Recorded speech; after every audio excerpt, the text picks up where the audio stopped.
Punjabi radio USA ਸੁਣ ਰਹੇ ਸਾਰੇ ਹੀ ਮਾਣਯੋਗ ਅਤੇ ਸਤਿਕਾਰਤ ਸਰੋਤਿਆਂ ਨੂੰ ਪਿਆਰ ਸਤਿਕਾਰ ਸਹਿਤ ਨਿੱਘੀ ਜਿਹੀ ਸਤਿ ਸ੍ਰੀ ਅਕਾਲ ਸਭ ਨੂੰ ਜੀ ਨੂੰ ਆਖਦੇ ਹਾਂ। ਸੋ ਤੇ ਪ੍ਰੋਗਰਾਮ ਦੇ ਵਿੱਚ ਆਪ ਸਭ ਦਾ ਨਿੱਘਾ ਸਵਾਗਤ ਹੈ।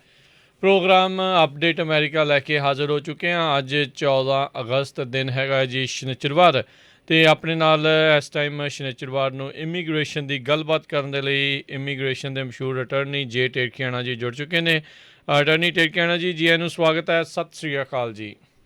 ਸਤਿ ਸ਼੍ਰੀ ਅਕਾਲ ਜੀ। ਸਾਡੇ ਅੱਜ ਦੇ ਪ੍ਰੋਗਰਾਮ ਅਪਡੇਟ ਅਮਰੀਕਾ ਨੂੰ ਸਪੋਂਸਰ ਕਰਦੇ ਨੇ ਖਾਲਸਾ ਇੰਸ਼ੋਰੈਂਸ ਏਜੰਸੀ, ਜਿਨ੍ਹਾਂ ਦੇ ਕੋਲੋਂ ਤੁਸੀਂ ਹਰ ਇੱਕ ਤਰੀਕੇ ਦੇ ਇੰਸ਼ੋਰੈਂਸ ਕਰਵਾ ਸਕਦੇ ਹੋ। ਇੰਸ਼ੋਰੈਂਸ ਬਾਰੇ ਪਤਾ ਕਰਨ ਲਈ ਕਾਲ ਕਰ ਸਕਦੇ ਹੋ ਨੰਬਰ 408-272-2500 4082722500। ਇਸ ਦੇ ਨਾਲ ਟਰੱਕਿੰਗ ਮਲਟੀ ਸਰਵਿਸਿਜ਼ ਵਾਲੇ ਅਮਰੀਕਾ ਭਰ ਦੇ ਵਿੱਚ ਵਧੀਆ ਫਿਊਲ ਡਿਸਕਾਊਂਟ ਕਾਰਡ ਦੇ ਲਈ ਇਹਨਾਂ ਦੇ ਨਾਲ ਸੰਪਰਕ ਕਰੋ 408-272-2600 4082722600। Amarjit Singh Stockton, Amarjit Singh Bains, Satnam Singh, Amarjit Singh Dosanjh Yuba City, Manjit Singh, Narinder Kaur Kalar, Nachhatar Singh Sangha, Avtar Singh Manzil Clovis, Harvinder Singh Stockton, Paramjit Singh Deol Fresno, Lakhvir Singh Samra Texas, Kamaljit Singh Makhan Daulatpuria Stockton, Gurpal Singh Sandhu Citrus Heights, Major Singh Sidhu Bakersfield, Harjit Singh Lathrop ਪੈਂਟੀਲੋਪ truck stop Burns Wyoming, Zander mortgage ਅਤੇ ਰੀਅਲ estate ਵਾਲੇ ਘਰ ਖਰੀਦਣ ਵੇਚਣ ਦੀਆਂ ਸੇਵਾਵਾਂ ਦੇ ਨਾਲ home loans, commercial loans, agriculture loans ਦੇ ਲਈ ਕਾਲ ਮੋਹਨ ਚੀਮਾ 559-905-2575। ਟੇਰਕੀਆਣਾ ਇਮੀਗ੍ਰੇਸ਼ਨ ਲਾ ਫਰਮ, ਇਮੀਗ੍ਰੇਸ਼ਨ ਦਾ ਹੋਵੇ ਕਿਸੇ ਵੀ ਤਰੀਕੇ ਦਾ ਕੰਮ, ਇਮੀਗ੍ਰੇਸ਼ਨ ਦੇ ਅਟਰਨੀ ਜੇ ਟੇਰਕੀਆਣਾ 415-909-0503। ਵੁਡਲੈਂਡ ਦੇ ਵਿੱਚ I-5 ਦੇ ਉੱਤੇ ਐਗਜ਼ਿਟ 538 ਦੇ ਉੱਤੇ ਟਰੱਕ ਪਾਰਕਿੰਗ ਅਵੇਲੇਬਲ ਆ। ਵੀਡੀਓ ਸਰਵੇਲੈਂਸ ਸਿਕਿਉਰਿਟੀ ਦਾ ਪ੍ਰਬੰਧ ਆ। 597 ਨਾਰਥ ਈਸਟ ਸਟਰੀਟ ਵੁਡਲੈਂਡ 9163969085। ਕੋਲੀਆ truck driving school Fresno highway 99 ਅਤੇ 180 ਦੇ ਕਾਰਨਰ ਦੇ ਉੱਤੇ ਪੰਜਾਬ ਵਰਗੇ ਮਾਹੌਲ ਦੇ ਵਿੱਚ 53 ਫੁੱਟੇ ਟ੍ਰੇਲਰ ਦੇ ਉੱਤੇ ਟਰੱਕ ਚਲਾਉਣ ਦੀ ਸਿਖਲਾਈ ਦਿੰਦੇ ਹਨ। ਇਹਨਾਂ ਦੀ ਸ਼ਾਪ ਲਈ ਮਕੈਨਿਕ ਦੀ ਭਾਲ ਹੈ। ਡਰਾਈਵ ਐਂਡ ਟ੍ਰੇਲਰਸ ਰੈਂਟ ਦੇ ਲਈ ਉਪਲਬਧ ਹਨ। 2306 ਵੈਸਟ ਡੈਨ ਰੌਨਕਿਊਲੋ ਡਰਾਈਵ ਫਰੈਜ਼ਨੋ 559-266-3737। ਇਹਨਾਂ ਸਾਰਿਆਂ ਦਾ ਬਹੁਤ ਬਹੁਤ ਧੰਨਵਾਦ। ਜੇਕਰ ਤੁਸੀਂ ਜਾਂ ਕੋਈ ਹੋਰ ਕਾਰੋਬਾਰ ਇਸ ਪ੍ਰੋਗਰਾਮ ਨੂੰ ਸਪੋਂਸਰ ਕਰਨਾ ਚਾਹੁੰਦੇ ਹੋ, ਸੰਪਰਕ ਕਰ ਸਕਦੇ ਹੋ ਨੰਬਰ 408-722-7698 ਦੇ ਉੱਤੇ। ਅਤੇ ਅਟਰਨੀ ਟੇਰਕੀਆਣਾ ਹੁਣਾਂ ਦਾ ਆਫਿਸ ਦਾ ਫੋਨ ਨੰਬਰ 415-909-0503। ਜੇ ਤੁਸੀਂ ਇਹਨਾਂ ਦੇ ਨਾਲ ਡਾਇਰੈਕਟ ਆਫਿਸ ਦੇ ਵਿੱਚ ਜਿਹੜੀ ਆ ਤੁਸੀਂ ਅਪੁਆਇੰਟਮੈਂਟ ਬਣਾਉਣਾ ਚਾਹੁੰਦੇ ਹੋ, ਉਹਨਾਂ ਦੇ ਨਾਲ ਗੱਲਬਾਤ ਕਰਨਾ ਚਾਹੁੰਦੇ ਆ। ਅਟਰਨੀ ਟੇਰਕੀਆਣਾ ਜੀ, ਅੱਜ ਆਪਾਂ ਕਿਸ ਮੁੱਦੇ ਦੇ ਉੱਤੇ ਗੱਲਬਾਤ ਕਰਨ ਜਾ ਰਹੇ ਹਾਂ ਜੀ? ਅੱਜ ਆਪਾਂ ਯੂ ਵੀਜ਼ੇ ਬਾਰੇ ਗੱਲ ਕਰਾਂਗੇ, ਥੋੜੀ ਡਿਟੇਲ ਦੇ ਵਿੱਚ ਜਾਵਾਂਗੇ। ਸਪੈਸ਼ਲੀ ਜਿਹੜੇ ਯੂ ਵੀਜ਼ੇ ਦੇ ਫੈਮਿਲੀ ਮੈਂਬਰ ਆ, ਡਿਪੈਂਡੈਂਟਸ ਹੈ, ਉਹਨਾਂ ਦੇ ਬਾਰੇ ਗੱਲ ਕਰਾਂਗੇ, ਕਿਉਂਕਿ ਕਾਫੀ ਸਾਨੂੰ ਸਵਾਲ ਜਵਾਬ ਆਉਂਦੇ ਰਹਿੰਦੇ ਨੇ ਯੂ ਵੀਜ਼ੇ ਦੇ ਕੁਛ ਜਦੋਂ ਆਪਾਂ Q&A ਸੈਸ਼ਨ ਆਪਣਾ ਕਰਦੇ ਹਾਂ ਜੀ। ਸੋ ਉਹਦੇ ਵਿੱਚ ਅੱਜ ਆਪਾਂ ਵਿਸਥਾਰ ਨਾਲ ਗੱਲ ਕਰਾਂਗੇ ਜੀ। ਸੋ ਯੂ ਵੀਜ਼ੇ ਦੇ ਕਾਫੀ ਆਪਣੇ ਲੋਕ ਇੱਥੇ ਹੈਗੇ ਆ, ਜਿੱਦਾਂ ਤੁਸੀਂ ਦੱਸਿਆ ਵੀ ਸਵਾਲ ਵੀ ਆਪਾਂ ਨੂੰ ਬਹੁਤ ਆਉਂਦੇ ਆ। ਤੁਹਾਡੇ ਸਾਰਿਆਂ ਦੀ ਜਿਹੜੇ ਆ ਜੀ ਕਹਿ ਲਓ ਮੰਗ ਦੇ ਉੱਤੇ ਤੁਹਾਨੂੰ ਇਨਫੋਰਮੇਸ਼ਨ ਜਿਹੜੀ ਉਹ ਦੇਣ ਜਾ ਰਹੇ ਆ। ਬਹੁਤ ਵਾਰੀ ਇੱਦਾਂ ਹੁੰਦਾ ਆ ਅਟਰਨੀ ਟੇਰਕੀਆਣਾ ਜੀ, ਕਈ ਕਿਸੇ ਨੂੰ ਪੁੱਛਦਾ ਪੂਰੀ ਗੱਲ ਨਹੀਂ ਦੱਸਦੇ। ਸੋ ਅੱਜ ਤੁਹਾਨੂੰ ਅਸੀਂ ਪੂਰੇ ਵਿਸਥਾਰ ਦੇ ਵਿੱਚ ਇਸ ਦੇ ਬਾਰੇ ਜਾਣਕਾਰੀ ਦੇਵਾਂਗੇ। ਜਿਨ੍ਹਾਂ ਦੇ ਯੂ ਵੀਜ਼ੇ ਦੇ ਕੇਸ ਚੱਲ ਵੀ ਰਹੇ ਹੈਗੇ ਆ ਨਾ, ਉਹ ਵੀ ਜਿਨ੍ਹਾਂ ਦੇ ਥਰੂ ਤੁਸੀਂ ਕੀਤੇ ਆ, ਉਹਨਾਂ ਨੂੰ ਵੀ ਬਾਅਦ 'ਚ ਤੁਸੀਂ ਸਵਾਲ ਜਿਹੜਾ ਉਹ ਕਰ ਸਕਦੇ ਹੋ, ਪੁੱਛ ਸਕਦੇ ਹੋ ਵੀ ਭਾਈ ਕੀ ਹੈਗਾ ਆ, ਕਿੱਦਾਂ ਹੈਗਾ, ਕਿਵੇਂ ਹੈਗਾ। ਬੰਦਾ ਹਨੇਰੇ 'ਚ ਜਿਹੜਾ ਉਹ ਨਾ ਰਵੇ, ਜਿਹੜਾ ਉਸਨੇ ਫੈਸਲਾ ਲਿਆ ਆ ਇਸ ਤਰੀਕੇ ਦੇ ਨਾਲ ਯੂ ਵੀਜ਼ੇ ਦੇ ਨਾਲ, ਉਹ ਫਿਰ ਤੁਹਾਨੂੰ ਜਿਹੜਾ ਉਹ ਪਤਾ ਹੋਣਾ ਚਾਹੀਦਾ। ਸੋ ਯੂ ਵੀਜ਼ਾ ਕੀ ਹੈਗਾ ਜੀ, ਕੀ ਇਹਦੀਆਂ ਵੱਖ-ਵੱਖ ਕਿਸਮਾਂ ਨੇ, ਕਿੱਦਾਂ ਹੁੰਦਾ ਆ, ਇਹਦੇ ਬਾਰੇ ਜਿਹੜਾ ਥੋੜ੍ਹਾ ਜਿਹਾ ਤੁਸੀਂ ਅਪਰ ਵਿਊ ਜਿਹੜਾ ਤੁਸੀਂ ਦੱਸਿਓ ਤਾਂ। ਜੀ ਪਹਿਲਾਂ ਤਾਂ ਜੀ 5 ਤਰੀਕੇ ਦੇ ਹੈਗੇ ਆ, U1, U2, U3, U4 ਤੇ U5। U1 ਜਿਹੜਾ ਹੈਗਾ ਉਹ ਜਿਹੜਾ ਵਿਕਟਮ ਹੈ, ਜਿੰਨਾ ਆਪ ਕ੍ਰਾਈਮ ਹੋਇਆ, ਉਹਦੇ ਲਈ U1 ਵੀਜ਼ਾ। ਉਹਦੀ ਘਰ ਵਾਲੀ ਸਪਾਊਸ, ਹਸਬੈਂਡ ਵਾਈਫ ਲਈ U2 ਵੀਜ਼ਾ। ਬੱਚਿਆਂ ਦੇ ਲਈ ਜਿਹੜੇ 21 ਸਾਲ ਤੋਂ ਛੋਟੇ ਆ U3। ਪੈਰੈਂਟਸ ਨੂੰ ਵੀ ਇਹ ਮਿਲ ਜਾਂਦਾ U4, ਤੇ ਭੈਣ ਭਾਈ ਨੂੰ ਵੀ ਮਿਲ ਜਾਂਦਾ U5। ਸੋ ਇਹ ਸਾਰਿਆਂ ਬਾਰੇ ਆਪਾਂ ਡਿਸਕਸ ਕਰਾਂਗੇ ਕਿ ਕਦੋਂ ਪੈਰੈਂਟ ਤੇ ਸਿਬਲਿੰਗ ਨੂੰ ਮਿਲਦਾ ਤੇ ਕਦੋਂ ਬੀਵੀ ਤੇ ਬੱਚਿਆਂ ਨੂੰ ਮਿਲਦਾ ਜੀ। ਅਤੇ ਇਹ ਜਿੱਦਾਂ ਤੁਸੀਂ ਜਿਹੜਾ ਪ੍ਰਿੰਸੀਪਲ ਪਟੀਸ਼ਨਰ ਕਿਹਾ ਵੀ ਉਹਦੇ ਨਾਲ ਕ੍ਰਾਈਮ ਹੋਇਆ ਹੋਣਾ ਚਾਹੀਦਾ ਆ, ਜਾਂ ਆਪਾਂ ਕਈ ਵਾਰੀ ਇਹ ਵੀ ਸੁਣਦੇ ਹਾਂ ਵੀ ਉਹਨਾਂ ਨੇ ਸਿਰਫ ਜਿਹੜੀ ਉਹ ਮਦਦ ਕੀਤੀ ਹੁੰਦੀ ਆ, ਉਹਦੇ ਲਈ ਵੀ ਜਿਹੜਾ ਯੂ ਵੀਜ਼ਾ ਹੁੰਦਾ ਆ। ਸੋ ਕੀ ਹੈਗਾ ਜੀ ਇਹ ਯੂ ਵੀਜ਼ਾ, ਕੀ ਇਸ ਦਾ ਪਰਪਸ ਹੈਗਾ ਆ? ਮਦਦ ਜਦੋਂ ਕੀਤੀ ਹੋਵੇ ਉਦੋਂ ਵੀ ਮਿਲ ਜਾਂਦਾ, ਪਰ ਬੰਦਾ ਵਿਸਿਨਿਟੀ ਦੇ ਵਿੱਚ ਹੋਣਾ ਚਾਹੀਦਾ। ਕ੍ਰਾਈਮ ਮਤਲਬ ਜਿੱਥੇ ਹੋ ਰਿਹਾ ਉੱਥੇ ਮੌਜੂਦ ਹੋਣਾ ਚਾਹੀਦਾ, ਤੇ ਜ਼ੋਨ ਆਫ ਡੇਂਜਰ ਦੇ ਵਿੱਚ ਹੋਣਾ ਚਾਹੀਦਾ। ਮਤਲਬ ਕਿ ਬੰਦੇ ਨੂੰ ਇਹ ਸ਼ੋ ਕਰਨਾ ਪੈਣਾ ਕਿ ਉਹਨੂੰ ਵੀ ਖਤਰਾ ਸੀਗਾ, ਉਹਨੂੰ ਕਿਸੇ ਨਾ ਕਿਸੇ ਕਿਸਮ ਦਾ ਫਿਜ਼ੀਕਲ ਜਾਂ ਮਾਨਸਿਕ ਹਾਰਮ ਪਹੁੰਚਿਆ ਵਾ। ਜੀ ਠੀਕ ਹੈ। ਸੋ ਕੀ ਹੈਗਾ ਜੀ ਇਹ ਯੂ ਵੀਜ਼ਾ, ਇਸ ਦਾ ਕੀ ਮਕਸਦ ਇਹਨਾਂ ਨੇ ਕੀ ਰੱਖਿਆ ਸੀ, ਕਿਉਂ ਇਸ ਦੀ ਸ਼ੁਰੂਆਤ ਹੋਈ ਸੀ? ਇਹ ਜੀ ਸਨ 2000 ਦੇ ਵਿੱਚ ਆਇਆ ਸੀਗਾ। ਇੱਕ ਇਹਨਾਂ ਨੇ ਲਾਅ ਪਾਸ ਕੀਤਾ ਸੀਗਾ, victim of trafficking and violence protection act. ਠੀਕ ਹੈ। ਉਹ ਜਿਹੜਾ ਇਹਨਾਂ ਨੇ ਲਾਅ ਪਾਸ ਕੀਤਾ ਸੀਗਾ, ਉਹ ਤਾਂ ਐਕਚੁਅਲੀ ਇਹਨਾਂ ਨੇ ਕੀਤਾ ਸੀਗਾ ਜਿਹੜੇ ਡੋਮੈਸਟਿਕ ਵਾਇਲੈਂਸ ਦੇ ਵਿਕਟਿਮ ਹੁੰਦੇ ਆ, ਕੋਈ ਵੀ ਸਪਾਊਸ, ਘਰ ਵਾਲਾ ਜਾਂ ਘਰ ਵਾਲੀ, ਉਹਨਾਂ ਨੂੰ ਇਹਨਾਂ ਨੇ ਕਾਫੀ ਪ੍ਰੋਟੈਕਸ਼ਨਸ ਦੇਣੀਆਂ ਸੀਗੀਆਂ, ਵਾਵਾ ਜਿਹਨੂੰ ਕਹਿ ਦਿੰਦੇ ਨੇ। ਹੂੰ। ਤੇ ਇਹ ਸਾਰਾ ਜਦੋਂ victim of trafficking and violence protection act, ਜਿਹੜੇ ਜਦੋਂ ਇਹਨਾਂ ਨੇ ਇਹ ਲਾਅ ਪਾਸ ਕੀਤੇ, ਇਹ 'ਚੋਂ ਕਾਫੀ ਇੰਟਰਸਟਿੰਗ ਹੋਰ ਕਾਨੂੰਨ ਬਣ ਕੇ ਸਾਹਮਣੇ ਆਏ, ਤੇ ਜਿਹਦੇ ਵਿੱਚੋਂ ਕਿ ਯੂ ਵੀਜ਼ਾ ਇੱਕ ਸੀਗਾ। ਸੋ ਜਿਹੜਾ ਮੇਨ ਮਕਸਦ ਤਾਂ ਇਹਨਾਂ ਦਾ ਸੀਗਾ ਕਿ ਡੋਮੈਸਟਿਕ ਵਾਇਲੈਂਸ ਤੇ ਹੋਰ ਕ੍ਰਾਈਮ ਕਰਨੇ ਆ, ਪਰ ਕਿਉਂਕਿ ਉਹਦੀ ਪ੍ਰੋਵੀਜ਼ਨਸ ਨੂੰ ਫਿਰ ਇੰਟਰਪ੍ਰੇਟ ਐਕਸਪੈਂਡ ਕਰਕੇ ਹੌਲੀ ਹੌਲੀ ਕਰਕੇ ਸਾਡੇ ਮੂਹਰੇ ਯੂ ਵੀਜ਼ਾ ਦੀ ਆਪਸ਼ਨ ਆ ਗਈ। ਸੋ ਸਨ 2000 ਦੇ ਵਿੱਚ ਇਸ ਦੀ ਜਿਹੜੀ ਉਹ ਸ਼ੁਰੂਆਤ ਹੋਈ ਆ। ਸੋ ਕੀ ਬੈਨੀਫਿਟ ਹੈਗੇ ਆ ਕਿਸੇ ਨੂੰ ਯੂ ਵੀਜ਼ਾ ਜਿਹੜੇ ਉਹ ਮਿਲਣ ਦੇ ਜਾਂ ਲੈਣ ਦੇ? ਇਹ ਜੀ 4 ਸਾਲ ਲਈ ਮਿਲਦਾ ਯੂ ਵੀਜ਼ਾ। ਸਭ ਤੋਂ ਵੱਡਾ ਬੈਨੀਫਿਟ ਤਾਂ ਇਹ ਹੈ ਕਿ ਇਹ ਕੱਚਾ ਬੰਦਾ ਵੀ ਜਿਹੜਾ ਹੈ, ਭਾਵੇਂ ਬਾਰਡਰ ਟੱਪ ਕੇ ਵੀ ਆਇਆ ਹੈ, ਉਹਨੂੰ ਵੀ ਇਹ ਜਿਹੜਾ ਯੂ ਵੀਜ਼ਾ ਦਾ ਰਿਲੀਫ ਹੈ ਇੱਥੇ ਮਿਲ ਜਾਂਦਾ। ਤੇ ਜਦੋਂ ਇਹ ਗ੍ਰਾਂਟ ਹੋ ਜਾਵੇ ਤੇ ਬੰਦੇ ਨੂੰ I-94 ਪੱਕਾ, ਮਤਲਬ 4 ਸਾਲ ਦੀ ਉਹਨੂੰ ਸਟੇ ਦੇ ਦਿੰਦੇ ਨੇ। ਤੇ ਇਹ ਜਿਹੜਾ ਫਿਰ ਜਦੋਂ 4 ਸਾਲ ਦਾ ਤੁਹਾਨੂੰ ਵੀਜ਼ਾ ਮਿਲ ਜਾਂਦਾ ਹੈ, 3 ਸਾਲ ਬਾਅਦ ਤੁਸੀਂ ਗ੍ਰੀਨ ਕਾਰਡ ਅਪਲਾਈ ਕਰ ਸਕਦੇ ਹੋ। 3 ਸਾਲ ਯੂ ਵੀਜ਼ੇ ਤੇ ਰਹਿਣ ਤੋਂ ਬਾਅਦ, ਤੇ ਇਵੈਂਚੁਅਲੀ ਤੁਹਾਨੂੰ ਇਹ ਸਿਟੀਜ਼ਨਸ਼ਿਪ ਦਾ ਪਾਥ, ਤੁਸੀਂ ਯੂਐਸ ਸਿਟੀਜ਼ਨ ਵੀ ਬਣ ਸਕਦੇ ਹੋ ਇਸ ਤੋਂ ਬਾਅਦ। ਇਹ ਜਦੋਂ ਤੁਹਾਨੂੰ ਯੂ ਵੀਜ਼ਾ ਮਿਲਦਾ ਹੈ, ਪਹਿਲਾਂ ਤੁਹਾਨੂੰ ਇਹ ਵਰਕ ਪਰਮਿਟ ਵੀ ਦੇ ਦਿੰਦੇ ਸੀਗੇ 5 ਸਾਲ ਦੇ ਮਾਰਕ ਤੇ। ਹੁਣ ਬਾਈਡਨ ਐਡਮਿਨਿਸਟ੍ਰੇਸ਼ਨ ਨੇ ਕਿਹਾ ਹੈ ਕਿ ਆਪਾਂ ਛੇਤੀ ਵੀ ਵਰਕ ਪਰਮਿਟ ਦੇ ਦੇਣਾ ਹੈ, ਸਾਲ ਦੇ ਅੰਦਰ ਅੰਦਰ। ਓਕੇ। ਅਜੇ ਦੇਣਾ ਸ਼ੁਰੂ ਨਹੀਂ ਕੀਤਾ, ਕਹਿੰਦੇ ਦੇਣਾ ਹੈ। ਤੇ ਫੈਮਿਲੀ ਮੈਂਬਰਸ ਵੀ ਇਹਦੇ ਵਿੱਚ ਫਿਰ ਤੁਸੀਂ ਆਪਣੇ ਨਾਲ ਐਡ ਕਰ ਸਕਦੇ ਹੋ। ਤੇ ਕਾਫੀ ਸਾਰੇ ਜਿਹੜੇ ਪਬਲਿਕ ਬੈਨੀਫਿਟ ਵੀ ਹੈਗੇ ਆ, ਉਹ ਵੀ ਤੁਸੀਂ ਯੂਜ਼ ਕਰ ਸਕਦੇ ਹੋ, ਕਿਉਂਕਿ ਇਹ ਪਬਲਿਕ ਚਾਰਜ ਦੇ ਥੱਲੇ ਨਹੀਂ ਆਉਂਦਾ। ਨਹੀਂ ਆਉਂਦਾ। ਸੋ ਇਨ ਸ਼ਾਰਟ ਇਹ ਹੈ ਕਿ ਕੱਚਾ ਬੰਦਾ ਭਾਵੇਂ ਰਿਮੂਵਲ ਲੱਗੀ, ਡੀਪੋਰਟੇਸ਼ਨ ਹੋਈ ਹੈ, ਬਾਰਡਰ ਟੱਪ ਕੇ ਆਇਆ, ਭਾਵੇਂ ਕੋਈ ਕ੍ਰਿਮੀਨਲ ਐਕਟੀਵਿਟੀ ਉਹਨੇ ਕੀਤੀ ਹੈ, ਯੂ ਵੀਜ਼ਾ ਉਹਨਾਂ ਨੇ ਇੱਕ ਏਦਾਂ ਦਾ ਬਣਾਇਆ ਕਿ ਲੋਕੀ ਡਰਨ ਨਾ, ਸਾਹਮਣੇ ਆਉਣ, ਲਾਅ ਇਨਫੋਰਸਮੈਂਟ ਦੀ ਮਦਦ ਕਰਨ। ਤੇ ਤਾਂ ਕਰਕੇ ਇਹਦੇ ਨਾਲ ਕੋਈ ਵੀ ਬੰਦਾ ਜਿਹੜਾ ਯੂਐਸ ਦੇ ਵਿੱਚ ਹੈਗਾ, ਤਕਰੀਬਨ ਸਾਰੇ ਜਾਣੇ ਇਹਦੇ ਵਿੱਚ ਪੱਕੇ ਹੋ ਸਕਦੇ ਆ। ਸੋ ਸਾਰੇ ਦਾਗ ਧੋਤੇ ਜਾਂਦੇ ਇਹਦੇ ਨਾਲ? ਹਾਂਜੀ, ਸਰਟਨ ਜਿਹੜੀ ਜਿੱਦਾਂ ਐਗਰਾਵੇਟਿਡ ਫੈਲਨੀਜ਼ ਕਈ ਨਹੀਂ ਧੋਤੇ ਜਾਂਦੇ, ਪਰ ਜਿਹੜੇ ਇਮੀਗ੍ਰੇਸ਼ਨ ਵਾਇਓਲੇਸ਼ਨਸ ਹੈਗੀਆਂ ਉਹ ਸਾਰੀਆਂ ਐਕਸਕਿਊਜ਼ ਹੋ ਜਾਂਦੀਆਂ। ਓਕੇ। ਭਾਵੇਂ ਭਾਵੇਂ ਤੁਸੀਂ ਰਿਮੂਵਲ ਪ੍ਰੋਸੀਡਿੰਗ ਚੋਂ ਕੇਸ ਚੱਲ ਰਿਹਾ ਤੁਹਾਡਾ, ਅਸਾਲਮ ਦਾ ਕੇਸ ਲੱਗਾ ਵਾ, ਕੁਝ ਵੀ ਹੈ, ਕਿਸੇ ਵੀ ਮੌਕੇ ਤੇ ਤੁਸੀਂ ਯੂ ਵੀਜ਼ੇ ਲਈ ਐਲੀਜੀਬਲ ਹੁੰਦੇ ਹੋ, ਤੁਹਾਨੂੰ ਫਾਈਲ ਕਰਨਾ ਚਾਹੀਦਾ ਹੈ। ਤੇ ਹੁਣ ਜਿੱਦਾਂ ਬਾਈਡਨ ਐਡਮਿਨਿਸਟ੍ਰੇਸ਼ਨ ਨੇ ਕਿਹਾ ਕਿ ਸਾਲ 'ਚ ਵਰਕ ਪਰਮਿਟ ਵੀ ਦੇ ਦਾਂਗੇ, ਸੋ ਕਾਫੀ ਲੋਕਾਂ ਨੂੰ ਇੰਨਾ ਫਾਇਦਾ ਹੋ ਜਾਂਦਾ ਯੂ ਵੀਜ਼ੇ ਨਾਲ। ਓਕੇ। ਸੋ ਜਿਨ੍ਹਾਂ ਦੇ ਕੇਸ ਹੁਣ ਚੱਲ ਵੀ ਰਹੇ ਆ, ਫਿਰ ਉਹਨਾਂ ਦੀ ਵੀ ਪਹਿਲ ਉਹਨਾਂ ਨੂੰ ਮਿਲ ਜਾਊਗੀ, ਉਹਨਾਂ ਨੂੰ ਵੀ ਜਲਦੀ ਵਰਕ ਪਰਮਿਟ ਮਿਲ ਸਕਦਾ ਹੈ? ਅਸਾਲਮ ਵਾਲਿਆਂ ਨੂੰ ਤਾਂ ਇੱਕ ਤਾਂ ਇਹ ਹੈ ਕਿ ਅਸਾਲਮ ਵਾਲਿਆਂ ਨੂੰ ਉੱਦਾਂ ਵੀ ਵਰਕ ਪਰਮਿਟ ਮਿਲ ਜਾਂਦਾ ਸੀਗਾ, ਆਪਣੇ ਜਿਹੜੇ ਅਸਾਲਮ ਦੇ ਕੇਸ ਦੇ ਬੇਸਿਸ ਤੇ। ਹਾਂ। ਤੇ ਉਹਨਾਂ ਨੂੰ ਤਾਂ ਉੱਥੋਂ ਹੀ ਵਰਕ ਪਰਮਿਟ ਲੈ ਕੇ ਫਾਇਦਾ ਹੈ। ਪਰ ਹੁਣ ਜਿਹੜੇ ਕਈ ਲੋਕੀ ਆ ਜਿਨ੍ਹਾਂ ਨੇ ਅਸਾਲਮ ਨਹੀਂ ਲਾਇਆ ਹੈ ਨਾ, ਕੱਚੇ ਸੀਗੇ, ਕਾਫੀ ਦੇਰ ਤੋਂ ਇੱਥੇ ਰਹਿ ਰਹੇ ਨੇ, ਹਾਂ। ਉਹਨਾਂ ਨੂੰ, ਜਿਨ੍ਹਾਂ ਦੇ ਕੋਲ ਕੋਈ ਹੋਰ ਹੱਲ ਨਹੀਂ, ਉਹ ਕਈ ਵੇਟ ਕਰ ਰਹੇ ਹੁੰਦੇ ਕਿ ਬੱਚੇ ਕਦੋਂ 21 ਸਾਲ ਦੇ ਹੋਊਗੇ ਫੇਰ ਫਾਈਲ ਕਰਾਂਗੇ। ਤੇ ਉਹ ਕਈ ਵਾਰੀ ਨਾ ਵਿੱਚ ਉਹਨਾਂ ਨੂੰ ਕੋਈ ਨਾ ਕੋਈ, ਜਦੋਂ ਆਪਾਂ ਕਲਾਇੰਟ ਨਾਲ ਗੱਲ ਕਰੀਦੀ ਹੈ, ਕੋਈ ਨਾ ਕੋਈ ਪੁਰਾਣਾ ਕ੍ਰਾਈਮ ਹੋਇਆ ਹੁੰਦਾ ਸਟੋਰ ਤੇ ਜਾਂ ਕਿਤੇ। ਸੋ ਇਹ ਜਿਹੜਾ ਪ੍ਰੋਗਰਾਮ ਦੇਣ ਦਾ ਮਕਸਦ ਇਹੀ ਹੈਗਾ ਕਿ ਜੇ ਕਿਸੇ ਨਾਲ ਵੀ ਇਦਾਂ ਦਾ ਕ੍ਰਾਈਮ ਹੋਇਆ ਹੋਵੇ, ਜਿਹਦੇ ਵਿੱਚ ਉਹਨਾਂ ਨੇ ਪੁਲਿਸ ਰਿਪੋਰਟ ਕੀਤੀ ਸੀਗੀ, ਪੁਲਿਸ ਦੀ ਰਿਪੋਰਟ ਸਾਡੇ ਕੋਲ ਨਿਕਲ ਸਕਦੀ ਹੈ ਹਨਾ, ਆਪਾਂ ਪਿੱਛੇ ਜਾ ਸਕਦੇ ਹਾਂ, ਪੁਲਿਸ ਵਾਲਿਆਂ ਨੂੰ ਪੁੱਛ ਸਕਦੇ ਹਾਂ, 5 ਸਾਲ 10 ਸਾਲ ਜਿੰਨੇ ਸਾਲ ਮਰਜ਼ੀ ਪਹਿਲਾਂ ਕ੍ਰਾਈਮ ਹੋਇਆ ਹੋਵੇ। ਤੇ ਜੇ ਉਹਦੇ ਵਿੱਚ ਉਹਨਾਂ ਨੂੰ ਸੱਟ ਲੱਗੀ ਹੋਵੇ, ਤੇ ਸੱਟ ਜਦੋਂ ਲੱਗੀ ਸੀ, ਉਹਨਾਂ ਨੂੰ ਕੋਈ ਨਾ ਕੋਈ ਹਥਿਆਰ ਡਿਸਪਲੇ ਕੀਤਾ ਉਹਨਾਂ ਨੇ ਜਾਂ ਯੂਜ਼ ਕੀਤਾ, ਜਿਹਨੂੰ ਆਪਾਂ ਫੈਲਨੀਅਸ ਅਸੌਲਟ ਕਹਿ ਦਿੰਦੇ ਆ ਜਾਂ ਆਰਮਡ ਰੋਬਰੀ ਕਹਿ ਦਿੰਦੇ ਆ। ਜ਼ਿਆਦਾਤਰ ਜਿੱਦਾਂ ਸਟੋਰਾਂ ਵਾਲਿਆਂ ਨਾਲ ਬਹੁਤ ਜ਼ਿਆਦਾ ਇਹ ਹੁੰਦਾ, ਜ਼ਿਆਦਾਤਰ ਸਾਡੇ ਜਿਹੜੇ ਕਲਾਇੰਟ ਆ ਉਹ ਸਟੋਰਾਂ ਵਾਲੇ ਹੁੰਦੇ ਨੇ। ਤੇ ਜਾਂ ਫਿਰ ਸਾਡੇ ਕੋਲ ਜੇ ਕੋਈ ਡੋਮੈਸਟਿਕ ਵਾਇਲੈਂਸ ਦਾ ਵਿਕਟਮ ਹੈਗਾ, ਜਿਹੜਾ ਵਾਵਾ ਲਈ ਐਲੀਜੀਬਲ ਨਹੀਂ ਹੈਗਾ, ਮਤਲਬ ਕਿ ਕਿਸੇ ਦਾ ਘਰ ਵਾਲੀ ਆਪ ਕੱਚੇ ਸੀਗੇ ਤੇ ਉਹਨਾਂ ਨੇ ਦੂਜੇ ਸਪਾਊਸ ਨੂੰ ਜਿੱਦਾਂ ਕੁੱਟਿਆ, ਮਾਰਿਆ, ਡੋਮੈਸਟਿਕ ਵਾਇਲੈਂਸ ਦਾ ਜਿਹੜਾ ਕੇਸ ਆ, ਹੁਣ ਉਹ ਵਾਵਾ ਨਹੀਂ ਕਰ ਸਕਦਾ, ਕਿਉਂਕਿ ਵਾਵਾ ਦੇ ਲਈ ਤੁਹਾਨੂੰ ਯੂਐਸ ਸਿਟੀਜ਼ਨ ਹੋਣਾ ਪੈਂਦਾ। ਸੋ ਉਹ ਜਿਹੜੇ ਲੋਕ ਆ ਉਹ ਸਾਰੇ ਅੱਗੇ ਆ ਕੇ ਯੂ ਵੀਜ਼ਾ ਆਪਣਾ ਫਾਈਲ ਕਰ ਸਕਦੇ ਨੇ ਜੀ। ਓਕੇ। ਸੋ ਇਹ ਜਿਹੜੇ ਕਾਫੀ ਇਸ ਦੇ ਵਿੱਚ ਬੈਨੀਫਿਟ ਹੈਗੇ, ਜਿੱਦਾਂ ਤੁਸੀਂ ਦੱਸਿਆ ਵੀ ਗਾਂ ਫਿਰ ਪਰਿਵਾਰ ਦੇ ਜਿਹੜੇ ਜੀ ਆ ਉਹਨਾਂ ਨੂੰ ਵੀ ਇੱਥੇ ਆਉਣ ਦਾ ਜਿਹੜਾ ਮੌਕਾ ਮਿਲਦਾ ਆ। ਸੋ ਜਿਹੜੇ ਇਹਨਾਂ ਨੇ ਵਰਕ ਪਰਮਿਟ ਦੀ ਗੱਲ ਕੀਤੀ ਆ, ਸੋ ਜਿਹਦਾ ਯੂ ਵੀਜ਼ਾ ਅਪਰੂਵ ਹੋਇਆ ਆ ਉਸੇ ਨੂੰ ਹੀ ਆ, ਜਾਂ ਜਿੰਨੇ ਅਪਲਾਈ ਵੀ ਕਰ ਦਿੱਤਾ ਆ ਉਹਨੂੰ ਵੀ ਆ?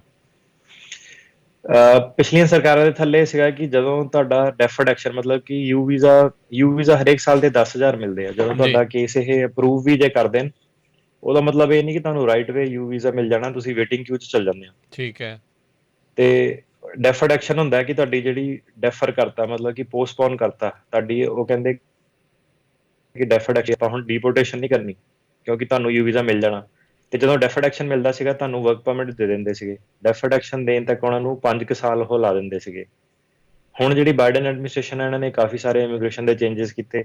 ਉਹਦੇ ਵਿੱਚੋਂ ਯੂ ਵੀਜ਼ਾ ਵੀ ਇੱਕ ਇਹਨਾਂ ਨੇ ਰਿਫਾਰਮ ਕੀਤਾ। ਉਹਨਾਂ ਨੇ ਇਹ ਕੀਤਾ ਕਿ ਜਿਹੜਾ ਵਰਕ ਪਰਮਿਟ ਹੈ ਉਹਦੇ ਵਾਸਤੇ ਸਾਨੂੰ 5 ਸਾਲ ਦੀ ਵੇਟ ਕਰਨ ਦੀ ਲੋੜ ਨਹੀਂ, ਆਪਾਂ ਉਹ ਤੁਹਾਨੂੰ ਹੁਣੇ ਹੀ ਰਾਈਟ ਵੇ ਨਾਲ ਦੇ ਸਕਦੇ ਹਾਂ। ਸੋ ਅੰਦਾਜ਼ਾ ਲਾਇਆ ਜਾ ਰਿਹਾ ਕਿ ਇਹ ਸਾਲ ਕੁ ਦੇ ਅੰਦਰ ਅੰਦਰ ਜਦੋਂ ਤੁਸੀਂ ਯੂ ਵੀਜ਼ਾ ਫਾਈਲ ਕਰੋਗੇ ਉਦੋਂ ਵਰਕ ਪਰਮਿਟ ਦੇਣੇ ਸ਼ੁਰੂ ਕਰ ਦੇਣਗੇ। ਅਜੇ ਨਹੀਂ ਕੀਤੇ। ਜੀ, ਅਜੇ ਕਿਤੇ ਨਹੀਂ ਆ। ਸੋ ਤੁਸੀਂ ਦੱਸ ਰਹੇ ਸੀਗੇ ਵੀ ਪਰਿਵਾਰ ਵਾਲੇ ਵੀ ਇਸ ਦੇ ਤਹਿਤ ਬਾਅਦ ਦੇ ਵਿੱਚ ਆ ਸਕਦੇ ਆ। ਕਦੋਂ ਜਿਹੜੇ ਆ ਕਿੱਦਾਂ, ਇੱਕ ਤਾਂ ਵੀ ਉਹਨਾਂ ਦੇ ਪੇਪਰ ਜਿਹੜੇ ਉਹ ਉਹਨਾਂ ਦੇ ਉਹ ਬਣਦੇ ਆ ਕਿ ਵੀਜ਼ਾ ਅਪਰੂਵ ਹੋਣ ਤੋਂ ਬਾਅਦ 'ਚ ਜਾਂ ਅਪਲਾਈ ਕਰਨ ਤੋਂ ਬਾਅਦ ਦੇ ਵਿੱਚ ਹੀ ਜਿਹੜਾ ਉਹ ਨਾਲ ਹੋ ਜਾਂਦਾ? ਜੀ, ਆਪਾਂ ਇਹ ਥੋੜੀ ਆਪਾਂ ਛੋਟੇ ਛੋਟੇ ਹਿੱਸਿਆਂ 'ਚ ਡਿਸਕਸ਼ਨ ਕਰਾਂਗੇ ਠੀਕ ਹੈ। ਕਿਉਂਕਿ ਥੋੜੀ ਜਿਹੀ ਟੈਕਨੀਕਲ ਹੋ ਜਾਣੀ ਹੈ। ਇਹਦੇ ਬੇਸ ਤੇ ਪਿਛਲੇ ਹਫਤੇ ਕਿਸੇ ਰੇਡੀਓ ਕਾਲਰ ਨੇ ਸਵਾਲ ਪੁੱਛਿਆ ਸੀ, ਜਦੋਂ ਮੈਂ ਕਿਹਾ ਸੀ ਮੈਂ ਅਗਲੇ ਵੀਕ 'ਚ ਤੁਹਾਡਾ ਕੁਐਸਚਨ ਦਾ ਜਵਾਬ ਦਊਂਗਾ। ਜੀ, ਦੇਣਾ ਤਾਂ ਮੈਂ ਉਹਨਾਂ ਦੇ ਕੁਐਸਚਨ ਦਾ ਜਵਾਬ ਸੀਗਾ ਹੀ ਕਿ ਫੈਮਿਲੀ ਮੈਂਬਰ ਕਦੋਂ ਆਉਂਦੇ ਨੇ, ਪਰ ਉਹਨਾਂ ਨੇ ਜਿਹੜਾ ਕੁਐਸਚਨ ਪੁੱਛਿਆ ਸੀਗਾ ਉਹ ਕਾਫੀ ਐਡਵਾਂਸ ਲੈਵਲ ਤੇ ਅੱਗੇ ਜਾ ਕੇ ਸੀਗਾ। ਜੀ। ਮੈਂ ਕਿਹਾ ਜੇ ਮੈਂ ਸਿੱਧਾ ਹੀ ਉਹਦਾ ਆਨਸਰ ਦੇਣ ਲੱਗ ਪਿਆ ਕਿਸੇ ਨੂੰ ਸਮਝ ਨਹੀਂ ਆਣਾ ਕਿ ਬਾਕੀ ਦਾ ਪ੍ਰੋਗਰਾਮ ਹੈ ਕੀ ਆ। ਸੋ ਪਹਿਲਾਂ ਤਾਂ ਇਹ ਹੈ ਕਿ ਕਿਹੜੇ ਫੈਮਿਲੀ ਮੈਂਬਰ ਆਉਂਦੇ ਨੇ।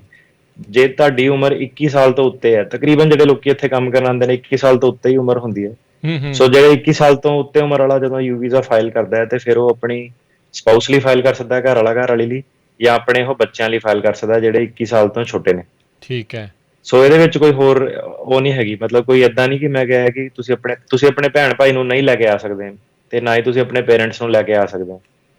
ਹੁਣ ਜਿਹੜਾ ਬੰਦਾ 21 ਸਾਲ ਤੋਂ ਥੱਲੇ ਹੈਗਾ, ਕਈ ਹੁਣ ਜਦੋਂ ਛੋਟੀ ਉਮਰ ਵਾਲੇ ਮੁੰਡੇ ਵੀ ਆਉਂਦੇ ਆ ਇੱਥੇ ਹਨਾ ਆਪਣੇ ਦੇਸ਼ੋਂ, ਉਹਨਾਂ ਨਾਲ ਜੇ ਕ੍ਰਾਈਮ ਹੁੰਦਾ ਤੇ ਉਹ ਆਪਣੇ ਜਿਹੜੇ ਪੇਰੈਂਟਸ ਨੂੰ, ਜੇ ਉਹਨਾਂ ਨੇ ਵਿਆਹ ਕਰਾਇਆ ਆਪਣੇ ਸਪਾਊਸ ਨੂੰ, ਤੇ ਅਨਮੈਰਿਡ ਬ੍ਰਦਰ ਐਂਡ ਸਿਸਟਰ ਜਿਹੜੇ 18 ਸਾਲ ਤੋਂ ਥੱਲੇ ਨੇ ਉਹਨਾਂ ਨੂੰ ਉਹ ਫਾਈਲ ਕਰ ਸਕਦੇ ਨੇ।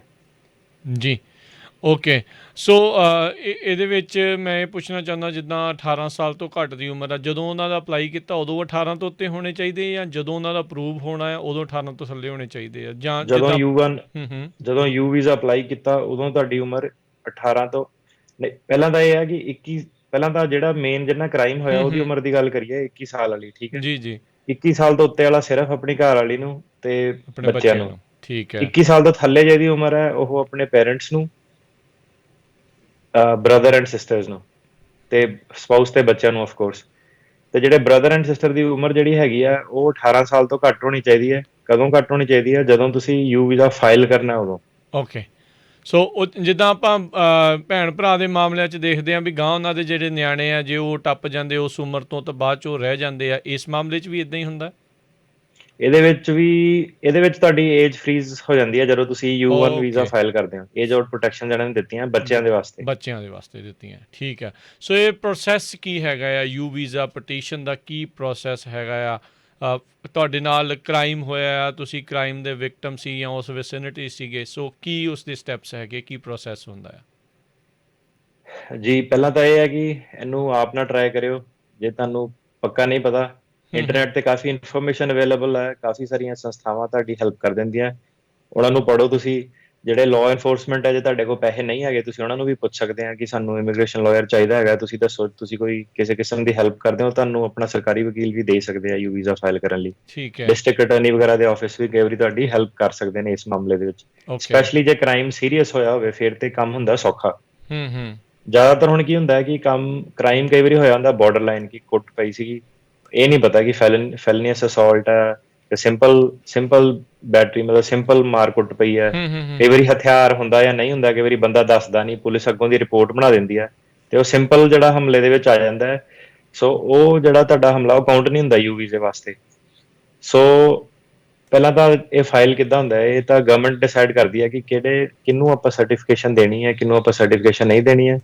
ਤੁਸੀਂ ਇਹਦੇ ਵਾਸਤੇ ਯੂ ਵੀਜ਼ਾ ਫਾਈਲ ਕਰਨ ਵਾਸਤੇ ਫਾਰਮ I-918 ਫਾਰਮ ਤੁਸੀਂ ਫਾਈਲ ਕਰਦੇ ਹੋ। ਬੱਚਿਆਂ ਨੂੰ, ਘਰ ਵਾਲੀ ਨੂੰ ਜਾਂ ਡਿਪੈਂਡੈਂਟਸ ਨੂੰ ਤੁਸੀਂ ਨਾਲ ਲੈ ਕੇ ਆਉਣ ਲਈ ਸਪਲੀਮੈਂਟ A 918 ਸਪਲੀਮੈਂਟ A ਤਿਆਰ ਕਰਦੇ ਹੋ। ਇੱਕ ਤੁਹਾਨੂੰ ਨਾਲ ਸਪਲੀਮੈਂਟ B ਚਾਹੀਦਾ ਹੁੰਦਾ, ਜਿਹੜੀ ਕਿ ਇੱਕ ਸਰਟੀਫਿਕੇਸ਼ਨ ਹੁੰਦੀ ਆ ਲਾਅ ਐਨਫੋਰਸਮੈਂਟ ਤੋਂ ਜਾਂ ਜਿਹੜੀ ਵੀ ਸੰਸਥਾ ਦੀ ਤੁਸੀਂ ਮਦਦ ਕੀਤੀ ਹੈ। ਸੋ 3 ਚੀਜ਼ਾਂ ਹੋ ਗਿਆ, 918 ਸਪਲੀਮੈਂਟ A ਤੇ ਸਪਲੀਮੈਂਟ B। ਇਹ 3 ਚੀਜ਼ਾਂ ਨਾਲ ਤੁਸੀਂ ਯੂ ਵੀਜ਼ਾ ਫਾਈਲ ਕਰ ਸਕਦੇ ਹੋ। ਤੇ ਇਹਦੇ ਨਾਲ ਤੁਸੀਂ ਅੱਗੇ ਆਪਣੀ ਇੱਕ ਡੈਕਲੇਰੇਸ਼ਨ ਲਗਾਉਂਦੇ ਹੋ, ਬਿਆਨ ਜਿਹਨੂੰ ਕਹਿੰਦੇ ਸਟੇਟਮੈਂਟ ਕਹਿੰਦੇ ਆ, ਐਫੀਡੇਵਿਟ ਲਗਾਉਂਦੇ ਹੋ ਜਿਹੜੇ ਉੱਥੇ ਗਵਾਹ ਮੌਜੂਦ ਸੀਗੇ, ਡਾਕਟਰ ਵਗੈਰਾ ਦੀ ਰਿਪੋਰਟ ਲਗਾਉਂਦੇ ਹੋ ਕਿ ਤੁਹਾਨੂੰ ਸੱਟ ਲੱਗੀ ਜਿਸਮਾਨੀ ਤੌਰ ਤੇ ਸਾਈਕੈਟ੍ਰਿਕ ਦੀ ਇਵੈਲੂਏਸ਼ਨ ਲਗਾਉਂਦੇ ਹੋ ਕਿ ਤੁਹਾਨੂੰ ਮਾਨਸਿਕ ਤੌਰ ਤੇ ਕੀ ਨੁਕਸਾਨ ਪਹੁੰਚਿਆ, ਟਰਾਮਾ ਕਿੱਦਾਂ ਹੋਇਆ ਉਹਦਾ। ਤੇ ਥੈਰੇਪੀ ਸੈਸ਼ਨ ਦੇ ਨੋਟਸ ਵਗੈਰਾ ਲਗਾਉਂਦੇ ਹੋ, ਆਪਣੀ ਜਿਹੜੀ ਜਿੰਨੀਆਂ ਵੀ ਥੈਰੇਪੀਜ਼ ਲਈਆਂ ਉਹ ਸਾਰੀਆਂ, ਜਿੰਨੇ ਵੀ ਦਵਾਈਆਂ ਖਾਧੀਆਂ ਉਹ ਸਾਰੀਆਂ, ਕੋਰਟ ਦੇ ਡਾਕੂਮੈਂਟ, ਪੁਲਿਸ ਦੀ ਰਿਪੋਰਟ, ਉਹ ਸਾਰੀਆਂ ਚੀਜ਼ਾਂ ਤੁਸੀਂ ਲਾਉਂਦੇ ਹੋ ਜਿੰਨਾ ਤੁਸੀਂ ਇਹ ਸ਼ੋਅ ਕਰ ਸਕੋਗੇ ਕਿੱਦਾਂ ਤੁਸੀਂ ਅੱਗੇ ਆ ਕੇ ਸਰਕਾਰ ਦੀ ਮਦਦ ਕੀਤੀ। ਸੋ ਜਦੋਂ ਇਹ ਚੀਜ਼ਾਂ ਨਾਲ ਤੁਸੀਂ ਯੂ ਵੀਜ਼ਾ ਫਾਈਲ ਕਰ ਸਕਦੇ ਹੋ। ਜੀ। ਸੋ ਬਿਲਕੁਲ ਜਿੱਦਾਂ ਨੇ ਦੱਸਿਆ ਵੀ ਕਿਸੇ ਚੰਗੇ ਵਕੀਲ ਦੀ ਸਲਾਹ ਜਿਹੜੀ ਲਓ, ਜੇ ਸਰਕਾਰੀ ਤੁਹਾਨੂੰ ਅਦਾਰੇ ਵੱਲੋਂ ਮਦਦ ਮਿਲ ਰਹੀ ਹੈ ਜਾਂ ਹੋਰ ਕਿਸੇ ਸੰਸਥਾ ਵੱਲੋਂ ਮਦਦ ਲਓ। ਆਪ ਜਿਹੜਾ ਆ ਇਹ ਕੰਮ ਜਿਹੜਾ ਉਹ ਨਾ ਕਰਿਓ, ਕਿਉਂਕਿ ਇਹ ਸਾਰੀਆਂ ਚੀਜ਼ਾਂ ਨੂੰ ਸ਼ੋਅ ਕਰਨ ਦੇ ਲਈ ਵਧੀਆ ਜਿਹੜੀ ਗੱਲਬਾਤ ਲਿਖਣੀ ਅਤੇ ਉਹ ਪੇਸ਼ ਕਰਨ ਦਾ ਜਿਹੜਾ ਆ ਤਜਰਬਾ ਉਹ ਚਾਹੀਦਾ ਆ। ਸੋ ਜ਼ਰੂਰ ਧਿਆਨ ਰੱਖਿਓ ਅਤੇ ਤੁਸੀਂ ਅਟਾਰਨੀ ਟੇਕੀਆਣਾ ਉਹਨਾਂ ਦੇ ਆਫਿਸ ਦੇ ਨਾਲ ਵੀ ਸੰਪਰਕ ਜਿਹੜਾ ਉਹ ਕਰ ਸਕਦੇ ਆ 415-909-0503 ਦੇ ਉੱਤੇ ਇਹਨਾਂ ਦੇ ਨਾਲ ਕੰਟੈਕਟ ਕਰਕੇ। ਸੋ ਗੌਰਮੈਂਟ ਜਿਹੜੀਆਂ ਐਂਟੀਟੀਜ਼ ਆ ਉਹ ਸਰਟੀਫਾਈਂਗ ਦਾ ਜਿਹੜਾ ਤੁਸੀਂ ਦੱਸਿਆ ਆ, ਕਿਹੜੀਆਂ ਜਿਹੜੀਆਂ ਐਂਟੀਟੀਜ਼ ਆ ਉਹ ਸਰਟੀਫਾਈ ਦੀ ਅਥਾਰਟੀ ਰੱਖਦੀਆਂ ਨੇ? ਜੀ ਬਿਲਕੁਲ। ਇੱਕ ਮੈਂ ਚੀਜ਼ ਆਪਣੇ ਪਿਛਲੇ ਵਾਲੇ ਟੌਪਿਕ 'ਚ ਐਡ ਕਰਨਾ ਚਾਹੁੰਦਾ, ਕਿਉਂਕਿ ਆਪਾਂ ਗੱਲ ਕੀਤੀ ਸੀ ਯੂ ਵੀਜ਼ਾ ਫਾਈਲ ਕਿੱਦਾਂ ਹੁੰਦਾ। ਸੋ ਇੱਕ ਡਿਸਕਲੇਮਰ ਕਹਿ ਲਓ, ਵਾਰਨਿੰਗ ਕਹਿ ਲਓ, ਇਹ ਹੈ ਕਿ ਜਿਹੜਾ ਇਹ ਰੇਡੀਓ ਸ਼ੋਅ ਹੈ ਕਿਸੇ ਨੂੰ ਕਾਨੂੰਨੀ ਸਲਾਹ ਨਹੀਂ ਦੇ ਰਿਹਾ ਮੈਂ, ਇਹ ਕੋਈ ਅਟਰਨੀ ਕਲਾਇੰਟ ਰਿਲੇਸ਼ਨਸ਼ਿਪ ਨਹੀਂ ਇੱਥੇ ਫਾਰਮ ਹੋ ਰਿਹਾ। ਇਹ ਸਿਰਫ ਇੱਕ ਰੇਡੀਓ ਸ਼ੋਅ ਆ ਜਿਹਦੇ ਵਿੱਚ ਇੱਕ ਜਨਰਲ ਇਨਫੋਰਮੇਸ਼ਨ ਹੈ। ਕੋਈ ਵੀ ਬੰਦਾ ਇਹ ਸ਼ੋਅ ਨੂੰ ਸੁਣ ਕੇ ਇਹ ਨਾ ਸੋਚੇ ਕਿ ਇੱਕ ਪੂਰੀ ਕੰਪਲੀਟ ਇਨਫੋਰਮੇਸ਼ਨ ਆ ਕਿ ਰੇਡੀਓ 'ਚ ਇੱਦਾਂ ਕਿਹਾ ਸੀਗਾ ਤਾਂ ਕਰਕੇ ਆਪਾਂ ਫਾਈਲ ਕਰਤਾ। ਸੋ ਇਹ ਹੁਣ ਜਿੰਨੇ ਵੀ ਅਗਲੇ ਵੀ ਸ਼ੋਅ ਆ, ਹਰੇਕ ਸ਼ੋਅ ਦੇ ਵਿੱਚ ਤੁਹਾਨੂੰ ਦੱਸਿਆ ਜਾਊਗਾ, ਜਿੱਥੇ ਵੀ ਮੈਂ ਦੱਸੂਗਾ ਕਿ ਫਾਈਲ ਕਿੱਦਾਂ ਹੋਣਾ, ਤੇ ਨਾਲ ਮੈਂ ਵੀ ਦੱਸੂਗਾ ਕਿ ਇਹ ਆਪਾਂ ਤੁਹਾਨੂੰ ਫਾਰਮ ਮੈਂ ਜ਼ਰੂਰ ਦੱਸ ਰਿਹਾ, ਪਰ ਮੈਂ ਇਹ ਨਹੀਂ ਕਹਿ ਰਿਹਾ ਕਿ ਇਹ ਕੰਪਲੀਟ ਪ੍ਰੋਸੈਸ ਹੈ। ਸੋ ਤੁਸੀਂ ਇਹ ਸਿਰਫ ਲਿਮਿਟਿਡ ਇਨਫੋਰਮੇਸ਼ਨ ਦੇ ਬੇਸ ਤੇ ਇਹਨੂੰ ਟਰਾਈ ਨਹੀਂ ਕਰਨਾ। ਹਮੇਸ਼ਾ ਇੱਕ ਵਕੀਲ ਦੀ ਮਦਦ ਦੇ ਨਾਲ ਹੀ, ਜਿੱਥੇ ਵੀ ਤੁਸੀਂ ਰਹਿੰਦੇ ਹੋ ਲੋਕਲ ਵਕੀਲ ਫੜ ਕੇ ਉੱਥੋਂ ਯੂ ਵੀਜ਼ਾ ਤੁਸੀਂ ਵਕੀਲ ਦੀ ਮਦਦ ਦੇ ਨਾਲ ਹੀ ਕਰਨਾ ਜੀ, ਪੂਰਾ ਪ੍ਰੋਸੈਸ ਫਾਲੋ ਕਰਨਾ ਹੈ। ਜੀ। ਹੁਣ ਆਪਾਂ ਆਈਏ ਜੀ ਗਵਰਨਮੈਂਟ, ਕਿਹੜੀ ਗਵਰਨਮੈਂਟ ਅਥਾਰਟੀ ਇਹਨੂੰ ਸਰਟੀਫਾਈ ਕਰ ਸਕਦੀ ਹੈ। ਸਭ ਤੋਂ ਪਹਿਲਾਂ ਤਾਂ ਜਿਹੜੀ ਪੁਲਿਸ ਹੈ, ਲਾਅ ਇਨਫੋਰਸਮੈਂਟ ਹੈ, ਪੁਲਿਸ ਸਭ ਤੋਂ ਪਹਿਲਾਂ ਤੁਸੀਂ ਕਾਲ ਕਰਦੇ ਹੋ। ਸਭ ਤੋਂ ਮੇਨ ਤਾਂ ਤੁਹਾਡਾ ਉਹੀ ਹੁੰਦਾ ਕਿ ਪੁਲਿਸ ਕਈ ਵਾਰੀ ਤੁਹਾਨੂੰ ਸਿੱਧੇ ਦੱਸਦੀ ਹੈ, ਤੁਸੀਂ ਉਹਨਾਂ ਨਾਲ ਕੋਆਪਰੇਟ ਕਰਦੇ ਹੋ, ਡਿਟੈਕਟਿਵ ਅਸਾਈਨ ਕਰ ਦਿੰਦੇ। ਪੁਲਿਸ ਹੋ ਗਿਆ, ਜਿਹੜਾ ਪ੍ਰੋਸੀਕਿਊਟਰ ਦਾ ਜਿਹੜਾ ਸਰਕਾਰੀ ਵਕੀਲ ਦੇ ਜਿਹੜੇ ਦਫ਼ਤਰ ਹੈ ਉਹ ਹੋ ਗਏ, ਜੱਜ ਹੋ ਗਏ, ਜਿਹੜੇ ਫੈਮਿਲੀ ਕੋਰਟ ਵਗੈਰਾ ਦੇ ਜੱਜ ਹੋ ਗਏ। ਜੇ ਤੁਹਾਡੇ ਨਾਲ ਕੋਈ ਇੰਪਲੋਇਮੈਂਟ ਜਾਂ ਲੇਬਰ ਲਾਅ ਦੇ ਵਿੱਚ ਕੋਈ ਡਿਸਕ੍ਰਿਮੀਨੇਸ਼ਨ ਹੋਇਆ, ਸਟੋਰਾਂ ਤੇ ਕੰਮ ਕਰਦੇ, ਕਿਸੇ ਨੇ ਤੁਹਾਨੂੰ ਪੈਸੇ ਨਹੀਂ ਦਿੱਤੇ, ਕਿਸੇ ਨੇ ਤੁਹਾਡੇ ਪੈਸੇ ਮਾਰੇ ਆ ਰੈਸਟੋਰੈਂਟ, ਸਟੋਰ 'ਚ, ਕਿਤੇ ਵੀ, ਤੁਸੀਂ ਡਿਪਾਰਟਮੈਂਟ ਆਫ ਲੇਬਰ ਮੂਹਰੇ ਜਾ ਸਕਦੇ ਹੋ, ਉੱਥੋਂ ਵੀ ਤੁਸੀਂ ਸਰਟੀਫਿਕੇਸ਼ਨ ਲੈ ਕੇ ਆ ਸਕਦੇ ਹੋ। ਸੋ ਕਹਿਣ ਦਾ ਮਤਲਬ ਕਿ ਜਿਹੜਾ ਵੀ ਤੁਹਾਡੇ ਨਾਲ ਕੋਈ ਕ੍ਰਾਈਮ ਹੋਇਆ, ਉਹ ਕ੍ਰਾਈਮ ਉਹਨਾਂ ਨੇ ਲਿਸਟ ਕੀਤੇ ਹੋਏ ਆ ਕਿਹੜੇ ਜਿਹੜੇ ਕ੍ਰਾਈਮ ਆ। ਸੋ ਤੁਸੀਂ ਉਹਦੀ ਜਿਹੜੀ ਵੀ ਸੰਸਥਾ ਤੁਹਾਡੀ ਐਪਲੀਕੇਬਲ ਹੈਗੀ ਆ, ਸਰਕਾਰੀ ਅਦਾਰਾ ਜਿਹੜਾ ਵੀ ਹੈਗਾ, ਤੁਸੀਂ ਉੱਤੋਂ ਇਹ ਜਿਹੜੀ 918B ਸਪਲੀਮੈਂਟ B ਜਿਹਨੂੰ ਕਹਿੰਦੇ ਆ, ਉਹ ਸਰਟੀਫਿਕੇਸ਼ਨ ਤੁਸੀਂ ਉਹਨਾਂ ਕੋਲ ਰਿਕੁਐਸਟ ਕਰ ਸਕਦੇ ਹੋ। ਇਹ ਸਰਟੀਫਿਕੇਸ਼ਨ ਤੋਂ ਬਿਨਾਂ ਤੁਹਾਡਾ ਯੂ ਵੀਜ਼ਾ ਦਾ ਜਿਹੜਾ ਕੇਸ ਹੈ ਉਹ ਫਾਈਲ ਨਹੀਂ ਹੋ ਸਕਦਾ। ਠੀਕ ਹੈ। ਸੋ ਇਹ ਉਹਨਾਂ ਦੇ ਕੋਲੋਂ ਆਈਦਰ ਪੁਲਿਸ ਵਾਲੀਆਂ ਜਿਹੜੀਆਂ ਅਥਾਰਟੀਜ਼ ਜਾਂ ਡਿਪਾਰਟਮੈਂਟ ਆਫ ਲੇਬਰ ਜਾਂ ਇਹਦੇ ਨਾਲ ਸੰਬੰਧਿਤ ਜਿਹੜੀਆਂ ਹੈਗੀਆਂ। ਇੱਕ ਮੈਂ ਇਸ ਦੇ ਵਿੱਚ ਪੁੱਛਣਾ ਚਾਹੁੰਦਾ, ਜਦੋਂ ਤੁਹਾਡੇ ਨਾਲ ਤੁਸੀਂ ਕਿਸੇ ਕ੍ਰਾਈਮ ਦੇ ਜੇ ਵਿਕਟਮ ਆ, ਉਸ ਦੇ ਇਰਦ ਗਿਰਦ ਜਿਹੜਾ ਉਹ ਸੀਗੇ, ਉਸ ਵਿਸਿਨਿਟੀ ਸੀਗੇ, ਕਿੰਨੇ ਟਾਈਮ ਫਰੇਮ ਦੇ ਵਿੱਚ ਇਹ ਅਪਲਾਈ ਕਰਨਾ ਪੈਂਦਾ? ਇਸ ਦੇ ਉੱਤੇ ਕੋਈ ਸਮੇਂ ਸੀਮਾ ਵੀ ਹੈਗੀ ਹੈ ਜਾਂ ਨਹੀਂ? ਸਮੇਂ ਦੀ ਕੋਈ ਸੀਮਾ ਨਹੀਂ ਇਹਦੇ ਵਿੱਚ ਹੈਗੀ, ਪਰ ਮੇਨ ਪ੍ਰੋਬਲਮ ਕੀ ਆ ਜਾਂਦੀ ਹੈ ਕਿ ਇੱਕ ਉਹ ਪੁੱਛਦੇ ਨੇ ਕਿ ਤੁਹਾਨੂੰ ਨੁਕਸਾਨ ਕੀ ਪਹੁੰਚਿਆ ਸੀਗਾ। ਤਾਂ ਫਿਰ ਆਪਾਂ ਜਿੰਨੇ ਕਲਾਇੰਟ ਆਉਂਦੇ ਆਪਾਂ ਦੇਖਦੇ ਹਾਂ ਉਹਨਾਂ ਨੇ ਕੋਈ ਵੀ ਇਲਾਜ ਕੁਛ ਨਹੀਂ ਕਰਾਇਆ ਹੁੰਦਾ, ਉਹਨਾਂ ਕੋਲ ਡਾਕੂਮੈਂਟਸ ਨਹੀਂ ਹੁੰਦੇ। ਤਾਂ ਤੁਹਾਨੂੰ ਇਹ ਜ਼ਰੂਰ ਸ਼ੋਅ ਕਰਨਾ ਪੈਂਦਾ ਹੈ ਕਿ ਉਹ ਜਿਹੜਾ ਹਾਦਸਾ ਹੋਇਆ ਉਹਨਾਂ ਤੁਸੀਂ ਕਿੱਦਾਂ ਇਫੈਕਟ ਹੋਏ। ਸੋ ਜਿਹਨਾਂ ਦੇ ਹੁਣ ਕ੍ਰਾਈਮ ਪੁਰਾਣੇ ਹੋ ਜਾਂਦੇ ਨੇ ਹਨਾ, 5-10 ਸਾਲ ਆਲਰੇਡੀ ਹੋ ਗਏ, ਫਿਰ ਉਹਨਾਂ ਨੂੰ ਜਿਹੜਾ ਸਾਈਕੈਟ੍ਰਿਕ ਰਿਪੋਰਟ ਉਹ ਲਾ ਸਕਦੇ ਨੇ ਜਾ ਕੇ, ਮੈਂਟਲ ਹੈਲਥ ਇਵੈਲੂਏਸ਼ਨ, ਜਿਹਦੇ ਵਿੱਚ ਉਹ ਜਾ ਕੇ ਇੱਕ ਡਾਕਟਰ ਨੂੰ ਦੱਸਦੇ ਆ ਕਿ ਉਹਨਾਂ ਨਾਲ ਕੀ ਹੋਇਆ ਸੀਗਾ, ਕਿੱਦਾਂ ਹੋਇਆ ਸੀਗਾ, ਕਿੱਦਾਂ ਉਹਨਾਂ ਦੀ ਨੀਂਦ ਖਰਾਬ ਹੋਈ ਜਾਂ ਉਹਨਾਂ ਦਾ ਕਨਸੈਂਟਰੇਸ਼ਨ ਖਰਾਬ ਹੋਈ ਜਾਂ ਹੋਰ ਕੋਈ ਵੀ ਮੈਂਟਲ ਹੈਲਥ ਇਸ਼ੂਜ਼ ਉਹਨਾਂ ਨੂੰ ਆਏ। ਫਿਰ ਇਹ ਜਿਹੜਾ ਸਾਈਕੈਟ੍ਰਿਸਟ ਹੈ, ਇਹਨਾਂ ਦੇ ਕੋਲ ਆਪਣੇ ਟੈਸਟ ਵਗੈਰਾ ਅਵੇਲੇਬਲ ਹੁੰਦੇ ਨੇ, ਉਹ ਤੁਹਾਨੂੰ ਟੈਸਟ ਐਡਮਿਨਿਸਟਰ ਕਰਦੇ ਨੇ ਤੇ ਫਿਰ ਉਹ ਤੁਹਾਡੀ ਰਿਪੋਰਟ ਬਣਾਉਂਦੇ ਨੇ ਕਿ ਕਿੱਦਾਂ, ਹੁਣ ਕਿਸੇ ਦੇ ਸਿਰ ਤੇ ਮੰਨ ਲਓ ਬੰਦੂਕ ਰੱਖਤੀ ਉਹਨਾਂ ਨੇ ਹਨਾ, ਬੰਦੇ ਨੂੰ ਡਰ ਪੈ ਗਿਆ ਮਰਨ ਦਾ, ਉਹ ਫਿਰ ਆਪਣਾ ਐਕਸਪਲੇਨ ਕਰਦਾ ਕਿ ਕਿੱਦਾਂ ਉਸ ਤੋਂ ਬਾਅਦ ਕੰਮ 'ਚ ਮੈਨੂੰ ਪ੍ਰੋਬਲਮ ਆਈ ਜਾਂ ਰਾਤੀ ਸੌਣ ਦੇ ਵਿੱਚ ਪ੍ਰੋਬਲਮ ਆਈ, ਡਰ ਲੱਗਦਾ ਸੀਗਾ ਜਾਂ ਮੈਂ ਦਰਵਾਜ਼ਾ ਬੰਦ ਕਰਕੇ ਸੌਣ ਲੱਗ ਪਿਆ ਉਸ ਤੋਂ ਬਾਅਦ। ਸੋ ਇਦਾਂ ਇਹ ਸਾਰੇ ਜਿਹੜੇ ਮੈਂਟਲ ਹੈਲਥ ਪ੍ਰੈਕਟੀਸ਼ਨਰਸ ਹੈਗੇ ਨੇ, ਕਾਫੀ ਵਧੀਆ ਰਿਪੋਰਟ ਵਗੈਰਾ ਤਿਆਰ ਕਰਕੇ ਦੇ ਸਕਦੇ ਨੇ, ਪੂਰਾ ਐਕਸਪਲੇਨ ਕਰ ਸਕਦੇ ਨੇ ਕਿ ਕਿੱਦਾਂ ਤੁਹਾਨੂੰ ਨੁਕਸਾਨ ਪਹੁੰਚਿਆ, ਕਿੱਦਾਂ ਟਰਾਮਾ ਕਾਜ਼ ਹੋਇਆ। ਸੋ ਵਿਸਿਨਿਟੀ ਦਾ ਮਤਲਬ ਇਹੀ ਹੈ ਕਿ ਤੁਸੀਂ ਇਦਾਂ ਨਹੀਂ ਕਿ ਮੈਂ ਫੋਨ ਤੇ ਸੀਗਾ ਤੇ ਮੈਂ ਉਹਨਾਂ ਨੂੰ ਲੜਦੇ ਹੋਏ ਸੁਣਿਆ, ਉਸ ਚੀਜ਼ ਤੇ ਯੂ ਵੀਜ਼ਾ ਨਹੀਂ ਹੋਣਾ। ਤੁਸੀਂ ਉੱਥੇ ਮੌਕੇ ਵਾਰਦਾਤ ਤੇ ਮੌਜੂਦ ਹੋਣੇ ਚਾਹੀਦੇ। ਜੀ। ਇਹ ਜਿਹੜੇ ਸਰਟੀਫਾਈਂਗ ਅਥਾਰਟੀਜ਼ ਦੀ ਆਪਾਂ ਗੱਲ ਕੀਤੀ ਆ, ਕੀ ਇਹ ਹਮੇਸ਼ਾ ਕਾਗਜ਼ ਜਿਹੜੇ ਉਹ ਦਿੰਦੇ ਨੇ, ਲੈਟਰ ਪ੍ਰੋਵਾਈਡ ਕਰਦੇ ਨੇ? ਨਹੀਂ ਜੀ, ਇਹ ਨਾ ਹਮੇਸ਼ਾ ਨਹੀਂ ਦਿੰਦੇ ਨੇ। ਇਨਫੈਕਟ ਪਿੱਛੇ ਹਫਤੇ ਇੱਕ ਸਾਡੇ ਕਲਾਇੰਟ ਦਾ ਕੇਸ ਸੀਗਾ, ਤੇ ਕਾਫੀ ਉਹਨੇ ਆਰਮਡ ਰੋਬਰੀ ਦਾ ਕੇਸ ਸੀਗਾ, ਪਰ ਪੁਲਿਸ ਵਾਲਿਆਂ ਨੇ ਕਹਿ ਦਿੱਤਾ ਕਿ ਜਦ ਤੱਕ ਪੂਰਾ ਜਿਹੜਾ ਕੇਸ ਦਾ ਨਿਪਟਾਰਾ ਨਹੀਂ ਹੁੰਦਾ, ਜਦ ਤੱਕ ਸਜ਼ਾ ਨਹੀਂ ਮਿਲਦੀ ਬੰਦਿਆਂ ਨੂੰ, ਤਦ ਤੱਕ ਆਪਾਂ ਨਹੀਂ ਤੁਹਾਨੂੰ ਯੂ ਵੀਜ਼ਾ ਦੀ ਸਰਟੀਫਿਕੇਸ਼ਨ ਦੇਣੀ। ਵਾਓ। ਸੋ ਹੁਣ ਕੀ ਹੈ ਕਿ ਤੁਸੀਂ ਟਰਾਈ ਕਰ ਸਕਦੇ ਹੋ, ਦੁਬਾਰਾ ਉਹਨਾਂ ਕੋਲ ਜਾ ਸਕਦੇ ਹੋ, ਰਿਕੁਐਸਟ ਕਰ ਸਕਦੇ ਹੋ। ਕਈ ਪੁਲਿਸ ਵਾਲੇ ਹੁੰਦੇ ਉਹ ਸਿੱਧੇ ਹੀ ਜਦੋਂ ਤੁਸੀਂ ਉਹਨਾਂ ਨੂੰ ਕਾਲ ਹੀ ਕਰਦੇ ਹੋ ਰਾਈਟ ਵੇ ਤੁਹਾਨੂੰ ਕਹਿ ਦਿੰਦੇ ਨੇ ਜੇ ਕੋਈ ਵੀ ਹੈਲਪ ਚਾਹੀਦੀ ਹੈ ਦੱਸਿਓ। ਤੁਹਾਨੂੰ ਅਜੇ ਤੁਹਾਡੇ ਕੋਰਟ ਦੀਆਂ ਤਰੀਕਾਂ ਵੀ ਨਹੀਂ ਪਈਆਂ ਹੁੰਦੀਆਂ, ਉਹ ਪਹਿਲਾਂ ਹੀ ਤੁਹਾਨੂੰ ਜਿਹੜੀ ਸਰਟੀਫਿਕੇਸ਼ਨ ਆ ਉਹ ਦੇ ਦਿੰਦੇ ਨੇ। ਪਰ ਕਾਫੀ ਸਾਰੇ ਲੋਕੀ ਆ ਉਹ ਥੋੜਾ ਲਟਕਾ ਕੇ ਰੱਖਦੇ ਨੇ। ਸੋ ਇਹ ਡਿਪੈਂਡ ਕਰਦਾ ਹੈ ਕਿਹੜੇ ਏਰੀਆ 'ਚ ਤੁਸੀਂ ਲੋਕੇਟਡ ਹੋ ਤੇ ਅੱਗੋਂ ਬੰਦਾ ਕਿਦਾਂ ਦਾ ਤੁਹਾਨੂੰ ਮਿਲਦਾ। ਸੋ ਇੱਕ ਯੂ ਵੀਜ਼ਾ ਰਿਲੇਟਿਵਲੀ ਫੇਰ ਵੀ ਅਜੇ ਨਵਾਂ ਹੀ ਵੀਜ਼ਾ, ਇੱਕ ਤੁਹਾਨੂੰ ਦੱਸਿਆ ਜਿੱਦਾਂ 2000 'ਚ ਚੱਲਿਆ ਸੀਗਾ, ਤੇ ਸਾਰੀ ਜਿਹੜੀ ਲਾਅ ਐਨਫੋਰਸਮੈਂਟ ਜਾਂ ਉਹ ਸਾਰੇ ਹੈਗੇ ਉਹਨਾਂ ਨੂੰ 100% ਪਤਾ ਨਹੀਂ ਹੁੰਦਾ ਕਈਆਂ ਨੂੰ। ਸੋ ਕਾਫੀ ਕਨਫਿਊਜ਼ਨ ਵੀ ਹੈ ਇਸ ਏਰੀਆ ਦੇ ਵਿੱਚ। ਤੇ ਪਰ ਜਿਹੜਾ ਲਾਅ ਹੈ ਉਹ ਇਹ ਕਹਿੰਦਾ ਹੈ ਕਿ ਜਿਹੜੀ ਯੂ ਵੀਜ਼ਾ ਹੈ ਉਹ ਭਾਵੇਂ ਕ੍ਰਾਈਮ ਡਿਟੈਕਟ ਹੀ ਹੋਇਆ ਹੋਵੇ ਤਾਂ ਵੀ ਯੂ ਵੀਜ਼ਾ ਦਾ ਜਿਹੜੀ ਹੈਗੀ ਹੈ ਆਪਸ਼ਨ ਉਹ ਅਵੇਲੇਬਲ ਹੈਗੀ ਹੈ। ਅਰਲੀ ਸਟੇਜ ਆਫ ਇਨਵੈਸਟੀਗੇਸ਼ਨ ਤੇ ਵੀ ਜਿਹੜੀ ਆਪਸ਼ਨ ਹੈ ਲੋਕਾਂ ਨੂੰ ਅਵੇਲੇਬਲ ਆ। ਸੋ ਇੱਥੇ ਜਿਹੜੀ ਏਜੰਸੀ ਆ ਉਹ ਤੁਹਾਨੂੰ ਕਈ ਵਾਰੀ ਨਹੀਂ ਦਿੰਦੀ ਕਿਉਂਕਿ ਉਹਨਾਂ ਨੂੰ ਪਤਾ ਨਹੀਂ ਹੈਗਾ, ਪਰ ਤੁਸੀਂ ਉਹਨਾਂ ਨੂੰ ਫਿਰ ਮਲਟੀਪਲ ਟਾਈਮ ਤੁਸੀਂ ਉਹਨਾਂ ਨੂੰ ਰਿਕੁਐਸਟ ਕਰੋ, ਕਈ ਵਾਰੀ ਉਹ ਦੇ ਦਿੰਦੇ ਨੇ। ਜੀ। ਸੋ ਬੇਸਿਕਲੀ ਉਹਨਾਂ ਦਾ ਮਕਸਦ ਆ ਵੀ ਉਹ ਇਹਨਾਂ ਦੀ ਇਨਵੈਸਟੀਗੇਸ਼ਨ ਦੇ ਵਿੱਚ ਮਦਦ ਕਰਨ, ਦੂਜੇ ਬੰਦੇ ਨੂੰ ਇੱਕ ਹਿਸਾਬ ਦੇ ਨਾਲ ਲਾਲਚ ਦੇ ਰਹੇ ਆ ਵੀ ਤੁਸੀਂ ਅੱਗੇ ਆਓ, ਇਹਨਾਂ ਲੋਕਾਂ ਨੂੰ ਜਿਹੜੇ ਕ੍ਰਿਮੀਨਲ ਬੰਦਿਆਂ ਨੂੰ ਅੰਦਰ ਕਰਾਓ ਤੇ ਤੁਹਾਨੂੰ ਜਿਹੜਾ ਆ ਅਸੀਂ ਅਮਰੀਕਾ 'ਚ ਰਹਿਣ ਦਾ ਜਿਹੜਾ ਪ੍ਰਬੰਧ ਆ ਉਹ ਇੱਕ ਹਿਸਾਬ ਦੇ ਨਾਲ ਜਿਹੜਾ ਕਰਾਂਗੇ, ਤੁਹਾਨੂੰ ਮੌਕਾ ਜਿਹੜਾ ਉਹ ਦੇਵਾਂਗੇ। ਸੋ ਹੁਣ ਮਦਦ ਦੀ ਗੱਲ ਚੱਲਦੀ ਆ, ਮਦਦ ਕਈ ਤਰੀਕੇ ਦੀ ਹੋ ਸਕਦੀ ਆ। ਸੋ ਇਨਵੈਸਟੀਗੇਸ਼ਨ ਦੇ ਵਿੱਚ ਮਦਦ ਦਾ ਮਤਲਬ ਕੀ ਆ? ਜਿਹੜਾ ਇਹ ਜਿਸ ਬੰਦੇ ਨੇ ਯੂ ਵੀਜ਼ਾ ਅਪਲਾਈ ਕਰਨਾ ਆ, ਕਿਹੜੀਆਂ ਚੀਜ਼ਾਂ ਨੂੰ ਮਦਦ ਮੰਨੀ ਜਾਂਦੀ ਆ? ਜੀ ਬਿਲਕੁਲ।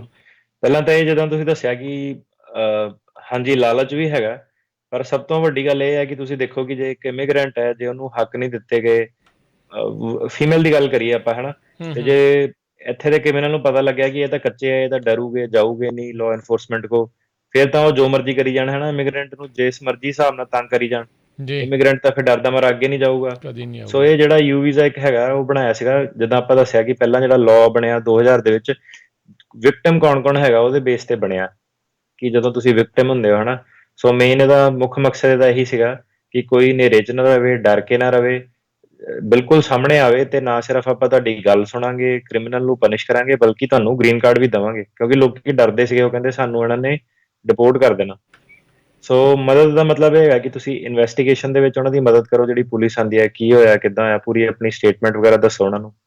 ਤੁਸੀਂ ਪ੍ਰੋਸੀਕਿਊਸ਼ਨ ਦੇ ਵਿੱਚ ਮਦਦ ਕਰੋ, ਜਦੋਂ ਸਰਕਾਰੀ ਵਕੀਲ ਅੱਗੇ ਕੇਸ ਚਲਾਉਂਦਾ ਉਹਨਾਂ ਨੇ ਤੁਹਾਨੂੰ ਪੁੱਛਣਾ ਹੈ ਕਿ ਤੁਸੀਂ ਵਿਟਨੈਸ ਬਣਨਾ ਕਿ ਨਹੀਂ ਬਣਨਾ, ਤੁਸੀਂ ਕਹਿਣਾ ਹਾਂ ਮੈਂ ਬਣਨਾ। ਕਾਫੀ ਸਾਰੇ ਹੁਣ ਸਾਨੂੰ ਲੋਕੀ ਕਾਲ ਕਰਦੇ ਨੇ, ਉਹ ਜਦੋਂ ਉਹਨਾਂ ਨੂੰ ਮੈਂ ਸਿੱਧੇ ਪੁੱਛਦਾ ਕਿ ਜਦੋਂ ਕੇਸ ਚੱਲਿਆ ਹੈਗਾ ਤੁਸੀਂ ਉੱਥੇ ਗਏ ਸੀਗੇ, ਉਹ ਕਹਿੰਦੇ ਨਹੀਂ ਉਦੋਂ ਮੈਂ ਬਿਜ਼ੀ ਸੀਗਾ, ਮੈਂ ਕੰਮ ਕਰਦਾ ਸੀਗਾ ਸਟੋਰ ਤੇ, ਮੈਂ ਗਿਆ ਨਹੀਂ। ਸੋ ਤੁਸੀਂ ਮਦਦ ਨਹੀਂ ਕੀਤੀ, ਉਹਨਾਂ ਨੇ ਤੁਹਾਨੂੰ ਯੂ ਵੀਜ਼ਾ ਦੀ ਸਰਟੀਫਿਕੇਸ਼ਨ ਨਹੀਂ ਦੇਣੀ। ਸੋ ਤੁਸੀਂ ਕਿਸੇ ਵੀ ਕਿਸਮ ਦੀ ਡਿਟੈਕਸ਼ਨ, ਇਨਵੈਸਟੀਗੇਸ਼ਨ, ਪ੍ਰੋਸੀਕਿਊਸ਼ਨ ਦੇ ਵਿੱਚ, ਕਨਵਿਕਸ਼ਨ ਦੇ ਵਿੱਚ, ਉਹਨਾਂ ਦੀ ਜੇਲ੍ਹ ਦੀ ਜਿਹੜੀ ਸੈਂਟੈਂਸਿੰਗ ਹੈ, ਕੋਈ ਵੀ ਤੁਸੀਂ ਜਿਹੜੀ ਉਹਨਾਂ ਦੀ ਸਰਕਾਰ ਨੇ ਜਿਹੜੀ ਗਤੀਵਿਧੀ ਕਰਨੀ ਉਹਦੇ ਵਿੱਚ ਜੇ ਤੁਸੀਂ ਉਹਨਾਂ ਦੀ ਹੈਲਪ ਕਰਦੇ ਹੋ ਤੇ ਤੁਸੀਂ ਆਪ ਵਿਕਟਿਮ ਸੀਗੇ ਜਾਂ ਉੱਥੇ ਮੌਜੂਦ ਸੀਗੇ, ਤਾਂ ਤੁਸੀਂ ਯੂ ਵੀਜ਼ਾ ਫਾਈਲ ਕਰ ਸਕਦੇ ਹੋ। ਸੋ ਸਵਾਲ ਇਹਦਾ ਫਿਰ ਇਹੀ ਆਉਂਦਾ ਹੈ ਕਿ ਤੁਸੀਂ ਪਹਿਲਾਂ ਪੁਲਿਸ ਨੂੰ ਕਾਲ ਕੀਤੀ, ਫਿਰ ਜਦੋਂ ਪੁਲਿਸ ਆਈ ਕਿ ਤੁਸੀਂ ਪੁਲਿਸ ਨੂੰ ਪੂਰੇ ਡਿਟੇਲ 'ਚ ਦੱਸਿਆ ਕਿ ਕੀ ਹੋਇਆ ਸੀਗਾ ਤੁਹਾਡੇ ਨਾਲ, ਜਾਂ ਕਿੱਦਾਂ ਜਿਹੜਾ ਸੀਗਾ ਕ੍ਰਿਮੀਨਲ ਉਹਨੇ ਕੀ ਕੀਤਾ ਸੀਗਾ। ਤੁਸੀਂ ਪੁਲਿਸ ਦੇ ਸਾਰੇ ਜਵਾਬ ਦਿੱਤੇ ਕਿ ਨਹੀਂ ਦਿੱਤੇ, ਤੁਸੀਂ ਪੁਲਿਸ ਨੂੰ ਫੋਟੋਆਂ ਲੈਣ ਦਿੱਤੀਆਂ, ਆਪਣੇ ਬਿਜ਼ਨਸ ਦੀਆਂ, ਘਰ ਦੀਆਂ ਵੀਡੀਓ ਵਗੈਰਾ ਦਿਖਾਈ ਕਿ ਨਹੀਂ ਦਿਖਾਈ, ਤੁਸੀਂ ਪੁਲਿਸ ਨੂੰ ਆਇਡੈਂਟੀਫਿਕੇਸ਼ਨ ਦਿੱਤੀ ਬੰਦਿਆਂ ਦੀ ਕਿ ਨਹੀਂ ਦਿੱਤੀ, ਤੁਸੀਂ ਸਰਕਾਰੀ ਵਕੀਲ ਨਾਲ ਗੱਲ ਕੀਤੀ ਕਿ ਨਹੀਂ ਕੀਤੀ, ਤੁਸੀਂ ਕੋਰਟ ਦੇ ਵਿੱਚ ਜਾ ਕੇ ਗਵਾਹੀ ਦਿੱਤੀ ਕਿ ਨਹੀਂ ਦਿੱਤੀ, ਹੈ ਨਾ। ਇੱਦਾਂ ਦੇ ਸਾਰੇ ਫਿਰ ਜਿਹੜੇ ਸਵਾਲ ਆ, ਜੇ ਉਹਨਾਂ ਦਾ ਜਵਾਬ ਆ ਕਿ ਤੁਸੀਂ ਕੀਤੀ ਆ ਮਦਦ ਕੋਰਟ ਦੀ ਜਾਂ ਪੁਲਿਸ ਦੀ, ਤੇ ਫਿਰ ਤੁਸੀਂ ਯੂ ਵੀਜ਼ਾ ਅਪਲਾਈ ਕਰ ਸਕਦੇ ਹੋ। ਜੀ। ਇਸ ਮਾਮਲੇ ਦੇ ਵਿੱਚ ਜੇ ਬੰਦਾ ਉਸ ਕ੍ਰਾਈਮ ਦਾ ਵਿਕਟਮ ਨਹੀਂ ਆ, ਪਰ ਕਿਸੇ ਦੋਸ਼ੀ ਨੂੰ ਫੜਾਉਣ ਦੇ ਵਿੱਚ ਉਹ ਮਦਦ ਕਰ ਦਿੰਦਾ, ਗਾਹੇ ਵਗਾਹੇ ਜਿਸ ਦੀ ਭਾਲ ਹੈਗੀ ਆ ਉਹਨੂੰ ਲੱਭਣ ਦੇ ਵਿੱਚ ਮਦਦ ਕਰ ਦਿੰਦਾ ਆ, ਕਿ ਉਸ ਮਾਮਲੇ ਵਿੱਚ ਵੀ ਉਹ ਲੋਕ ਯੂ ਵੀਜ਼ਾ ਅਪਲਾਈ ਕਰ ਸਕਦੇ ਨੇ? ਡਿਪੈਂਡ ਕਰਦਾ, ਥੋੜਾ ਕੇਸ ਤੁਹਾਨੂੰ ਆਪਣਾ ਐਕਸਪਲੇਨ ਕਰਨਾ ਪੈਂਦਾ। ਇੱਕ ਸਾਡਾ ਕੇਸ ਹੈਗਾ ਕਈ ਸਾਲ ਪਹਿਲਾਂ, ਉਹਦੇ ਵਿੱਚ ਕੀ ਹੋਇਆ ਸੀਗਾ ਕਿ ਇੱਕ ਰੂਮਮੇਟ ਸੀਗੇ, ਮੁੰਡਾ ਕੁੜੀ ਰੂਮਮੇਟ ਰਹਿੰਦੇ ਸੀਗੇ ਅਲੱਗ-ਅਲੱਗ, ਤੇ ਜਿਹੜੀ ਕੁੜੀ ਸੀਗੀ ਉਹਦਾ ਜਿਹੜਾ ਬॉयਫ੍ਰੈਂਡ ਸੀਗਾ ਉਹ ਅਬਿਊਜ਼ਿਵ ਸੀਗਾ, ਤੇ ਜਦੋਂ ਪ੍ਰੈਗਨੈਂਟ ਸੀਗੀ ਉਹ ਘਰੇ ਆ ਗਿਆ। ਇੱਕ ਵਾਰੀ ਆ ਕੇ ਉਹਨੇ ਨਾ ਮੁੱਕੇ ਵਗੈਰਾ ਮਾਰਨੇ ਸ਼ੁਰੂ ਕਰਤੇ, ਉਹਨੂੰ ਬੈਲੀ ਵਗੈਰਾ ਵਿੱਚ ਵੀ ਪੰਚ ਕੀਤਾ, ਤੇ ਜਿਹੜਾ ਸਾਡਾ ਕਲਾਇੰਟ ਸੀਗਾ ਇਹਨੇ ਜਾ ਕੇ ਉਹਨੂੰ ਛੁਡਾਉਣ ਦੀ ਕੋਸ਼ਿਸ਼ ਕੀਤੀ ਕਿ ਤੂੰ ਨਾ ਕਰ ਏਦਾਂ ਨਾ, ਤੇ ਉਹਨੇ ਕੀ ਕੀਤਾ ਕਿ ਉਹਨੇ ਉਹਨੂੰ ਧੱਕਾ ਮਾਰਿਆ, ਥੋੜਾ ਜਿਹਾ ਹਲਕਾ ਜਿਹਾ ਜਿੱਦਾਂ ਕਹਿ ਲਓ ਸਲੈਪ ਕੀਤਾ ਉਹਨੇ। ਜਿਹੜਾ ਸਾਡਾ ਕਲਾਇੰਟ ਸੀਗਾ ਉਹਨੂੰ ਨਹੀਂ ਕੁੱਟਿਆ, ਪਰ ਉਹ ਕੁੜੀ ਨਾਲ ਕਾਫੀ ਉਹਨੇ ਧੱਕਾ ਕੀਤਾ, ਫਿਰ ਉਹਨੇ ਲਾਅ ਐਨਫੋਰਸਮੈਂਟ ਪੁਲਿਸ ਨੂੰ ਕਾਲ ਕੀਤੀ, ਪੁਲਿਸ ਆਈ। ਸੋ ਇਹ ਸਾਰੇ ਨੂੰ ਜੇ ਤੁਸੀਂ ਦੇਖੋ ਤਾਂ ਇਹਦੇ ਵਿੱਚ ਕੀ ਹੈਗਾ ਕਿ ਉਹ ਸਾਡੇ ਕਲਾਇੰਟ ਨੇ ਪੁਲਿਸ ਦੀ ਮਦਦ ਕੀਤੀ, ਬਿਲਕੁਲ ਮਦਦ ਕੀਤੀ, ਕਿਉਂਕਿ ਜਿਹੜੀ ਕੁੜੀ ਸੀਗੀ ਉਹ ਅਬਿਊਜ਼ਿਵ ਰਿਲੇਸ਼ਨਸ਼ਿਪ ਦੇ ਵਿੱਚ ਸੀਗੀ। ਉਹ ਪਹਿਲਾਂ ਵੀ ਪੁਲਿਸ ਨੂੰ ਕਾਲ ਕਰ ਸਕਦੀ ਸੀ, ਉਹਨੇ ਕਦੀ ਨਹੀਂ ਕੀਤੀ। ਫਿਰ ਇਹਦੇ ਵਿੱਚ ਬੇਬੀ ਦਾ ਵੀ ਕੰਸਰਨ ਆ ਗਿਆ ਕਿ ਉਹਨੂੰ ਵੀ ਡੇਂਜਰ ਸੀਗਾ। ਹੁਣ ਆ ਗਿਆ ਕਿ ਕਲਾਇੰਟ ਵਿਕਟਮ ਕਿੱਦਾਂ ਹੈਗਾ। ਵਿਕਟਮ ਦੇ ਵਿੱਚ ਹੁਣ ਜਦੋਂ ਤੁਹਾਡੇ ਮੂਹਰੇ ਕਿਸੇ ਪ੍ਰੈਗਨੈਂਟ ਲੇਡੀ ਨੂੰ ਕੁੱਟਮਾਰ ਪੈ ਰਹੀ ਹੈ, ਤੁਹਾਨੂੰ ਵੀ ਉਹਦਾ ਟਰਾਮਾ ਕਿਸੇ ਨਾ ਕਿਸੇ ਹੱਦ ਤੱਕ ਹੋਊਗਾ।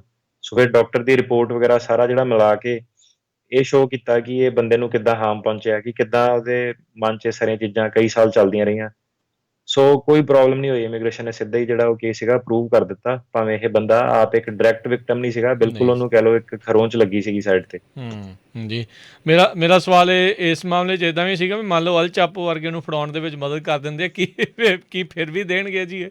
ਬਿਲਕੁਲ ਦੇਣਗੇ। ਫਿਰ ਤਾਂ ਹੋਰ ਵੀ ਬਹੁਤ ਜ਼ਿਆਦਾ, ਜਿੱਦਾਂ ਐਸ ਵੀਜ਼ਾ ਹੋ ਗਿਆ, ਹੋਰ ਬਹੁਤ ਸਾਰੇ ਵੀਜ਼ੇ ਦੀ ਜਿੱਦਾਂ ਆਪਸ਼ਨਸ ਆ ਜਾਂਦੀਆਂ ਜੇ ਤੁਸੀਂ ਇਦਾਂ ਦੇ ਲੈਵਲ ਤੇ ਮਦਦ ਕਰਦੇ ਆ FBI ਵਾਂਟਡ ਬੰਦੇ ਨੂੰ ਫੜਾਉਣ ਦੇ ਵਿੱਚ ਜਾਂ ਕੁਛ ਇਦਾਂ ਦੇ। ਠੀਕ ਹੈ ਜੀ।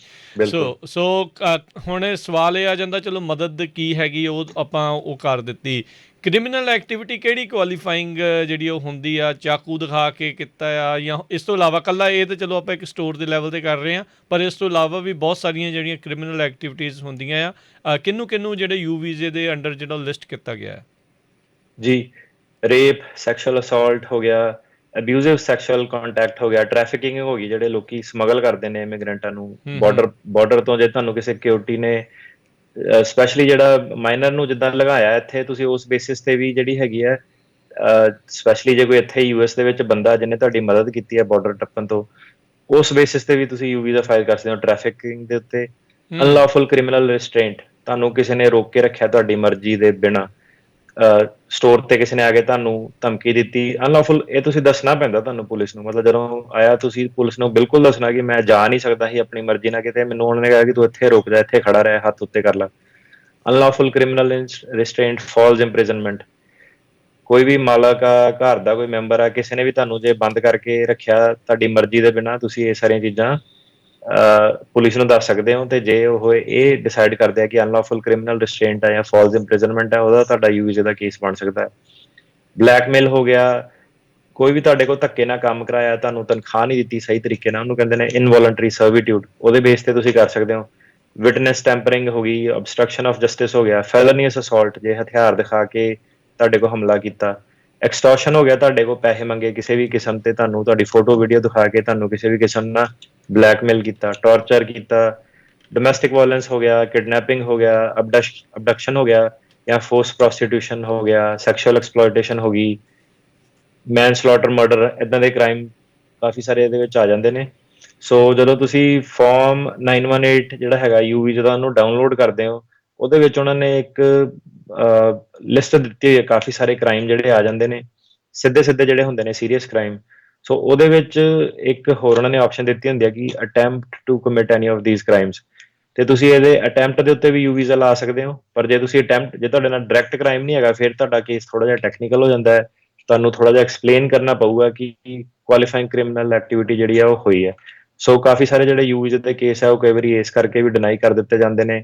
ਉਹ ਕਹਿੰਦੇ ਇਹ ਤਾਂ ਤੁਹਾਡੀ ਸਟੋਰ ਦੇ ਵਿੱਚ ਸਿੰਪਲ ਜਿਹਾ ਹਮਲਾ ਹੈ, ਆਪਾਂ ਕਾਊਂਟ ਨਹੀਂ ਕਰਦੇ।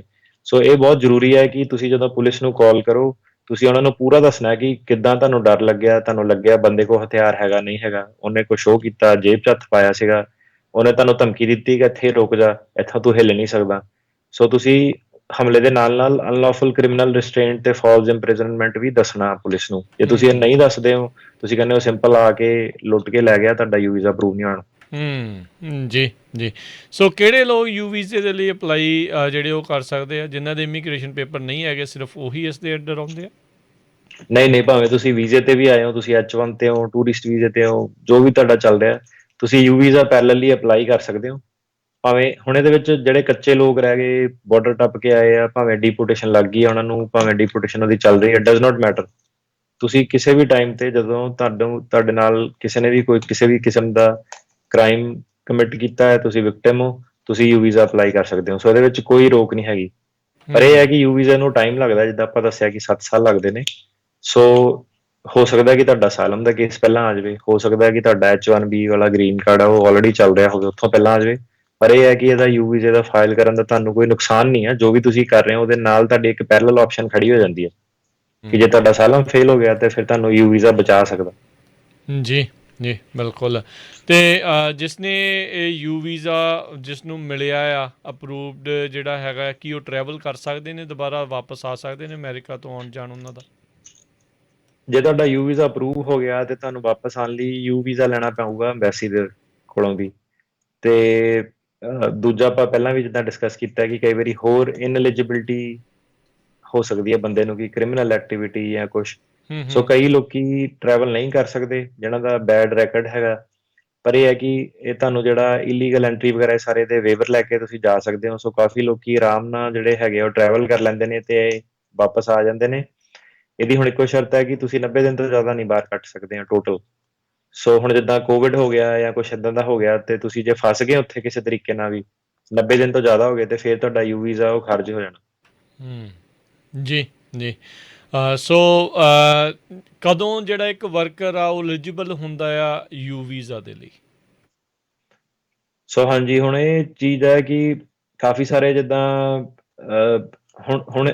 ਹੁਣ ਇਹਦੇ ਵਿੱਚ ਕੀ ਹੈ ਕਿ ਆਪਾਂ ਕਾਫੀ ਲੋਕਾਂ ਤੋਂ ਸੁਣਿਆ ਕਿ ਮੇਰੇ ਰਿਸ਼ਤੇਦਾਰ ਨੇ ਮੇਰਾ ਬੌਂਡ ਪਾ ਦਿੱਤਾ, ਪੈਸੇ ਮੇਰੇ ਕੋਲ ਲਏ ਸੀਗੇ, ਬੌਂਡ ਦੀ ਫੀਸ ਮਤਲਬ ਜਿਹੜਾ ਬੰਦਾ ਉਹਨੇ ਆਪ ਤਾਰੀ, ਫਿਰ ਰਿਸ਼ਤੇਦਾਰ ਦੇ ਚਲ ਗਿਆ। ਰਿਸ਼ਤੇਦਾਰ ਦਾ ਜਿਹੜਾ ਮਕਸਦ ਸੀਗਾ ਉਹ ਸੀਗਾ ਉਹਨੂੰ ਸਟੋਰ ਤੇ ਕੰਮ ਕਰਾ ਕੇ ਰੱਖਣਾ ਕਿ ਇਹ ਬੰਦੇ ਨੂੰ ਘੁਸਾਓ ਹੁਣ, ਹਨਾ।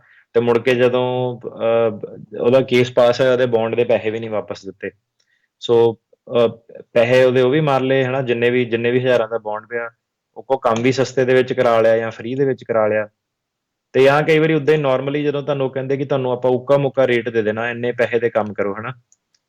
ਸੋ ਇਹ ਜਿਹੜੇ ਉੱਕੇ ਮੁੱਕੇ ਰੇਟ ਵਾਲੇ ਜਿਹੜੇ ਹੈਗੇ ਆ ਇਹ ਸਾਰਾ ਇਲੀਗਲ ਆ। ਜਦੋਂ ਤੁਸੀਂ ਯੂਐਸ 'ਚ ਰਹਿੰਦੇ ਹੋ, ਬਿਜ਼ਨਸ ਬਣਾਉਂਦੇ ਹੋ, ਤੁਹਾਡੇ ਸਟੋਰ ਚੱਲਦਾ, ਕੁਛ ਵੀ ਚੱਲਦਾ ਹੈ, ਤੁਸੀਂ ਕਿਸੇ ਦਾ ਅਹਿਸਾਨ ਨਹੀਂ ਕਰ ਰਹੇ। ਤੁਹਾਨੂੰ ਸਰਕਾਰ ਨੇ ਇੱਕ ਰੇਟ ਦੱਸਿਆ ਹੋਇਆ ਕਿ ਤੁਸੀਂ ਵਰਕਰ ਨੂੰ ਆਹ ਵਾਲਾ ਰੇਟ ਦੇਣਾ। ਸੋ ਜਿੱਥੇ ਵੀ ਤੁਸੀਂ ਹੈਗੇ ਹੋ ਡਜ਼ ਨਾਟ ਮੈਟਰ ਕਿ ਬੰਦਾ ਕਿੰਨਾ ਹੈਲਪਫੁਲ ਆ, ਕਿੰਨਾ ਚੰਗਾ ਵਾ। ਸਾਰਿਆਂ ਨੂੰ ਲਾਅ ਦੇ ਹਿਸਾਬ ਨਾਲ ਚੱਲਣਾ। ਜੇ ਤੁਹਾਡੇ ਬੰਦਾ ਕੋਈ ਪੈਸੇ ਮਾਰ ਰਿਹਾ ਵਾ ਤੁਸੀਂ ਉਹਦੇ ਖਿਲਾਫ ਕੰਪਲੇਂਟ ਕਰ ਸਕਦੇ ਹੋ ਡਿਪਾਰਟਮੈਂਟ ਆਫ ਲੇਬਰ ਦੇ ਕਿ ਇਹਨੇ ਪੈਸੇ ਨਹੀਂ ਦਿੱਤੇ। ਤੁਹਾਨੂੰ ਉਹ ਫ੍ਰੀ ਦੇ ਵਿੱਚ ਤੁਹਾਡਾ ਕੇਸ ਲੜੂਗੇ, ਤੁਹਾਨੂੰ ਜਿਹੜੇ ਸਾਰੇ ਪੈਸੇ ਉਹ ਤੁਹਾਡੇ ਦੇਊਗੇ। ਤੁਸੀਂ ਯੂ ਵੀਜ਼ੇ ਦੀ ਸਰਟੀਫਿਕੇਸ਼ਨ ਲੈ ਸਕਦੇ ਹੋ। ਉਹਦੇ ਬੇਸ ਤੇ ਤੁਸੀਂ ਟ੍ਰੈਫਿਕਿੰਗ ਦਾ offense ਹੈਗਾ ਕਿ ਜਿਹੜਾ ਇਲੀਗਲ ਜਿਹੜਾ ਕੱਚਾ ਬੰਦਾ ਹੈਗਾ ਉਹਦੀ ਇਮੀਗ੍ਰੇਸ਼ਨ ਸਟੇਟਸ ਦਾ ਫਾਇਦਾ ਰੱਖ ਕੇ ਉਹਨੂੰ ਰੋਲਿਆ ਤੇ ਜਿੰਨੇ ਉਹਦੇ ਡਾਲਰ ਬਣਦੇ ਹੈਗੇ ਉਹ ਤੋਂ ਘੱਟ ਰੇਟ ਉਹਨੂੰ ਦਿੱਤਾ। ਉਹਦੇ ਬੇਸ ਤੇ ਇੱਕ ਵਰਕਰ ਹੈਗਾ ਉਹ ਯੂ ਵੀਜ਼ਾ ਫਾਈਲ ਕਰ ਸਕਦਾ। ਤੇ ਇਹਦੇ ਵਿੱਚ ਤੁਹਾਨੂੰ ਦੱਸਣਾ ਪੈਣਾ ਹੈ ਉਹੀ ਡਾਕਟਰ ਵਗੈਰਾ ਦੀ ਰਿਪੋਰਟ ਕਿ ਤੁਹਾਨੂੰ ਕਿੱਦਾਂ ਮੈਂਟਲੀ ਇਹ ਚੀਜ਼ ਨੇ ਹਰਟ ਕੀਤਾ ਤੇ ਤੁਹਾਡੇ ਕੋਲ ਕੀ ਇਨਫੋਰਮੇਸ਼ਨ ਆ ਕਿ ਇਹ ਜਿਹੜਾ ਮਾਲਕ ਆ ਇਹ ਹੋਰ ਵੀ ਸਟੋਰਾਂ ਤੇ ਜਾਂ ਕਿਤੇ ਵੀ ਹੋਰ ਵੀ ਬੰਦਿਆਂ ਤੋਂ ਇਦਾਂ ਘੱਟ ਪੈਸਿਆਂ ਦੇ ਵਿੱਚ, ਉੱਕੇ ਮੁੱਕੇ ਪੈਸਿਆਂ ਦੇ ਵਿੱਚ ਕੰਮ ਕਰਾਉਂਦਾ। ਹੋਰ ਕਿਹੜੇ ਜਿੱਦਾਂ ਆਪਾਂ ਦੇਖਦੇ ਹਾਂ ਕਈ ਵਾਰੀ ਉਹ ਕਹਿੰਦੇ ਤੂੰ ਥੱਲੇ ਸੋ ਜਾ, ਇੱਥੇ ਆਹ ਕਮਰੇ 'ਚ ਸੋ ਜਾ, ਕੰਡੀਸ਼ਨ ਸੈਨੇਟਰੀ ਨਹੀਂ ਹੈਗੀਆਂ, ਜਾਂ ਰੈਸਟੋਰੈਂਟ ਦੇ ਵਿੱਚ ਥੱਲੇ ਭੁੰਜੇ ਲੰਮੇ ਪੈ ਜਾ, ਹਨਾ। ਸੋ ਜਿੰਨੀਆਂ ਵੀ ਇਹ ਕੋਈ ਵੀ ਹੈਲਥ ਕੋਡ ਕੁਛ ਵੀ ਜਿਹੜਾ ਵਾਇਲੇਟ ਹੋਇਆ ਉਹ ਸਾਰੇ ਦੀ ਤੁਸੀਂ ਲਿਸਟ ਬਣਾਓ ਕਿ ਕਿੱਦਾਂ ਜਿਹੜੇ ਉਹ ਹੈਗੇ ਆ। ਤੁਹਾਡੀਆਂ ਟਿਪਸ ਨਹੀਂ ਦਿੱਤੀਆਂ, ਤੁਹਾਡੀਆਂ ਟਿਪਸ ਚੋਰੀ ਕਰ ਲਈਆਂ, ਮਾਲਕ ਨੇ ਆਪ ਹੀ ਰੱਖੀਆਂ, ਹਨਾ। ਉਹ ਸਾਰੇ ਜਿੰਨੇ ਵੀ ਜਿੱਦਾਂ ਜਿਹੜੇ ਵੀ ਉਹ ਕ੍ਰਾਈਮ ਹੈਗੇ ਆ ਉਹ ਯੂਐਸ ਦੇ ਹਿਸਾਬ ਨਾਲ ਤੁਸੀਂ ਕਰ ਨਹੀਂ ਸਕਦੇ। ਯੂਐਸ ਦੇ ਹਿਸਾਬ ਨਾਲ ਤੁਸੀਂ ਕਰ ਨਹੀਂ ਸਕਦੇ, ਤੁਹਾਨੂੰ ਲਾਅ ਦੇ ਹਿਸਾਬ ਨਾਲ ਚੱਲਣਾ ਪੈਂਦਾ। ਤੇ ਮਾਲਕਾਂ ਨੂੰ ਇਹ ਲੱਗਦਾ ਕਿ ਇਹ ਕੱਚੇ ਆ, ਇਹਨਾਂ ਨੂੰ ਲੋੜ ਆ, ਇਹਨਾਂ ਨੇ ਕੀ ਕਰ ਲੈਣਾ ਸਾਡਾ, ਹਨਾ। ਸੋ ਇਹ ਹੈ ਕਿ ਪ੍ਰੋਗਰਾਮ ਦੱਸਣ ਦਾ ਮਕਸਦ ਇਹ ਹੈਗਾ ਕਿ ਉਹਨਾਂ ਨੂੰ ਵੀ ਲਾਅ ਦੇ ਅਕੋਰਡਿੰਗ ਹੀ ਚੱਲਣਾ ਪੈਂਦਾ ਹੈ। ਜੇ ਇੱਦਾਂ ਦਾ ਕੁਛ ਹੋ ਰਿਹਾ ਜਿੱਥੇ ਵੀ ਤੁਸੀਂ ਵਰਕ ਪਲੇਸ ਤੇ ਹੈਗੇ ਹੋ ਤੁਸੀਂ ਯੂ ਵੀਜ਼ਾ ਅਪਲਾਈ ਕਰ ਸਕਦੇ ਹੋ। ਜੀ ਬਿਲਕੁਲ। ਆਪਾਂ ਆਈ ਥਿੰਕ ਰੀਸੈਂਟਲੀ ਕੁਛ ਮਹੀਨੇ ਪਹਿਲਾਂ ਬੇ ਏਰੀਏ ਦੇ ਲਾਗੇ ਆਈ ਥਿੰਕ ਗਿਲਰੋਏ ਦੇ ਵਿੱਚ ਕੁਛ ਇੱਦਾਂ ਦਾ ਇੱਕ ਕੇਸ ਜਿਹੜਾ ਉਹ ਸਾਹਮਣੇ ਆਇਆ ਸੀਗਾ। ਕਿਸੇ ਮਾਲਕ ਦੇ ਉੱਤੇ ਇੱਦਾਂ ਹੀ ਉਹਨਾਂ ਨੇ ਕਿਹਾ ਸੀਗਾ, ਬਾਅਦ 'ਚ ਜਿਹੜੇ ਦੋਸ਼ ਆ ਉਹ ਲਗਾਏ ਗਏ ਸੀ ਵੀ ਧੱਕੇ ਦੇ ਨਾਲ ਜਿਹੜਾ ਸਾਨੂੰ ਰੱਖਿਆ ਗਿਆ ਸੀ ਜਾਂ ਇੱਦਾਂ ਆ ਉੱਦਾਂ। ਸੋ ਕਈ ਜਿਹੜੇ ਇੱਦਾਂ ਦੇ ਕੇਸ ਆ ਆਪਾਂ ਨੂੰ ਸੁਣਨ ਨੂੰ ਜਿਹੜੇ ਉਹ ਮਿਲਦੇ ਰਹਿੰਦੇ ਆ। ਸੋ ਹੁਣ ਇੱਕ ਗੱਲ ਇਹ ਹੈ ਕਿ ਇਹ ਪ੍ਰੋਗਰਾਮ ਦੇ ਵਿੱਚ ਨਾ ਮਤਲਬ ਆਪਣਾ ਕਿਸੇ ਵੀ ਸਪੈਸੀਫਿਕ ਬੰਦੇ ਨੂੰ, ਕਿਸੇ ਵੀ ਸਪੈਸੀਫਿਕ ਬਿਜ਼ਨਸ ਨੂੰ ਉਹਦੇ ਬਾਰੇ ਮੈਂ ਗੱਲ ਨਹੀਂ ਕਰਨੀ ਚਾਹੁੰਦਾ ਕਿਉਂਕਿ ਮੈਨੂੰ ਪੂਰੇ ਫੈਕਟ ਨਹੀਂ ਪਤਾ, ਸਾਨੂੰ ਪੂਰੇ ਫੈਕਟ ਨਹੀਂ ਪਤਾ ਕਿ ਅੰਦਰ ਕੀ ਹੋਇਆ ਸੀਗਾ, ਕਿੱਦਾਂ ਹੋਇਆ ਸੀਗਾ। ਆਪਾਂ ਵੀ ਜਿੱਦਾਂ ਖਬਰਾਂ ਤੋਂ ਸੁਣਿਆ ਕਿ ਏਦਾਂ ਹੋਇਆ ਸੀਗਾ, ਹਨਾ। ਹੁਣ ਸਾਨੂੰ ਨਹੀਂ ਪਤਾ, ਕਈ ਵਾਰੀ ਬਹੁਤ ਵਾਰੀ ਏਦਾਂ ਵੀ ਹੁੰਦਾ ਕਿ ਜਿਹੜੇ ਮਾਲਕ ਆ ਉਹ ਵੀ ਚੰਗੇ ਹੋ ਸਕਦੇ ਨੇ, ਕਈ ਵਾਰੀ ਝੂਠੇ ਵੀ ਲੋਕੀ ਕਰ ਦਿੰਦੇ ਨੇ। ਸੋ ਕਿਸੇ ਪਰਟੀਕੂਲਰ ਉਹਦੇ ਬਾਰੇ ਨਹੀਂ ਕਮੈਂਟ ਕਰਾਂਗੇ। ਦੂਜੀ ਗੱਲ ਇਹ ਹੈ ਕਿ ਪਹਿਲਾਂ ਪਿਛਲੇ ਵੀਕ ਵੀ ਜਦੋਂ ਦੱਸਿਆ ਕਿ ਤੁਸੀਂ ਜਦੋਂ ਕਾਲ ਕਰਦੇ ਹੋ ਤੁਸੀਂ ਦੱਸਦੇ ਹੋ ਮੇਰੇ ਵਕੀਲ ਨੇ ਏਦਾਂ ਕੀਤਾ। ਸੋ ਤੁਸੀਂ ਆਪਣਾ ਜਿਹੜੀ ਇਨਫੋਰਮੇਸ਼ਨ ਹੈਗੀ ਆ ਉਹ ਬੰਦਿਆਂ ਦੀ, ਵਕੀਲ ਦੀ ਜਾਂ ਮਾਲਕਾਂ ਦੀ, ਉਹ ਸਾਰੀ ਆਪਾਂ ਪਬਲਿਕ ਨਹੀਂ ਕਰਾਂਗੇ। ਤੇ ਤੁਸੀਂ ਵੀ ਜਿਹੜੇ ਸਾਨੂੰ ਕਾਲ ਕਰਦੇ ਹੋ ਉਹ ਆਪਣੀ ਉਹਨਾਂ ਦੀ ਇਨਫੋਰਮੇਸ਼ਨ ਨਾ ਤੁਸੀਂ ਰਿਵੀਲ ਕਰਿਆ ਕਰੋ। ਜਿਹੜੀ ਡਿਸਕਸ਼ਨ ਆ ਉਹ ਇੱਕ ਜਨਰਲ ਡਿਸਕਸ਼ਨ ਹੈ ਕਿ ਜਿਹਨਾਂ ਨਾਲ ਧੱਕਾ ਹੁੰਦਾ ਉਹਨਾਂ ਨੂੰ ਫਾਇਦਾ ਹੋ ਸਕਦਾ ਹੋਵੇ। ਜੀ, ਜੀ ਬਿਲਕੁਲ। ਬਾਕੀ ਜੇ ਹੋਰ ਮਾਮਲਾ ਜਿਹੜਾ ਕੌਨਫੀਡੈਂਸ਼ੀਅਲ ਇਨਫੋਰਮੇਸ਼ਨ ਆ ਉਹ ਤੁਸੀਂ ਜਿਹੜਾ ਕਲਾਇੰਟ ਅਤੇ ਜਿਹੜਾ ਲਾਇਰ ਦਾ ਪ੍ਰਿਵਿਲੇਜ ਆ ਉਸ ਦੇ ਅਧੀਨ ਜਿਹੜੀ ਆਪਣੀ ਇਨਫੋਰਮੇਸ਼ਨ ਆ ਉਹ ਉੱਦਾਂ ਜਿਹੜੀ ਸ਼ੇਅਰ ਆ ਉਹ ਤੁਸੀਂ ਕਰ ਸਕਦੇ ਆ ਅਟਰਨੀ ਹੋਣਾ ਦੇ ਨਾਲ, ਪਬਲਿਕ ਫੋਰਮ ਦੇ ਵਿੱਚ ਜਿਹੜਾ ਉਹ ਨਾ ਕਰੋ। ਹੁਣ ਆਪਾਂ ਦੇਖਿਆ ਵੀ ਕੁਆਲੀਫਾਈਂਗ ਕ੍ਰਿਮੀਨਲ ਐਕਟੀਵਿਟੀ ਕੀ ਆ, ਕੌਣ ਕਰ ਸਕਦਾ ਆ, ਕਿੱਦਾਂ ਮਦਦ ਕੀਤੀ ਆ, ਕਿੰਨੇ ਲੈਟਰ ਦੇਣੀ ਆ। ਸੋ ਹੁਣ ਜਦੋਂ ਐਪਲੀਕੇਸ਼ਨ ਲਾਉਣੀ ਆ ਮੋਟੇ ਤੌਰ ਦੇ ਉੱਤੇ ਕਿਹੜੀਆਂ ਜਿਹੜੀਆਂ ਚੀਜ਼ਾਂ ਆ ਉਹ ਐਪਲੀਕੇਸ਼ਨ ਦੇ ਨਾਲ ਜਿਹੜੀਆਂ ਉਹ ਚਾਹੀਦੀਆਂ ਨੇ? ਜੀ, ਪਹਿਲਾਂ ਤਾਂ ਤੁਹਾਨੂੰ ਦੱਸਿਆ ਸੀਗਾ ਸਾਰੇ ਫਾਰਮਸ ਵਗੈਰਾ ਚਾਹੀਦੇ ਨੇ ਨਾ, ਕਿ 918 ਹੋ ਗਿਆ, 918 ਸਪਲੀਮੈਂਟ A ਹੋ ਗਿਆ, ਸਪਲੀਮੈਂਟ B ਹੋ ਗਿਆ, ਸਪੋਰਟਿੰਗ ਡਾਕੂਮੈਂਟਸ ਵਗੈਰਾ ਹੋ ਗਏ। ਸੋ ਹੁਣ ਗੱਲ ਕਰੀਏ ਕਿ ਕੌਣ ਇਹ ਐਪਲੀਕੇਸ਼ਨ 'ਚ ਐਡ ਹੋ ਸਕਦਾ ਹੈ, ਉਹਦੀ ਵੀ ਆਪਾਂ ਗੱਲ ਕਰ ਲਈ ਕਿ 21 ਸਾਲ ਤੋਂ ਉੱਤੇ ਵਾਲਾ ਆਪਣਾ ਘਰ ਵਾਲੀ ਤੇ ਬੱਚਿਆਂ ਨੂੰ ਮੰਗਾ ਸਕਦਾ ਹੈ। ਇਹਦੇ ਵਿੱਚ ਹੁਣ ਸਾਨੂੰ ਪਿਛਲੀ ਵਾਰੀ ਕਾਲਰ ਨੇ ਸਵਾਲ ਪੁੱਛਿਆ ਸੀਗਾ ਕਿ ਜਦੋਂ ਮੈਂ ਯੂ ਵੀਜ਼ਾ ਫਾਈਲ ਕਰਤਾ ਤੇ ਉਸ ਤੋਂ ਬਾਅਦ ਜੇ ਮੇਰਾ ਵਿਆਹ ਹੁੰਦਾ ਜਾਂ ਬੱਚੇ ਪੈਦਾ ਹੁੰਦੇ ਆ ਉਹਦਾ ਕੀ ਹੋਊਗਾ, ਹਨਾ। ਸੋ ਇਹਨੂੰ ਆਪਾਂ ਜਿਹੜੇ ਬਾਅਦ ਚ ਪੈਦਾ ਹੁੰਦੇ ਨੇ ਇਹਨੂੰ ਆਪਾਂ ਕਹਿੰਦੇ ਨੇ ਆਫਟਰ ਰਿਕਵਾਇਰਡ। ਆਫਟਰ ਰਿਕਵਾਇਰਡ ਦਾ ਮਤਲਬ ਹੈਗਾ ਯੂ ਵੀਜ਼ਾ ਫਾਈਲ ਕਰਨ ਤੋਂ ਬਾਅਦ ਜੇ ਤੁਹਾਡਾ ਵਿਆਹ ਹੁੰਦਾ ਜਾਂ ਬੱਚਾ ਪੈਦਾ ਹੁੰਦਾ। ਸੋ ਜਿਹੜਾ ਆਫਟਰ ਰਿਕਵਾਇਰਡ ਜਿਹੜੇ ਸਪਾਊਸ ਹੈਗੇ ਆ ਉਹਨੂੰ ਤੁਸੀਂ ਯੂ ਵੀਜ਼ੇ ਦੇ ਵਿੱਚ ਆਪਣੇ ਇਨਕਲੂਡ ਨਹੀਂ ਕਰ ਸਕਦੇ ਹੋ। ਉਹਦੇ ਲਈ ਇੱਕ ਅਲੱਗ ਪ੍ਰੋਸੈਸ ਹੁੰਦਾ ਹੈ 929, ਉਹਨੂੰ I-929 ਪ੍ਰੋਸੈਸ ਕਹਿੰਦੇ ਨੇ। ਉਹ ਡਿਫਰੈਂਟ ਪ੍ਰੋਸੈਸ ਹੁੰਦਾ, ਉਹਦੇ ਥੱਲੇ ਤੁਹਾਨੂੰ ਇਨਕਲੂਡ ਕਰਨਾ ਪੈਂਦਾ, ਉਹ ਆਪਾਂ ਡਿਸਕਸ ਕਰਾਂਗੇ ਅੱਗੇ। ਤੇ ਜਿਹੜੇ ਪਰ ਬੱਚੇ ਤੁਹਾਡੇ ਯੂ ਵੀਜ਼ਾ ਗ੍ਰਾਂਟ ਹੋਣ ਤੋਂ ਬਾਅਦ ਪੈਦਾ ਹੁੰਦੇ ਨੇ ਉਹ ਤੁਹਾਡੇ ਐਡ ਹੋ ਸਕਦੇ ਨੇ, ਮਤਲਬ ਤੁਹਾਡੀ ਘਰ ਵਾਲੀ ਨਹੀਂ ਐਡ ਹੋ ਸਕਦੀ, ਬੱਚੇ ਤੁਹਾਡੇ ਐਡ ਹੋ ਸਕਦੇ ਨੇ। ਸੋ ਜੇ ਘਰ ਵਾਲੀ ਤੁਹਾਡੇ ਯੂ ਵੀਜ਼ੇ ਫਾਈਲ ਕਰਨ ਤੋਂ ਬਾਅਦ ਤੁਸੀਂ ਵਿਆਹ ਕਰਾਇਆ ਉਹਦੇ ਲਈ ਤੁਹਾਨੂੰ ਇੱਕ ਡਿਫਰੈਂਟ ਪ੍ਰੋਸੈਸ I-929 ਫੋਲੋ ਕਰਨਾ ਪਊਗਾ। ਸਪਾਊਸ ਲਈ ਵੱਖਰਾ ਆ ਪਰ ਬੱਚੇ ਐਡ ਹੋ ਸਕਦੇ ਆ। ਬੱਚੇ ਐਡ ਹੋ ਸਕਦੇ ਨੇ ਜੀ। ਸੋ ਠੀਕ ਆ। ਅਤੇ ਓਬਵੀਅਸਲੀ ਗੱਲ ਆ ਵੀ ਉਹ ਇੱਥੇ ਹੀ ਜਿਹੜੇ ਤੁਹਾਡੇ ਨਾਲ ਜਿਹੜੇ ਉਹ ਉਸ ਟਾਈਮ ਦੇ ਉੱਤੇ ਜਿਹੜੇ ਉਹ ਹੋਣਗੇ, ਕਿਉਂਕਿ ਜਦੋਂ ਯੂ ਵੀਜ਼ਾ ਅਪਲਾਈ ਤੁਸੀਂ ਕਰ ਦਿੱਤਾ ਆ ਕੰਟਰੀ ਆਊਟ ਤਾਂ ਨਹੀਂ ਕੀਤੀ ਜਾ ਸਕਦੀ ਨਾ। ਨਹੀਂ, ਜਦੋਂ ਤੁਸੀਂ ਯੂ ਵੀਜ਼ਾ ਅਪਲਾਈ ਕੀਤਾ ਨਾ, ਜਿਹੜਾ ਸਪਲੀਮੈਂਟ ਇਹ ਹੈ ਮਤਲਬ ਕਿ ਜੇ ਤੁਹਾਡਾ ਪਹਿਲਾਂ ਵਿਆਹ ਹੋਇਆ ਸੀ, ਤੁਹਾਡੇ ਨਾਲ ਇੱਥੇ ਕ੍ਰਾਈਮ ਹੋਇਆ, ਫਿਰ ਤੁਹਾਡੇ ਜਿਹੜੇ ਤਾਂ ਤੁਸੀਂ ਇੱਥੇ ਯੂ ਵੀਜ਼ਾ ਅਪਲਾਈ ਕਰੋਗੇ ਤੇ ਤੁਹਾਡੇ ਜਿਹੜੇ ਵਾਈਫ ਆ, ਬੱਚੇ ਆ, ਉਹਨਾਂ ਨੂੰ ਉੱਥੋਂ ਦੀ ਇੰਡੀਆ ਤੋਂ ਐਮਬੈਸੀ ਤੋਂ ਯੂ ਵੀਜ਼ਾ ਮਿਲ ਜੂਗਾ। ਉਹ ਵੀ ਯੂ ਵੀਜ਼ੇ ਤੇ ਆਪਣੇ ਆ ਸਕਦੇ ਆ ਇੱਥੇ। ਸੋ ਤੁਹਾਨੂੰ 4 ਸਾਲ ਦਾ ਜਿੱਦਾਂ ਮਿਲਣਾ, ਫਿਰ ਉਹਨਾਂ ਨੇ ਜਦੋਂ ਵੀ ਉਹਨਾਂ ਨੂੰ ਆਉਣਾ ਉਹਨਾਂ ਨੂੰ ਆਪਣਾ 4 ਸਾਲ ਦਾ ਮਿਲਣਾ। ਜਦੋਂ ਤੁਹਾਡੇ 3 ਸਾਲ ਪੂਰੇ ਹੋ ਗਏ ਤੁਸੀਂ ਗ੍ਰੀਨ ਕਾਰਡ ਫਾਈਲ ਕਰ ਦੇਣਾ। ਜਦੋਂ ਉਹਨਾਂ ਨੇ ਇੱਥੇ ਆਉਣਾ ਉਹਨਾਂ ਨੇ ਆ ਕੇ ਆਪਣੇ 3 ਸਾਲ ਯੂ ਵੀਜ਼ੇ ਤੇ ਕੱਟੇ ਉਹ ਗ੍ਰੀਨ ਕਾਰਡ ਫਾਈਲ ਕਰ ਸਕਦੇ ਨੇ। ਮਤਲਬ ਸਾਰਿਆਂ ਦੀ ਟਾਈਮ ਲਾਈਨ ਜਿਹੜੀ ਆ ਉਹ ਅਲੱਗ-ਅਲੱਗ ਚੱਲੂਗੀ। ਪਰ ਇਹ ਆ ਵੀ ਸਾਰੇ ਜਣੇ ਇਨਕਲੂਡ ਜਿਹੜੇ ਉਸ ਟਾਈਮ ਦੇ ਉੱਤੇ ਹੋ ਜਾਣਗੇ। ਕਿਹੜੇ ਪੁਆਇੰਟ ਦੇ ਉੱਤੇ ਐਪਲੀਕੇਸ਼ਨ ਦੇ ਵਿੱਚ ਜਿਹੜੇ ਡੈਰੀਵੇਟਿਵਸ ਹੁੰਦੇ ਆ ਉਹਨਾਂ ਨੂੰ ਐਡ ਕੀਤਾ ਜਾਂਦਾ ਹੈ? ਸੋ ਪਹਿਲਾਂ ਤਾਂ ਇਹ ਹੈ ਕਿ ਜਦੋਂ ਤੁਸੀਂ ਪਹਿਲੇ ਵਿਆਹੇ ਹੋ, ਤੁਹਾਡੇ ਨਾਲ ਕ੍ਰਾਈਮ ਹੋ ਗਿਆ, ਉਹ ਤਾਂ ਤੁਸੀਂ ਸਿੱਧੇ ਹੀ ਆਪਣਾ ਜਿਹੜਾ ਕੇਸ ਹੈ as a family supplement A ਲਗਾ ਕੇ ਫਾਈਲ ਕਰ ਦਿੰਦੇ ਹੋ। ਫਿਰ ਦੂਜਾ ਇਹ ਹੈ ਕਿ ਮੰਨ ਲਓ ਤੁਹਾਡਾ ਉਦੋਂ ਵਿਆਹ ਨਹੀਂ ਸੀਗਾ ਜਾਂ ਤੁਹਾਡੇ ਕੋਲ ਪੈਸੇ ਨਹੀਂ ਸੀਗੇ, ਫਿਰ ਜਦੋਂ ਤੁਸੀਂ ਜਿਹੜਾ ਯੂ ਵੀਜ਼ਾ ਉਹ ਤੁਹਾਨੂੰ 4 ਸਾਲ ਦਾ ਮਿਲਣਾ, 3 ਸਾਲ ਬਾਅਦ ਤੁਸੀਂ ਗ੍ਰੀਨ ਕਾਰਡ ਫਾਈਲ ਕਰਨਾ, ਉਹਨੂੰ ਐਡਜਸਟਮੈਂਟ ਆਫ ਸਟੇਟਸ ਕਹਿੰਦੇ ਨੇ ਜੀ। ਤੇ ਮਤਲਬ ਕਿ ਜਿਹੜੀ ਐਡਜਸਟਮੈਂਟ ਆਫ ਸਟੇਟਸ ਜਦੋਂ ਮਿਲ ਜਾਵੇ ਉਦੋਂ ਤੁਹਾਡਾ ਗ੍ਰੀਨ ਕਾਰਡ ਤੁਹਾਨੂੰ ਮਿਲ ਜਾਂਦਾ। ਸੋ ਬੇਸਿਕਲੀ ਤੁਸੀਂ ਪੁੱਛਿਆ ਕਿ ਕਿਹੜੇ ਪੁਆਇੰਟ ਤੱਕ ਡਿਪੈਂਡੈਂਟ ਜਿਹੜੇ ਉਹ ਐਡ ਹੋ ਸਕਦੇ ਨੇ, ਉਹ ਤਦ ਤੱਕ ਐਡ ਹੋ ਸਕਦੇ ਨੇ ਜਦ ਤੱਕ ਤੁਹਾਡੀ ਜਿਹੜੀ ਐਡਜਸਟਮੈਂਟ ਆ ਗ੍ਰੀਨ ਕਾਰਡ ਤੁਹਾਨੂੰ ਗ੍ਰਾਂਟ ਨਹੀਂ ਹੁੰਦਾ। ਠੀਕ ਹੈ। ਜਦੋਂ ਵਾਂਸ ਜੇ ਤੁਹਾਨੂੰ ਗ੍ਰੀਨ ਕਾਰਡ ਹੋ ਗਿਆ ਫਿਰ ਉਹ ਨਹੀਂ ਐਡ ਹੋ ਸਕਦੇ ਉਸ ਦੇ ਵਿੱਚ, ਉਹ ਫਿਰ ਤੁਹਾਨੂੰ ਫੈਮਿਲੀ ਬੇਸ 'ਚ ਜਾਣਾ ਪੈਣਾ, ਫਿਰ ਫੈਮਿਲੀ ਬੇਸ ਦੇ ਵਿੱਚ ਕਰਨਾ। ਠੀਕ ਹੈ। ਹਾਂਜੀ। ਸੋ ਬਾਟਮ ਲਾਈਨ ਇਹਦੀ ਇਹ ਹੈ ਕਿ ਜਿੱਦਾਂ ਤੁਸੀਂ ਇਹਨੂੰ U1 ਸਟੇਟਸ ਕਹਿੰਦੇ ਨੇ ਨਾ, ਜਿੱਦਾਂ ਪਹਿਲਾਂ ਦੱਸਿਆ ਕਿ ਪ੍ਰਿੰਸੀਪਲ ਇਮੀਗ੍ਰੈਂਟ ਦਾ U1 ਸਟੇਟਸ, ਫਿਰ U2, U3, U4, U5 ਜੀ। ਸੋ ਤੁਹਾਡੇ ਜੇ ਤੁਸੀਂ ਪਹਿਲਾਂ ਹੀ ਵਿਆਹੇ ਸੀਗੇ ਤੇ ਫਿਰ ਤੁਹਾਡਾ ਜਿਹੜਾ ਸਪਾਊਸ ਆ, ਬੱਚੇ ਆ, ਉਹ ਜਦ ਤੁਸੀਂ ਗ੍ਰੀਨ ਕਾਰਡ ਨਹੀਂ ਲੈਣਾ, ਤੁਸੀਂ U ਸਟੇਟਸ ਹੀ ਆਪਣਾ ਜਿਹੜਾ ਉਹ ਮੇਨਟੇਨ ਕਰਕੇ ਰੱਖਣਾ। ਜੇ ਤੁਹਾਡੇ 4 ਸਾਲ ਪੂਰੇ ਹੋਣ ਲੱਗਦੇ ਆ ਤੁਸੀਂ ਉਹਦੀ ਐਕਸਟੈਂਸ਼ਨ ਫਾਈਲ ਕਰ ਸਕਦੇ ਹੋ। ਸੋ ਉਹਨਾਂ ਦੀ ਇਹ ਰਿਕੁਆਇਰਮੈਂਟ ਹੈ ਕਿ ਜਿਹੜੇ ਤੁਹਾਡੇ ਘਰ ਵਾਲੀ ਤੇ ਬੱਚੇ ਆ ਉਹ US ਦੇ ਵਿੱਚ ਐਂਟਰੀ ਲੈਣੀ ਪੈਣੀ ਆ ਉਹਨਾਂ ਨੂੰ ਜਦੋਂ ਤੁਹਾਡਾ U1 ਸਟੇਟਸ ਹੈਗਾ। ਮਤਲਬ ਤੁਸੀਂ ਗ੍ਰੀਨ ਕਾਰਡ ਤਦ ਤੱਕ ਨਹੀਂ ਫਾਈਲ ਕਰਨਾ ਜਦ ਤੱਕ ਤੁਹਾਡਾ ਘਰ ਵਾਲੀ ਤੇ ਬੱਚੇ ਆਲਰੇਡੀ US ਦੇ ਵਿੱਚ ਆ ਨਹੀਂ ਜਾਂਦੇ। ਠੀਕ ਹੈ ਜੀ। ਸੋ ਜਿੱਦਾਂ ਸਵਾਲ ਸੀਗਾ ਲਾਸਟ ਟਾਈਮ ਕਿਸੇ ਦਾ ਵੀ ਵਿਆਹ ਜਿਹੜਾ ਉਹ ਯੂ ਵੀਜ਼ਾ ਗ੍ਰਾਂਟ ਹੋਣ ਤੋਂ ਬਾਅਦ ਦੇ ਵਿੱਚ ਜਿਹੜਾ ਹੁੰਦਾ ਆ, ਜਿਹੜਾ I-929 ਪ੍ਰੋਸੈਸ ਆ, ਉਹ ਕੀ ਹੈਗਾ ਆ ਜੀ? I-929 ਪ੍ਰੋਸੈਸ ਇਹ ਹੈਗਾ ਕਿ ਤੁਹਾਡਾ ਵਿਆਹ ਬਾਅਦ 'ਚ ਹੋਇਆ ਤੇ ਤੁਸੀਂ ਫਿਰ ਕੀ ਕਰਦੇ ਹੋ, ਤੁਸੀਂ ਯੂ ਵੀਜ਼ਾ ਫਾਈਲ ਕਰਤਾ, ਫਿਰ ਤੁਹਾਨੂੰ ਵੇਟ ਕਰਨੀ ਪੈਣੀ ਹੈ। ਕਦੋਂ ਤੱਕ ਤੁਹਾਨੂੰ ਵੇਟ ਕਰਨੀ ਪੈਣੀ ਹੈ? ਜਦ ਤੱਕ ਤੁਹਾਨੂੰ ਯੂ ਵੀਜ਼ਾ ਗ੍ਰਾਂਟ ਨਹੀਂ ਹੁੰਦਾ ਤੇ ਤੁਸੀਂ 3 ਸਾਲ ਰਹਿ ਕੇ ਉੱਤੇ ਗ੍ਰੀਨ ਕਾਰਡ ਐਡਜਸਟਮੈਂਟ ਫਾਈਲ ਨਹੀਂ ਕਰਦੇ ਹੋ। ਸੋ ਇੱਕ ਵਾਰੀ ਤੁਸੀਂ ਐਡਜਸਟਮੈਂਟ ਫਾਈਲ ਕਰ ਦਿੱਤੀ, ਐਡਜਸਟਮੈਂਟ ਦੇ ਨਾਲ ਜਾਂ ਕਦੀ ਵੀ ਜਦੋਂ ਐਡਜਸਟਮੈਂਟ ਪੈਂਡਿੰਗ ਹੈ, ਮਤਲਬ ਤੁਹਾਡੇ ਗ੍ਰੀਨ ਕਾਰਡ ਐਡਜਸਟਮੈਂਟ ਫਾਈਲ ਹੋਣ ਤੇ ਗ੍ਰੀਨ ਕਾਰਡ ਮਿਲਣ ਤੋਂ ਪਹਿਲਾਂ ਪਹਿਲਾਂ ਜਿੰਨਾ ਵੀ ਉਹ ਟਾਈਮ ਹੈ ਉਹਦੇ ਵਿੱਚ ਤੁਸੀਂ ਇਹ 9 to 9 ਪ੍ਰੋਸੈਸ ਕਰ ਸਕਦੇ ਹੋ। ਨਾ ਉਸ ਤੋਂ ਪਹਿਲਾਂ ਕਰ ਸਕਦੇ ਹੋ, ਨਾ ਉਸ ਤੋਂ ਤੁਸੀਂ ਬਾਅਦ ਚ ਕਰ ਸਕਦੇ ਹੋ।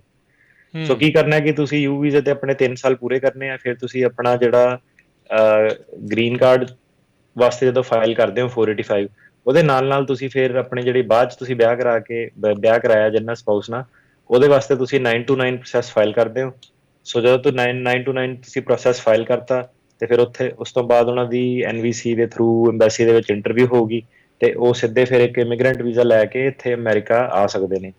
ਸੋ ਠੀਕ ਇਹਦੇ ਵਾਸਤੇ ਰਿਕੁਆਇਰਮੈਂਟਸ ਇਹ ਹੈ ਕਿ ਜਿਹੜਾ ਤੁਹਾਡਾ ਕੁਆਲੀਫਾਈਂਗ ਫੈਮਿਲੀ ਮੈਂਬਰ ਆ ਉਹਦੇ ਕੋਲ ਕਦੀ ਵੀ ਯੂ ਵੀਜ਼ਾ ਸਟੇਟਸ ਆਪਣਾ ਨਹੀਂ ਸੀਗਾ, ਤੁਹਾਡਾ ਠੀਕ ਜਿਹੜਾ ਹੈ ਰਿਲੇਸ਼ਨਸ਼ਿਪ ਸੀਗਾ ਉਹ ਵਿਆਹ ਜਿਹੜਾ ਤੁਸੀਂ ਹੈ ਆਪਣੇ ਗ੍ਰੀਨ ਕਾਰਡ ਆਉਣ ਤੋਂ ਪਹਿਲਾਂ ਤੁਹਾਡਾ ਵਿਆਹ ਹੋ ਜਾਣਾ ਚਾਹੀਦਾ। ਮਤਲਬ ਕਿ ਇੱਕ ਵਾਰੀ ਤੁਹਾਡਾ ਗ੍ਰੀਨ ਕਾਰਡ ਆ ਗਿਆ ਖਤਮ, ਫਿਰ ਤੁਹਾਨੂੰ ਫੈਮਿਲੀ ਬੇਸ 'ਚ ਜਾਣਾ ਪੈਣਾ। ਸੋ ਠੀਕ ਹੈ ਜਦੋਂ ਤੁਸੀਂ ਗ੍ਰੀਨ ਕਾਰਡ ਫਾਈਲ ਕਰਦੇ ਹੋ, ਜਦੋਂ ਤੁਹਾਡਾ ਗ੍ਰੀਨ ਕਾਰਡ ਆਉਂਦਾ ਉਹਦੇ ਵਿੱਚ ਜਿਹੜਾ ਟਾਈਮ ਆ ਉਹਦੇ ਵਿੱਚ ਤੁਹਾਡਾ ਜਿਹੜਾ ਇਹ ਰਿਲੇਸ਼ਨਸ਼ਿਪ ਹੋਣਾ ਚਾਹੀਦਾ।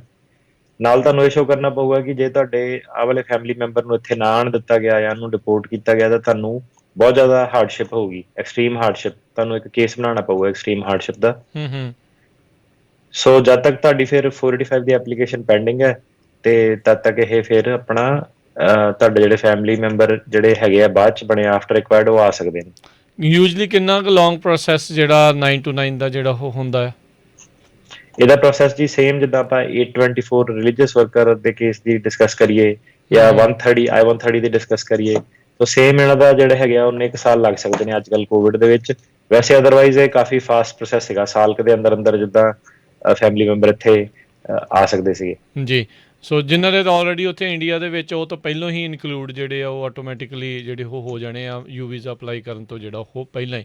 ਸੋ ਜਿਹੜਾ ਡੈਰੀਵੇਟਿਵ ਆਫ U1 ਤੇ I-929 ਦੇ ਵਿੱਚ ਕੀ ਮੁੱਖ ਫਰਕ ਜਿਹੜੇ ਉਹ ਹੈਗੇ ਆ? ਸੋ 2 ਤਰੀਕੇ ਹੋ ਗਏ ਹਨਾ, ਇਹ ਰੇਡੀਓ ਕਾਲਰ ਦਾ ਇਹ ਆਨਸਰ ਆ ਕਿ 2 ਤਰੀਕੇ ਆ ਲੈ ਕੇ ਆਉਣ ਦੇ। ਪਹਿਲਾਂ ਤਾਂ ਜੇ ਤੁਸੀਂ ਪਹਿਲਾਂ ਹੀ ਵਿਆਹੇ ਸੀਗੇ ਫਿਰ ਤੁਹਾਨੂੰ U1 ਪ੍ਰੋਸੈਸ ਦੇ ਡੈਰੀਵੇਟਿਵ U1 ਪ੍ਰੋਸੈਸ ਦੇ ਥਰੂ ਜਾਣਾ ਪੈਣਾ ਕਿ ਤੁਸੀਂ ਠੀਕ ਹੈ ਸਿੱਧੇ ਸਪਲੀਮੈਂਟ ਇਹ ਆਪਣਾ ਫਾਈਲ ਕਰੋ। ਜੇ ਉਹ ਇੱਥੇ ਆ ਤਾਂ ਉਹ ਇੱਥੇ ਤੁਹਾਡੇ ਨਾਲ ਆ ਜਾਊਗਾ, ਜੇ ਨਹੀਂ ਆ ਤਾਂ ਫਿਰ ਉਹਨਾਂ ਨੂੰ ਉੱਥੇ ਐਮਬੈਸੀ ਦੇ ਵਿੱਚ ਜਾ ਕੇ ਐਕਚੁਅਲ ਯੂ ਵੀਜ਼ਾ ਲੈ ਕੇ ਆਉਣਾ ਪੈਣਾ। ਮਤਲਬ ਦੋਨੋਂ ਜਾਣਿਆਂ ਨੇ ਤੁਹਾਨੂੰ ਪਹਿਲਾਂ ਯੂ ਵੀਜ਼ਾ ਮਿਲਣਾ, ਤੁਹਾਨੂੰ ਵੀ ਉਹਨਾਂ ਨੂੰ ਵੀ, ਹੂੰ ਤੇ 4 ਸਾਲ ਦਾ ਮਿਲਣਾ ਹੈ ਤੇ 3 ਸਾਲ ਬਾਅਦ ਤੁਸੀਂ ਗ੍ਰੀਨ ਕਾਰਡ ਫਾਈਲ ਕਰ ਸਕਦੇ ਹੋ। ਸੋ ਇਹਦੇ ਵਿੱਚ ਤੁਹਾਨੂੰ ਏਜ ਆਊਟ ਪ੍ਰੋਟੈਕਸ਼ਨ ਬੱਚੇ ਦੀ ਮਿਲ ਜਾਂਦੀ ਹੈ ਕਿ ਜਦੋਂ ਤੁਸੀਂ ਯੂ ਵੀਜ਼ਾ ਆਪਣਾ ਫਾਈਲ ਕਰਤਾ ਉਦੋਂ ਬੱਚੇ ਦੀ ਏਜ ਫਰੀਜ਼ ਹੋ ਜਾਣੀ, ਬਾਅਦ ਚ ਭਾਵੇਂ ਉਹ ਜਿੰਨੇ ਮਰਜ਼ੀ ਸਾਲ ਦਾ ਹੋ ਜਾਵੇ ਤੁਹਾਨੂੰ ਉਹਦੀ ਪ੍ਰੋਟੈਕਸ਼ਨ ਮਿਲੂਗੀ। ਹੂੰ ਠੀਕ ਜਿਹੜਾ ਹੈ ਹੁਣ 9 to 9 ਪ੍ਰੋਸੈਸ ਹੈ ਉਹ ਤੁਹਾਡਾ ਉਦੋਂ ਹੀ ਆਊਗਾ ਜਦੋਂ ਤੁਹਾਡਾ ਪਹਿਲਾਂ ਵਿਆਹ ਨਹੀਂ ਹੋਇਆ ਸੀਗਾ ਕ੍ਰਾਈਮ ਯੂ ਵੀਜ਼ਾ ਫਾਈਲ ਕਰਨ ਦੇ। ਤੁਸੀਂ ਬਾਅਦ ਚ ਵਿਆਹ ਕਰਾਇਆ, ਭਾਵੇਂ US ਦੇ ਵਿੱਚ ਕਰਾਇਆ ਕਿਸੇ ਦੇ ਨਾਲ ਹਨਾ ਜਾਂ ਬਾਹਰ ਜਾ ਕੇ ਕਰਾਇਆ।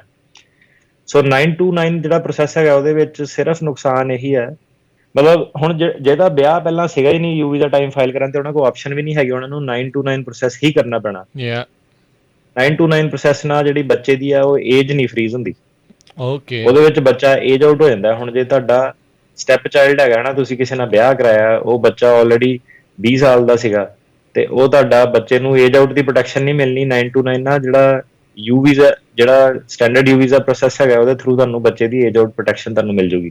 ਜੀ ਜੀ। ਜਿੱਦਾਂ ਮੰਨ ਲਓ ਯੂ ਵੀਜ਼ਾ ਜਿਹਨੇ ਅਪਲਾਈ ਕੀਤਾ ਉਹਦਾ ਵਿਆਹ ਸਿਟੀਜ਼ਨ ਦੇ ਨਾਲ ਹੁੰਦਾ ਹੈ ਜਾਂ ਗ੍ਰੀਨ ਕਾਰਡ ਵਾਲੇ ਦੇ ਨਾਲ ਹੁੰਦਾ ਹੈ, ਇਸ ਬੰਦੇ ਨੂੰ ਉਸ ਜਿਹੜੇ ਪਰਸਨ ਨੂੰ ਕੋਈ ਫਾਇਦਾ ਹੁੰਦਾ ਉਸ ਚੀਜ਼ ਦੇ ਨਾਲ? ਜੇ ਤਾਂ ਤੁਹਾਡਾ ਸਿਟੀਜ਼ਨ ਨਾਲ ਵਿਆਹ ਹੋ ਜਾਂਦਾ ਪਹਿਲਾਂ ਤਾਂ ਫਿਰ ਤਾਂ ਤੁਹਾਡੇ ਸਿਟੀਜ਼ਨ ਦੇ ਥਰੂ ਰਾਈਟ ਵੇ ਐਡਜਸਟਮੈਂਟ ਦੀ ਆਪਸ਼ਨ ਨਿਕਲ ਜਾਂਦੀ ਆ। ਓਕੇ ਤੁਹਾਨੂੰ ਜੇ ਤੁਸੀਂ ਪੱਕੇ ਤੌਰ ਤੇ ਆਏ ਹੋ ਫਿਰ ਤਾਂ ਤੁਹਾਨੂੰ ਬਾਹਰ ਛੱਡ ਕੇ ਜਾਣ ਦੀ ਲੋੜ ਨਹੀਂ ਪੈਣੀ, ਯੂ ਵੀਜ਼ੇ 'ਚ ਟਾਈਮ ਬਹੁਤ ਲੱਗਣਾ। ਫਿਰ ਤੁਸੀਂ ਸਿੱਧਾ ਹੀ ਜਿਹੜਾ ਹੈਗਾ ਆਪਣਾ ਸਿਟੀਜ਼ਨ ਦੇ ਥਰੂ ਕਰੋ। ਗ੍ਰੀਨ ਕਾਰਡ ਦੇ ਨਾਲ ਵਿਆਹ ਕਰਾ ਕੇ ਤੁਸੀਂ ਉਦੋਂ ਹੀ ਪੱਕੇ ਹੋ ਸਕਦੇ ਹੋ ਤੁਹਾਡੀ ਜਦੋਂ ਲੀਗਲ ਐਂਟਰੀ ਹੋਵੇ ਤੇ ਤੁਸੀਂ ਲੀਗਲ ਸਟੇਟਸ ਦੇ ਵਿੱਚ ਹੋ। ਓਕੇ ਸੋ ਤੁਸੀਂ ਉਹ ਜਿਹੜੀ ਤੁਹਾਡੀ ਹੈ ਉਹ ਐਡਜਸਟਮੈਂਟ ਹੋ ਨਹੀਂ ਸਕਦੀ। ਹੁਣ ਬਸ ਇਹ ਹੈ ਕਿ ਜੇ ਤੁਸੀਂ ਯੂ ਵੀਜ਼ੇ ਤੇ ਆ ਗਏ 4 ਸਾਲ ਦਾ ਤੁਹਾਨੂੰ ਮਿਲ ਗਿਆ, ਤੁਸੀਂ ਗ੍ਰੀਨ ਕਾਰਡ ਨਾਲ ਵਿਆਹ ਕਰਾਇਆ ਹੋਇਆ, ਤੁਹਾਡੀਆਂ ਉੱਥੋਂ ਆਪਸ਼ਨਸ ਨਿਕਲ ਸਕਦੀਆਂ ਕਿਉਂਕਿ ਹੁਣ ਤੁਹਾਡੇ ਕੋਲ I-94 ਆ, ਤੁਸੀਂ ਪੱਕੇ ਹੋ, ਤੁਸੀਂ ਟਰੈਵਲ ਕਰ ਸਕਦੇ ਹੋ। ਸੋ ਉੱਥੋਂ ਤੁਹਾਡੀਆਂ ਜਿਹੜੀਆਂ ਫੈਮਿਲੀ ਬੇਸਡ ਆਪਸ਼ਨਸ ਨਿਕਲ ਸਕਦੀਆਂ। ਯੂ ਵੀਜ਼ੇ ਦਾ ਥੋੜਾ ਜਿਹਾ ਸਲੋ ਪ੍ਰੋਸੈਸ ਹੈ, 7 ਸਾਲ ਇਹ ਦੇਣ ਚਲਾ ਦਿੰਦੇ ਨੇ, ਫਿਰ ਉਸ ਤੋਂ ਬਾਅਦ 3 ਸਾਲ ਤੁਹਾਨੂੰ ਹੋਰ ਵੇਟ ਕਰਨੀ ਪੈਂਦੀ ਹੈ, ਫਿਰ ਤੁਸੀਂ ਮਤਲਬ ਇਹ ਕੁੱਲ ਮਿਲਾ ਕੇ 8-10 ਸਾਲ ਤੁਹਾਡੇ ਲੱਗ ਜਾਂਦੇ ਨੇ ਇਹ ਪ੍ਰੋਸੈਸ ਦੇ ਵਿੱਚ। ਜੀ। ਇੱਕ ਲੈਟਰ ਆਫ ਡਿਟਰਮੀਨੇਸ਼ਨ ਵੀ ਕਈ ਵਾਰੀ ਕਿਸੇ ਨੇ ਪੁੱਛੀ ਸੀ ਇਸ ਮਾਮਲੇ ਦੇ ਵਿੱਚ, ਉਹ ਕੋਈ ਇਸ ਦੇ ਨਾਲ ਹੀ ਸੰਬੰਧਿਤ ਚੀਜ਼ ਹੁੰਦੀ ਹੈ ਜਾਂ ਕੀ ਚੀਜ਼ ਹੁੰਦਾ ਹੈ ਜੀ? ਉਹ ਲੈਟਰ ਆਫ ਦੋ ਚੀਜ਼ਾਂ, ਇੱਕ ਤਾਂ ਹੋ ਗਈ ਜਿਹੜੀ ਸਰਟੀਫਾਈਂਗ ਅਥਾਰਟੀ ਨੇ ਲੈਟਰ ਦੇਣੀ ਜਿਹਦੀ ਆਪਾਂ ਗੱਲ ਕਰਦੇ ਸੀਗੇ 918B ਸਰਟੀਫਿਕੇਸ਼ਨ, ਉਹਨੂੰ ਇਹ ਕਹਿੰਦੇ ਨੇ ਕਿ ਸਰਟੀਫਿਕੇਸ਼ਨ ਲੈਟਰ ਚਾਹੀਦੀ ਹੈ ਜਾਂ ਲੈਟਰ ਆਫ ਡਿਟਰਮੀਨੇਸ਼ਨ ਕਹਿ ਦਿੰਦੇ ਨੇ। ਤੇ ਦੂਜੀ ਇਹਨਾਂ ਨੇ ਚੀਜ਼ ਇੱਕ ਕਹੀ ਹੁੰਦੀ ਹੈ ਪ੍ਰਾਈਮਾ ਫੇਸਾਈ ਡਿਟਰਮੀਨੇਸ਼ਨ। ਉਹ ਕੀ ਹੁੰਦਾ ਹੈ ਕਿ ਤੁਹਾਨੂੰ ਇੱਕ ਲੈਟਰ ਰਸੀਟ ਨੋਟਿਸ ਭੇਜ ਦਿੰਦੇ ਨੇ, ਉਹ ਕਹਿੰਦੇ ਨੇ ਕਿ ਹਾਂਜੀ ਤੁਹਾਡਾ ਯੂ ਵੀਜ਼ਾ ਲੱਗ ਗਿਆ, ਸਾਨੂੰ ਲੱਗਦਾ ਹੈ ਕਿ ਜੈਨੂਇਨ ਕੇਸ ਹੈ। ਠੀਕ ਹੈ। ਸੋ ਕਨਕਲੂਜਨ ਦੇ ਵਿੱਚ ਕੀ ਹੈਗਾ ਆ, ਕੀ ਰਿਕੁਆਇਰਮੈਂਟਸ, ਕੀ ਡਾਕੂਮੈਂਟਸ ਜਿਹੜੇ ਉਹ ਹੈਗੇ ਆ, ਉਹ ਥੋੜ੍ਹਾ ਜਿਹਾ ਜੇ ਤੁਸੀਂ ਸਮਰਾਈਜ਼ ਕਰ ਦਿਓ। ਜੀ ਬਿਲਕੁਲ। ਸੋ ਪਹਿਲਾਂ ਤਾਂ ਲੀਗਲ ਰਿਕੁਆਇਰਮੈਂਟ ਜਿਹੜੀਆਂ ਹੈਗੀਆਂ ਉਹ ਇਹ ਹੈਗੀਆਂ ਕਿ ਕ੍ਰਾਈਮ ਹੋਣਾ ਚਾਹੀਦਾ ਕੁਆਲੀਫਾਈਂਗ, ਕ੍ਰਾਈਮ ਰਿਕੁਆਇਰਮੈਂਟ ਚਾਹੀਦੀ ਆ। ਫਿਰ ਹੋ ਗਿਆ ਹੈਲਪਫੁਲਨੈਸ ਰਿਕੁਆਇਰਮੈਂਟ ਕਿ ਤੁਸੀਂ ਮਦਦ ਕਿੱਦਾਂ ਉਹਨਾਂ ਦੀ ਕੀਤੀ। ਤੇ ਤੀਜੀ ਚੀਜ਼ ਆ ਗਈ ਹਾਰਮ ਰਿਕੁਆਇਰਮੈਂਟ ਕਿ ਤੁਹਾਨੂੰ ਨੁਕਸਾਨ ਕੀ ਹੋਇਆ। ਸੋ 3 ਲੀਗਲ ਰਿਕੁਆਇਰਮੈਂਟ ਹੈ, ਕ੍ਰਾਈਮ, ਮਦਦ ਤੇ ਨੁਕਸਾਨ। ਇਹ ਤੋਂ ਬਿਨਾਂ ਯੂ ਵੀਜ਼ਾ ਨਹੀਂ ਲੱਗ ਸਕਦਾ। ਫਿਰ ਡਾਕੂਮੈਂਟ ਕਿਹੜੇ ਕਿਹੜੇ ਚਾਹੀਦੇ ਆ? 918 ਫਾਰਮ ਭਰਨਾ, ਸਪਲੀਮੈਂਟ ਏ ਸਪਲੀਮੈਂਟ ਬੀ ਭਰਨਾ, ਜਿਹੜੀ 918 ਬੀ ਸਰਟੀਫਿਕੇਸ਼ਨ ਆ ਲਾਅ ਐਨਫੋਰਸਮੈਂਟ ਤੋਂ ਜਾਂ ਕਿਸੇ ਵੀ ਸੰਸਥਾ ਤੋਂ, ਉਹ ਬਹੁਤ ਜ਼ਰੂਰੀ ਹੈ। ਪਰਸਨਲ ਸਟੇਟਮੈਂਟ ਤੁਹਾਡੀ, ਜੇ ਤੁਸੀਂ ਕੱਚੇ ਟੱਪ ਕੇ ਆਏ ਜਾਂ ਇਮੀਗ੍ਰੇਸ਼ਨ ਵਾਇਓਲੇਸ਼ਨ ਹੈਗੇ ਆ, ਤੁਹਾਨੂੰ ਇੱਕ ਵੇਵਰ ਕਰਨਾ ਪੈਂਦਾ, ਉਹਨੂੰ ਕਹਿੰਦੇ ਨੇ I-192। ਸੋ ਆਪਾਂ ਕਈ ਵਾਰੀ ਦੇਖਦੇ ਹਾਂ ਕਿ ਇਹ 192 ਲੋਕ ਕੀ ਫਾਈਲ ਨਹੀਂ ਕਰਦੇ ਤੇ ਯੂ ਵੀਜ਼ਾ ਡਿਨਾਈ ਹੋ ਜਾਂਦਾ ਹੈ। ਤੇ ਨਾਲ ਆਪਣੇ ਆਇਡੈਂਟੀਟੀ ਡਾਕੂਮੈਂਟਸ ਵਗੈਰਾ ਸਾਰੇ। ਸੋ ਲੀਗਲ ਰਿਕੁਆਇਰਮੈਂਟ ਹੋ ਗਈਆਂ, ਡਾਕੂਮੈਂਟ ਰਿਕੁਆਇਰਮੈਂਟ ਡਿਸਕਸ ਕਰਦੇ ਹਾਂ। ਤੇ ਇਸ ਤੋਂ ਇਲਾਵਾ ਜਿੱਦਾਂ ਆਪਾਂ ਦੱਸਿਆ ਕਿ ਲੈਟਰ ਤੁਹਾਨੂੰ ਲਗਾਉਣੀਆਂ ਪਊਗੀਆਂ, ਪਰਸਨਲ ਸਟੇਟਮੈਂਟ, ਡਾਕਟਰ ਦੀਆਂ ਸਟੇਟਮੈਂਟ, ਮੈਂਟਲ ਹੈਲਥ ਰਿਪੋਰਟ ਵਗੈਰਾ ਸਾਰੀਆਂ, ਵਿਟਨੈਸ ਸਟੇਟਮੈਂਟ, ਇਹ ਸਾਰੀਆਂ ਚੀਜ਼ਾਂ ਲਾ ਕੇ ਤੁਸੀਂ ਯੂ ਵੀਜ਼ਾ ਦਾ ਪੈਕੇਟ ਕੁੱਲ ਮਿਲਾ ਕੇ ਤਿਆਰ ਕਰਕੇ ਫਾਈਲ ਕਰ ਸਕਦੇ ਹੋ।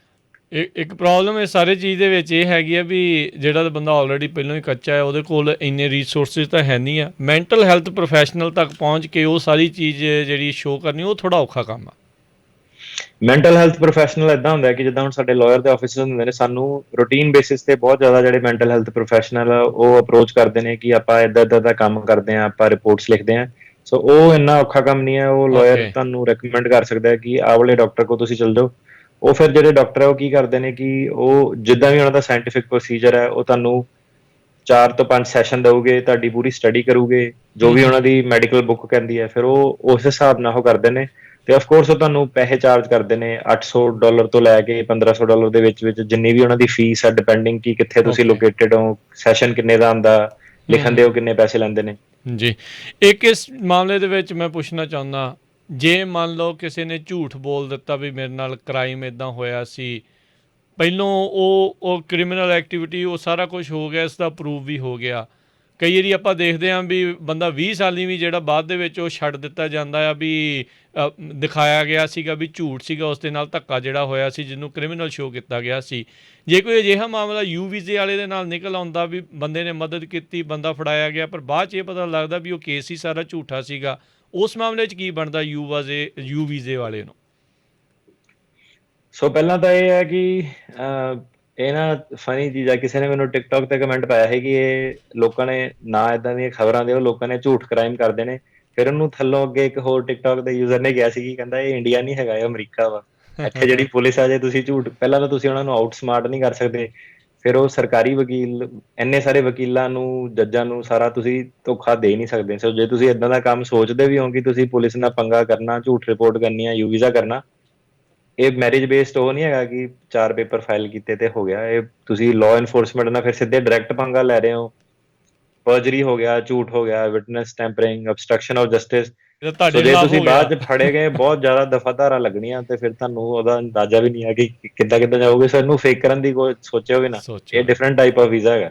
ਜੀ ਜੀ। ਉਹਦੇ ਵਿੱਚ ਫਿਰ ਯੂ ਵੀਜ਼ੇ ਦੇ ਤੁਸੀਂ ਵਿਕਟਮ ਨਹੀਂ, ਤੇ ਤੁਸੀਂ ਜਿਹੜੇ ਉਸਦੇ ਕ੍ਰਿਮੀਨਲ ਬਣ ਜਾਣਾ ਆ, ਤੇ ਫਿਰ ਸਾਰੀ ਉਮਰ ਜੇਲ੍ਹ ਦੇ ਵਿੱਚ ਫਿਰ ਜਿਹੜੀ ਉਹ ਕੱਟਣੀ ਪੈਣੀ ਆ। ਫਿਰ ਇੱਦਾਂ ਦੂਜੇ ਦੀ ਬੰਦੇ ਨੂੰ ਫਿਰ ਯੂ ਵੀਜ਼ਾ ਮਿਲੂਗਾ ਜਿਹਦੇ ਖਿਲਾਫ ਤੁਸੀਂ ਜਿਹਦੇ ਖਿਲਾਫ ਕਰਕੇ ਤੁਸੀਂ ਲੈਣ ਦੀ ਕੋਸ਼ਿਸ਼ ਕੀਤੀ ਹੈ। ਸੋ ਇਹ ਚੀਜ਼ ਤਾਂ ਜੀ। ਬਿਲਕੁਲ ਵੀ ਜਿਹੜੀ ਉਹ ਨਹੀਂ ਸੋਚਣੀ। ਸੋ ਇੱਥੇ ਆਪਾਂ ਇੱਕ ਬ੍ਰੇਕ ਲਵਾਂਗੇ। ਅਟਾਰਨੀ ਟੇਕਿਆਣਾ ਜੀ, ਬਹੁਤ ਬਹੁਤ ਸ਼ੁਕਰੀਆ। ਆਪਾਂ ਤੁਸੀਂ ਜਿਹੜਾ ਯੂ ਵੀਜ਼ੇ ਦੇ ਬਾਰੇ ਬਹੁਤ ਹੀ ਵਿਸਥਾਰ ਦੇ ਵਿੱਚ ਜਿਹੜੀ ਇਹ ਜਾਣਕਾਰੀ ਇਹ ਦਿੱਤੀ ਹੈਗੀ ਆ। ਸੋ ਜਿਹੜੇ ਵੀ ਯੂ ਵੀਜ਼ੇ ਦੇ ਵਿਕਟਮ ਹੈਗੇ ਨੇ, ਜਿਨ੍ਹਾਂ ਨੇ ਕੇਸ ਆਪਣੇ ਲਾਏ ਹੋਏ ਨੇ, ਉਹ ਜ਼ਰੂਰ ਆਪਣਾ ਦੇਖਣ ਵੀ ਤੁਸੀਂ ਇਹ ਸਾਰਾ ਪ੍ਰੋਸੈਸ ਫੋਲੋ ਕੀਤਾ ਆ। ਬਾਕੀ ਜਿੱਦਾਂ ਇਹਨਾਂ ਨੇ ਕਿਹਾ ਆ ਵੀ ਤੁਸੀਂ ਵਕੀਲ ਤੋਂ ਹੀ ਜਿਹੜਾ ਸਾਰਾ ਕੁਛ ਇਹ ਕਰਾਓ, ਇਹਦੇ ਆਧਾਰ ਦੇ ਉੱਤੇ ਤੁਸੀਂ ਖੁਦ ਜਿਹੜਾ ਉਹ ਫਾਈਲ ਨਹੀਂ ਕਰਨਾ, ਵਕੀਲ ਦੇ ਨਾਲ ਸਲਾਹ ਕਰਕੇ ਹੀ ਜਿਹੜਾ ਆਪਣਾ ਤੁਸੀਂ ਯੂ ਵੀਜ਼ਾ ਆ ਉਹ ਫਾਈਲ ਕਰਨਾ ਆ। ਇਸ ਨੂੰ ਇੱਕ ਉਹ ਨਾ ਬਣਾਓ, ਇਹ ਇੱਕ ਜਨਰਲ ਇਨਫੋਰਮੇਸ਼ਨ ਹੈਗੀ ਆ ਵੀ ਆਹ ਚੀਜ਼ਾਂ ਜਿਹੜੀਆਂ ਯੂ ਵੀਜ਼ਾ ਦੇ ਅੰਡਰ ਜਿਹੜੀਆਂ ਉਹ ਆਉਂਦੀਆਂ ਆ। ਹਰ ਇੱਕ ਦਾ ਕੇਸ, ਹਰ ਇੱਕ ਦਾ ਸਰਕਮਸਟਾਂਸ ਜਿਹੜਾ ਆ ਉਹ ਵੱਖਰਾ ਹੁੰਦਾ ਆ।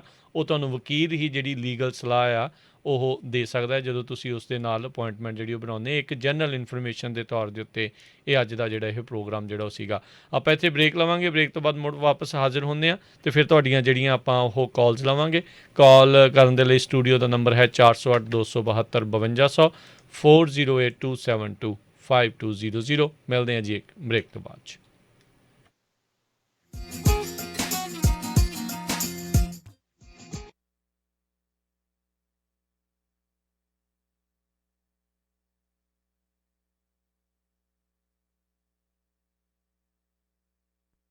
सुनो जी, आज ते कुछ खट्टा मिठा ते करारा करारा खान दा दिल करदा है। की खाओगे अज? लो फिर चक्को फोन ते करो ऑर्डर अपने नाल दे शिकागो पिज़्ज़ा ट्विस्ट ते। हुणे 2 नवे फ्लेवर्स कढे ने इन्हां ने, अचारी पिज़्ज़ा ते मंचूरियन पिज़्ज़ा। भावें चिकन वाला मंगवाओ ते भावें पनीर वाला, विंगा दी ते गल ही कोई होर है। बस उंगलियां चटदे रहो। नाल ही मैं ऑर्डर कर दी हां इन्हां दा स्पेशल शाही पनीर ते बटर चिकन पास्ता। बच्चे बड़े शौक नाल खांदे ने। जी हाँ, शिकागो पिज़्ज़ा ट्विस्ट दी नवी लुक ते नवी स्वादां नू एंजॉय करो। इत्थे हर रोज एगलेस डो ਅਤੇ ਤਾਜ਼ੀਆਂ ਸਬਜ਼ੀਆਂ ਨਾਲ ਪੀਜ਼ੇ ਤਿਆਰ ਕੀਤੇ ਜਾਂਦੇ ਨੇ। ਵੈਜ ਅਤੇ ਨੌਨ ਵੈਜ ਪੀਜ਼ਾਸ ਦਾ ਸਵਾਦ ਲੈਣ ਲਈ ਆਪਣੀ ਨੀਅਰੈਸਟ ਲੋਕੇਸ਼ਨ ਤੇ ਫੋਨ ਕਰੋ। ਫ੍ਰੈਜ਼ਨੋ ਵਿੱਚ 2 ਲੋਕੇਸ਼ਨਸ, ਸ਼ਾਹ ਅਤੇ ਮਾਰਕਸ ਦੇ ਕਾਰਨਰ ਤੇ, ਕਿੰਗਸ ਕੈਨੀਅਨ ਅਤੇ ਕਲੋਵਿਸ ਦੇ ਕਾਰਨਰ ਤੇ, ਹੰਡਨ ਅਤੇ ਕਲੋਵਿਸ ਦੇ ਕਾਰਨਰ ਤੇ, ਸੈਲਮਾ ਵਿੱਚ ਮੈਕਾਲ ਐਵੇਨਿਊ ਤੇ ਅਤੇ ਵਿਜ਼ਾਲੀਆ ਵਿੱਚ ਮੂਨੀ ਬੁਲੇਵਰਡ ਤੇ। ਵਧੇਰੇ ਜਾਣਕਾਰੀ ਲਈ ਅਤੇ ਆਨਲਾਈਨ ਆਰਡਰ ਕਰਨ ਲਈ ਲੌਗਇਨ ਕਰੋ chicagospizzatwist.com ਤੇ। ਸਵਾਦ ਦਾ ਅਸਲੀ ਬਾਦਸ਼ਾਹ ਸ਼ਿਕਾਗੋਜ਼ ਪੀਜ਼ਾ ਟਵਿਸਟ।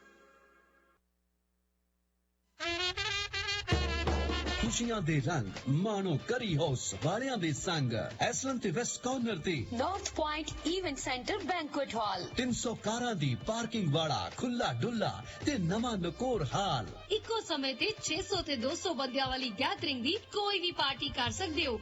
इको जगह ते खाना ते डेकोरेशन दा भी प्रबंध है ते ओ भी सारा कुछ डिस्काउंट रेट ते। ओपन एरिया पैटियो भी है।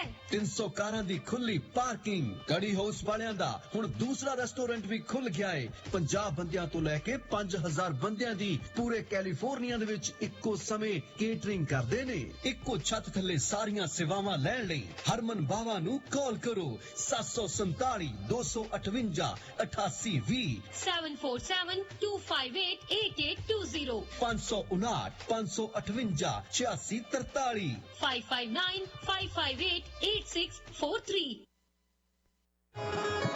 ਕੀ ਤੁਸੀਂ ਵਧੀਆ ਮਕੈਨਿਕ ਦੀ ਭਾਲ ਵਿੱਚ ਹੋ ਤਾਂ ਚੇਤੇ ਰੱਖੋ ਦੀਪਸ ਆਟੋ ਰਿਪੇਅਰ ਫ੍ਰੈਜ਼ਨੋ, ਜੋ ਕਿ ਜੈਂਸਨ ਅਤੇ ਪੀਚ ਐਵਨਿਊ ਦੇ ਲਾਗੇ ਸਥਿਤ ਹੈ। ਇੱਥੋਂ ਆਪ ਜੀ ਆਪਣੀਆਂ ਗੱਡੀਆਂ ਦੀ ਫੁੱਲ ਰਿਪੇਅਰਸ ਕਰਵਾ ਸਕਦੇ ਹੋ, ਜਿਵੇਂ ਕਿ ਆਇਲ ਚੇਂਜਸ, ਬ੍ਰੇਕਸ ਆਦਿ। ਦੀਪਸ ਆਟੋ ਰਿਪੇਅਰ ਜੋ ਕਿ star certified smart check station ਵੀ ਹੈ, ਤਾਂ ਤੁਸੀਂ ਕਾਰਸ ਅਤੇ ਪਿਕਅਪ ਦੀ ਸਮਾਰਟ ਚੈੱਕ ਵੀ ਕਰਵਾ ਸਕਦੇ ਹੋ। ਸਾਡੇ ਸਰਟੀਫਾਈਡ ਆਟੋ ਮਕੈਨਿਕਸ ਤੁਹਾਡੀਆਂ ਖਰਾਬ ਹੋਈਆਂ ਗੱਡੀਆਂ ਨੂੰ ਫ੍ਰੀਵੇ ਤੇ ਭੱਜਣ ਲਾ ਦੇਣਗੇ। ਦੀਪਸ ਆਟੋ ਰਿਪੇਅਰ ਬਹੁਤ ਸਾਰੀਆਂ ਰਿਪੇਅਰਸ ਤੇ 24 ਮਹੀਨੇ ਜਾਂ 24000 ਮੀਲ ਦੀ ਗਾਰੰਟੀ ਵੀ ਪ੍ਰਦਾਨ ਕਰਦੇ ਹਨ। ਇੱਥੋਂ ਤੁਸੀਂ ਆਪਣੀਆਂ ਗੱਡੀਆਂ ਨੂੰ ਨਵੇਂ ਟਾਇਰਸ ਵੀ ਪਵਾ ਸਕਦੇ ਹੋ ਅਤੇ ਕੂਪਨ ਕੋਡ ਗੁਰਦੀਪ ਸ਼ੇਰਗਿੱਲ ਦੱਸਣ ਤੇ ਆਪ ਜੀ ਦੀਆਂ ਗੱਡੀਆਂ ਦੇ ਨਵੇਂ ਟਾਇਰਸ ਦੀ ਫ੍ਰੀ ਅਲਾਈਨਮੈਂਟ ਵੀ ਕੀਤੀ ਜਾਵੇਗੀ। ਮੋਰ ਇਨਫੋਰਮੇਸ਼ਨ ਜਾਂ ਅਪਾਇੰਟਮੈਂਟ ਬਣਾਉਣ ਦੇ ਲਈ ਆਪ ਜੀ ਸੁਪਰਵਾਈਜ਼ਰ ਜੋਗਿੰਦਰ ਸਿੰਘ ਸੋਹਲ ਜਾਂ ਮਾਸਟਰ ਮਕੈਨਿਕ ਗੁਰਜੀਤ ਸਿੰਘ ਸੋਹਲ ਨੂੰ 5594851140 559 485 1140 ਤੇ ਕਾਲ ਕਰ ਸਕਦੇ ਹੋ ਔਰ ਲੌਗ ਇਨ deepsautorepair.com। ਕੁਆਲਿਟੀ ਦਾ ਨਾਮ ਦੀਪਸ ਆਟੋ ਰਿਪੇਅਰ 5594851140।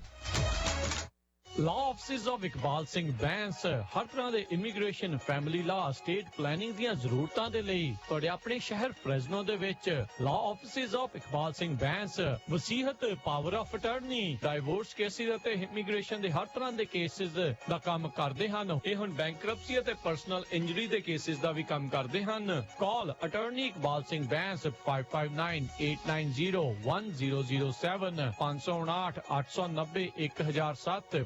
ਜੇ ਤੁਸੀਂ ਚਾਹੁੰਦੇ ਹੋ ਵਧੀਆ ਕੁਆਲਿਟੀ ਦੀ ਇੰਡੀਅਨ ਗਰੋਸਰੀ ਬਹੁਤ ਹੀ ਸਸਤੇ ਵਧੀਆ ਦਾਮਾਂ ਦੇ ਉੱਤੇ, ਤਾਂ ਅੱਜ ਹੀ ਪਹੁੰਚੋ Fresno community market 4825 East olive avenue Fresno ਵਿਖੇ। ਹਰ ਤਰ੍ਹਾਂ ਦੀ ਇੰਡੀਅਨ ਪੰਜਾਬੀ ਗਰੋਸਰੀ ਤੁਸੀਂ ਇਹਨਾਂ ਤੋਂ ਖਰੀਦ ਸਕਦੇ ਹੋ। ਕਾਲ 559 255 1299। ਇੰਡੀਅਨ ਪੰਜਾਬੀ ਗਰੋਸਰੀ ਬਾਜ਼ਾਰ ਦੇ ਨਾਲੋਂ ਸਸਤੇ ਦਾਮਾਂ ਦੇ ਉੱਤੇ Fresno community market 4825 East olive avenue Fresno 5592551299।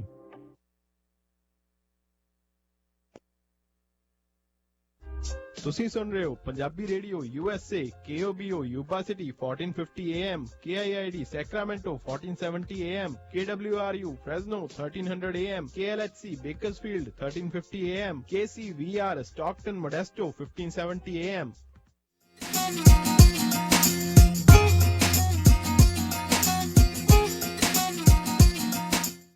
Punjabi radio USA ਸੁਣ ਰਹੇ ਸਾਰੇ ਸਰੋਤਿਆਂ ਨੂੰ ਇੱਕ ਵਾਰੀ ਫੇਰ ਨਿੱਘੀ ਜੀ ਆਇਆਂ ਨੂੰ। ਸਭ ਦਾ ਸਵਾਗਤ ਹੈ ਸਰੋਤੇ ਪ੍ਰੋਗਰਾਮ ਦੇ ਵਿੱਚ। ਜਿਹੜੇ ਜੀ ਗੱਲਬਾਤ ਚੱਲ ਰਹੀ ਹੈਗੀ ਆ ਅਟਰਨੀ ਜੇ ਟਿਰਕੀਆਣਾ ਉਹਨਾਂ ਦੇ ਨਾਲ। ਜੀ ਆਇਆਂ ਨੂੰ ਸਵਾਗਤ ਹੈ ਇੱਕ ਵਾਰੀ ਫੇਰ ਅਟਰਨੀ ਟਿਰਕੀਆਣਾ ਜੀ, ਸਤਿ ਸ਼੍ਰੀ ਅਕਾਲ। ਟਿਰਕੀਆਣਾ ਜੀ ਤੁਹਾਡੀ ਆਵਾਜ਼ ਨਹੀਂ ਆਈ। ਸਤਿ ਸ਼੍ਰੀ ਅਕਾਲ ਸਤਿ ਸ਼੍ਰੀ ਅਕਾਲ ਜੀ। ਹਾਂਜੀ ਠੀਕ ਹੈ ਜੀ। ਅਤੇ ਬਿਲਕੁਲ ਸਰੋਤਿਓ ਹੁਣ ਤੁਸੀਂ ਕਾਲ ਜਿਹੜੇ ਜੀ ਕਰ ਸਕਦੇ ਹੋ, ਆਪਣਾ ਸਵਾਲ ਜੇ ਪੁੱਛਣਾ ਚਾਹੁੰਦੇ ਹੋ। ਨੰਬਰ ਸਟੂਡੀਓ 'ਚ ਕਾਲ ਕਰਨ ਦੇ ਲਈ ਹੈ 408 272 5200 4082725200। ਅਤੇ ਬਾਕੀ ਆਪਾਂ ਆਪਣੇ ਸਰੋਤਿਆਂ ਨੂੰ ਦੱਸਦੇ ਜਾਈਏ ਅੱਜ ਦੇ ਪ੍ਰੋਗਰਾਮ ਦੇ ਪਹਿਲੇ ਹਿੱਸੇ ਦੇ ਵਿੱਚ ਆਪਾਂ ਯੂ ਵੀਜ਼ਾ ਦੇ ਬਾਰੇ ਜਿਹੜੇ ਬਹੁਤ ਹੀ ਵਿਸਥਾਰ ਦੇ ਵਿੱਚ ਜਿਹੜੀ ਜਾਣਕਾਰੀ ਉਹ ਸਾਂਝੀ ਜਿਹੜੀ ਉਹ ਕੀਤੀ ਆ। ਕੀ ਹੁੰਦਾ ਆ, ਕਿਵੇਂ ਹੁੰਦਾ ਆ, ਕੀ ਚੀਜ਼ ਜਿਹੜੀ ਉਹ ਹੁੰਦੀ ਆ। ਸੋ ਉਹ ਤੁਸੀਂ ਜ਼ਰੂਰ ਜਿਹੜੇ ਆ ਉਸ ਨੂੰ ਧਿਆਨ ਦੇ ਨਾਲ ਜਿਹੜਾ ਉਹ ਸੁਣਿਓ। ਜਿਹੜੇ ਵੀ ਉਸ ਕੈਟੇਗਰੀ ਦੇ ਅੰਡਰ ਆਉਂਦੇ ਆ ਉਹ ਜ਼ਰੂਰ ਤੁਸੀਂ ਜਿਹੜਾ ਉਹ ਦੇਖਿਓ। ਇੱਕ ਜਨਰਲ ਇਨਫੋਰਮੇਸ਼ਨ ਯੂ ਵੀਜ਼ੇ ਦੇ ਨਾਲ ਸੰਬੰਧਿਤ ਜਿਹੜੀ ਉਹ ਜਾਣਕਾਰੀ ਸਾਂਝੀ ਕੀਤੀ ਆ। ਸੋ ਕਾਲ ਕਰਨ ਦੇ ਲਈ ਨੰਬਰ ਹੈ 408 272 5200। ਆਓ ਵਾਰੀ ਸਰ ਕਾਲਰਸ ਦੇ ਨਾਲ ਗੱਲ ਕਰਦੇ ਹਾਂ। ਅਮਰਜੀਤ ਜੀ ਸਤਿ ਸ਼੍ਰੀ ਅਕਾਲ। ਸਤਿ ਸ਼੍ਰੀ ਅਕਾਲ ਜੀ। ਜੀ ਸਤਿ ਸ਼੍ਰੀ ਅਕਾਲ ਜੀ। ਮੇਰਾ ਸਵਾਲ ਹੈ ਜੀ ਕਿ ਮੈਂ ਵਿਜ਼ਟਰ ਵੀਜ਼ੇ ਤੇ USA ਆਇਆ ਹੋਇਆ ਆਪਣੇ ਬੇਟੇ ਕੋਲ। ਜੀ ਜੀ। ਤੇ ਮੇਰੇ ਬੇਟੇ ਨੇ M400 ਸਬਮਿਟ ਕੀਤਾ ਹੋਇਆ ਤੇ ਅਪਡੇਟ ਦੇ ਅਕੋਰਡਿੰਗਲੀ ਨਵੰਬਰ 'ਚ ਉਹਨੂੰ ਸਿਟੀਜ਼ਨਸ਼ਿਪ ਮਿਲਣੀ ਹੈ ਜੀ। ਤੇ ਮੈਂ ਇੱਥੇ ਰਹਿ ਕੇ ਗ੍ਰੀਨ ਕਾਰਡ ਅਪਲਾਈ ਕਰਨਾ ਚਾਹੁੰਦਾ ਹਾਂ, ਪਰ ਮੇਰਾ ਜਿਹੜਾ ਵਿਜ਼ਟਰ ਵੀਜ਼ਾ ਹੈ ਉਹ ਸਤੰਬਰ 'ਚ ਖਤਮ ਹੋ ਰਿਹਾ। ਸੋ ਉਹ 2 ਮਹੀਨੇ ਦਾ ਪੀਰੀਅਡ ਕਿੱਦਾਂ ਕਵਰ ਕੀਤਾ ਜਾ ਸਕਦਾ? ਤੁਸੀਂ ਟੂਰਿਸਟ ਵੀਜ਼ੇ ਦੀ ਐਕਸਟੈਂਸ਼ਨ ਫਾਈਲ ਕਰੋ ਤੇ ਐਕਸਟੈਂਸ਼ਨ ਭਾਵੇਂ ਪੈਂਡਿੰਗ ਹੋਵੇ ਕੋਈ ਚੱਕਰ ਨਹੀਂ, ਤੇ ਜਦੋਂ ਹੀ ਉਹ ਸਿਟੀਜ਼ਨ ਬਣਦਾ ਉਹ ਤੁਹਾਡੇ ਲਈ ਫਾਈਲ ਕਰ ਸਕਦਾ ਹੈ। ਸਿਟੀਜ਼ਨ ਬੱਚਾ ਜਿਹੜਾ ਉਹ ਆਪਣੇ ਪੇਰੈਂਟ ਦਾ ਭਾਵੇਂ ਉਹ ਆਊਟ ਆਫ ਸਟੇਟਸ ਵੀ ਹੋ ਗਿਆ ਹੋਵੇ ਫਾਈਲ ਕਰ ਸਕਦਾ। ਮੈਂ ਇਹ ਨਹੀਂ ਕਹਿ ਰਿਹਾ ਕਿ ਤੁਸੀਂ ਆਊਟ ਆਫ ਸਟੇਟਸ ਜਾਓ, ਪਰ ਤੁਸੀਂ ਜਿਹੜੀ ਇੱਕ ਐਕਸਟੈਂਸ਼ਨ 6 ਮਹੀਨੇ ਦੀ ਜਿਹੜੀ ਫਾਈਲ ਕਰੋ ਉਹਨਾਂ ਤੁਹਾਡਾ ਜਿਹੜਾ ਉਹ ਸਪਰੈਡ ਕਵਰ ਹੋ ਜਾਊਗਾ ਈਜ਼ੀਲੀ ਜੀ 2 ਮਹੀਨੇ ਵਾਲਾ। ਸੋ ਰਿਸਕ ਨਹੀਂ ਰਹੂਗਾ ਫਿਰ ਤੁਹਾਡਾ ਜਿਹੜੀ ਉਸ ਚੀਜ਼।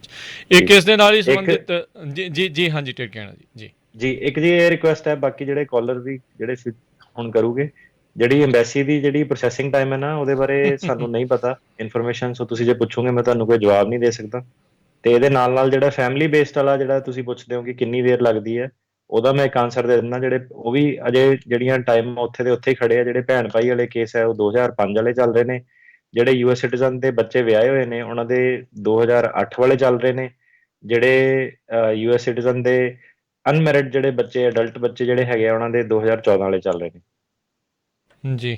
ਠੀਕ ਹੈ ਜੀ, ਓਕੇ। ਅਤੇ ਇਹ ਪਹਿਲੇ ਕੇਸ ਦੇ ਵਿੱਚ ਮੈਂ ਇੱਕ ਪੁੱਛਣਾ ਚਾਹੁੰਦਾ, ਮੰਨ ਲਓ ਕੋਈ ਇੱਥੇ ਵਿਜ਼ਟਰ ਵੀਜ਼ੇ 'ਤੇ ਆਇਆ, ਉਹਨੇ ਇੱਕ ਐਕਸਟੈਂਸ਼ਨ ਕੀਤੀ, ਉਹਦਾ ਜਵਾਬ ਨਹੀਂ ਆਇਆ, ਉਹਨੇ ਚਿਰ ਨੂੰ 6 ਮਹੀਨੇ ਲੰਘ ਗਏ, ਦੂਜੀ ਐਕਸਟੈਂਸ਼ਨ ਅਪਲਾਈ ਕੀਤੀ ਨਹੀਂ ਕੀਤੀ, ਉਹ ਭੁੱਲ ਗਏ। ਉਸ ਦੌਰਾਨ ਜਿਹੜਾ ਉਹਨਾਂ ਦਾ ਬੱਚਾ ਪਿੱਛੋਂ ਜਿਹੜਾ ਉਹ ਸਿਟੀਜ਼ਨ ਹੋ ਗਿਆ, ਕਿ ਫਿਰ ਵੀ ਉਹ ਆਪਣੇ ਉਹ ਪੇਰੈਂਟ ਦਾ ਜਿਹੜਾ ਉਹ ਅਪਲਾਈ ਕਰਦੇ, ਕੋਈ ਉਹਦੇ ਪੇਰੈਂਟ ਦੇ ਲਈ ਪ੍ਰੋਬਲਮ ਤਾਂ ਨਹੀਂ ਆ? ਵੀ ਮੰਨ ਲਓ ਇੱਕ ਐਕਸਟੈਂਸ਼ਨ ਤਾਂ ਅਪਲਾਈ ਕੀਤੀ ਸੀ ਪਰ ਉਹਦਾ ਵੇਲਾ ਲੰਘ ਗਿਆ, ਦੂਜੀ ਐਕਸਟੈਂਸ਼ਨ ਅਪਲਾਈ ਨਹੀਂ ਕੀਤੀ ਅਤੇ ਉਹਦੇ ਮਗਰੋਂ ਉਹ ਸਿਟੀਜ਼ਨ ਬਣੇ ਆ ਅਤੇ ਫਿਰ ਉਹ ਅਪਲਾਈ ਕਰਦੇ ਆਪਣੇ ਪੇਰੈਂਟਸ ਦੇ ਲਈ, ਉਹਦਾ ਕੀ ਬਣਦਾ ਉਸ ਚੀਜ਼ 'ਚ? ਜੀ ਐਜ਼ ਲੌਂਗ ਐਜ਼ ਜਿਹੜਾ ਪੇਰੈਂਟ ਹੈ ਲੀਗਲੀ ਆਇਆ ਸੀਗਾ, ਮੰਨ ਲਓ 2000 ਦੇ ਵਿੱਚ ਆਇਆ ਤੇ ਉਸ ਤੋਂ ਬਾਅਦ ਕੋਈ ਐਕਸਟੈਂਸ਼ਨ ਫਾਈਲ ਨਹੀਂ ਕੀਤੀ, 15 ਸਾਲ ਹੋ ਗਏ ਕੁਛ ਨਹੀਂ ਕੀਤਾ, ਕੱਚਾ ਰਹਿ ਗਿਆ ਉੱਥੇ, ਹੈ ਨਾ।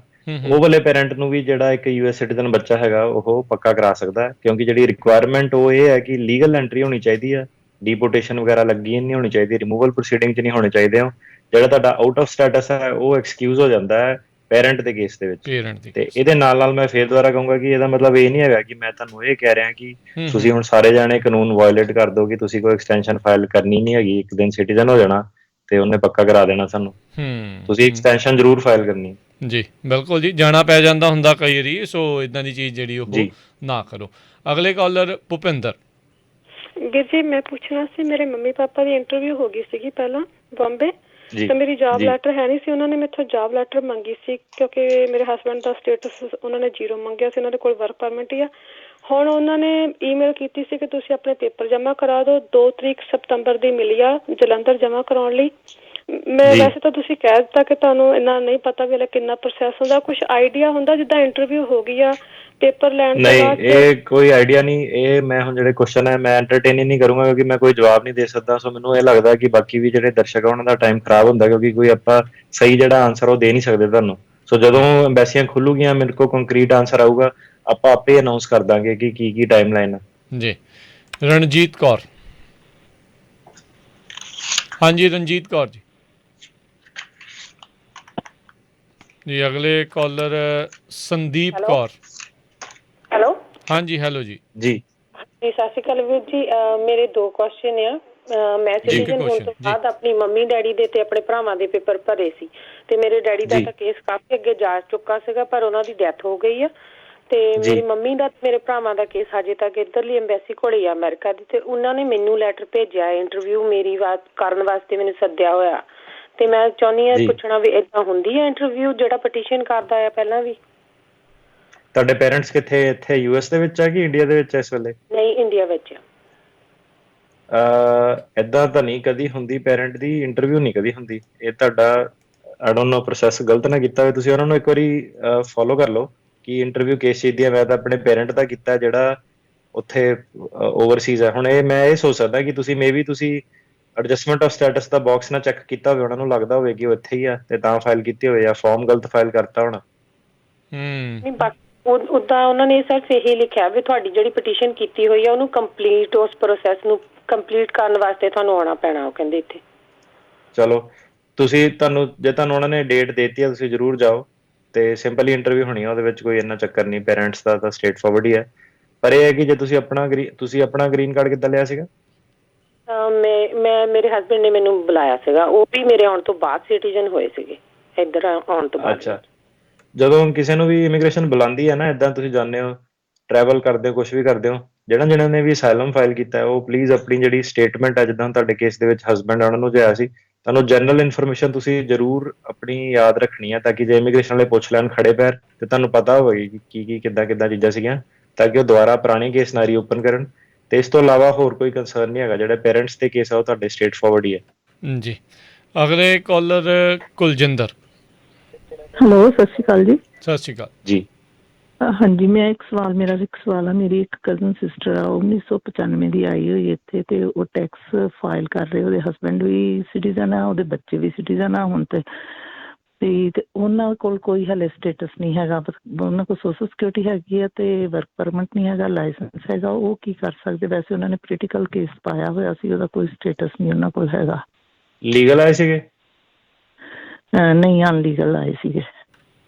ਉਹਨਾਂ ਦਾ ਜੀ ਕਾਫੀ ਲੰਬਾ ਚੌੜਾ ਪ੍ਰੋਸੈਸ ਹੈ। ਜੇ ਹਸਬੈਂਡ ਉਹਨਾਂ ਦੇ ਸਿਟੀਜ਼ਨ ਹੈਗੇ ਆ ਤੇ ਉਹਨਾਂ ਦਾ ਜਿਹੜਾ ਪ੍ਰੋਸੈਸ ਹੈਗਾ ਉਹ ਵੇਵਰ ਦੇ ਥਰੂ ਕੰਟਰੀ ਆਊਟ ਕਰਕੇ ਉਹ ਪੱਕੇ ਹੋ ਸਕਦੇ ਨੇ। ਸੋ ਉਹਨਾਂ ਕੋਲ ਆਪਸ਼ਨਸ ਹੈਗੀਆਂ ਵਿਆਹ ਦੇ ਥਰੂ।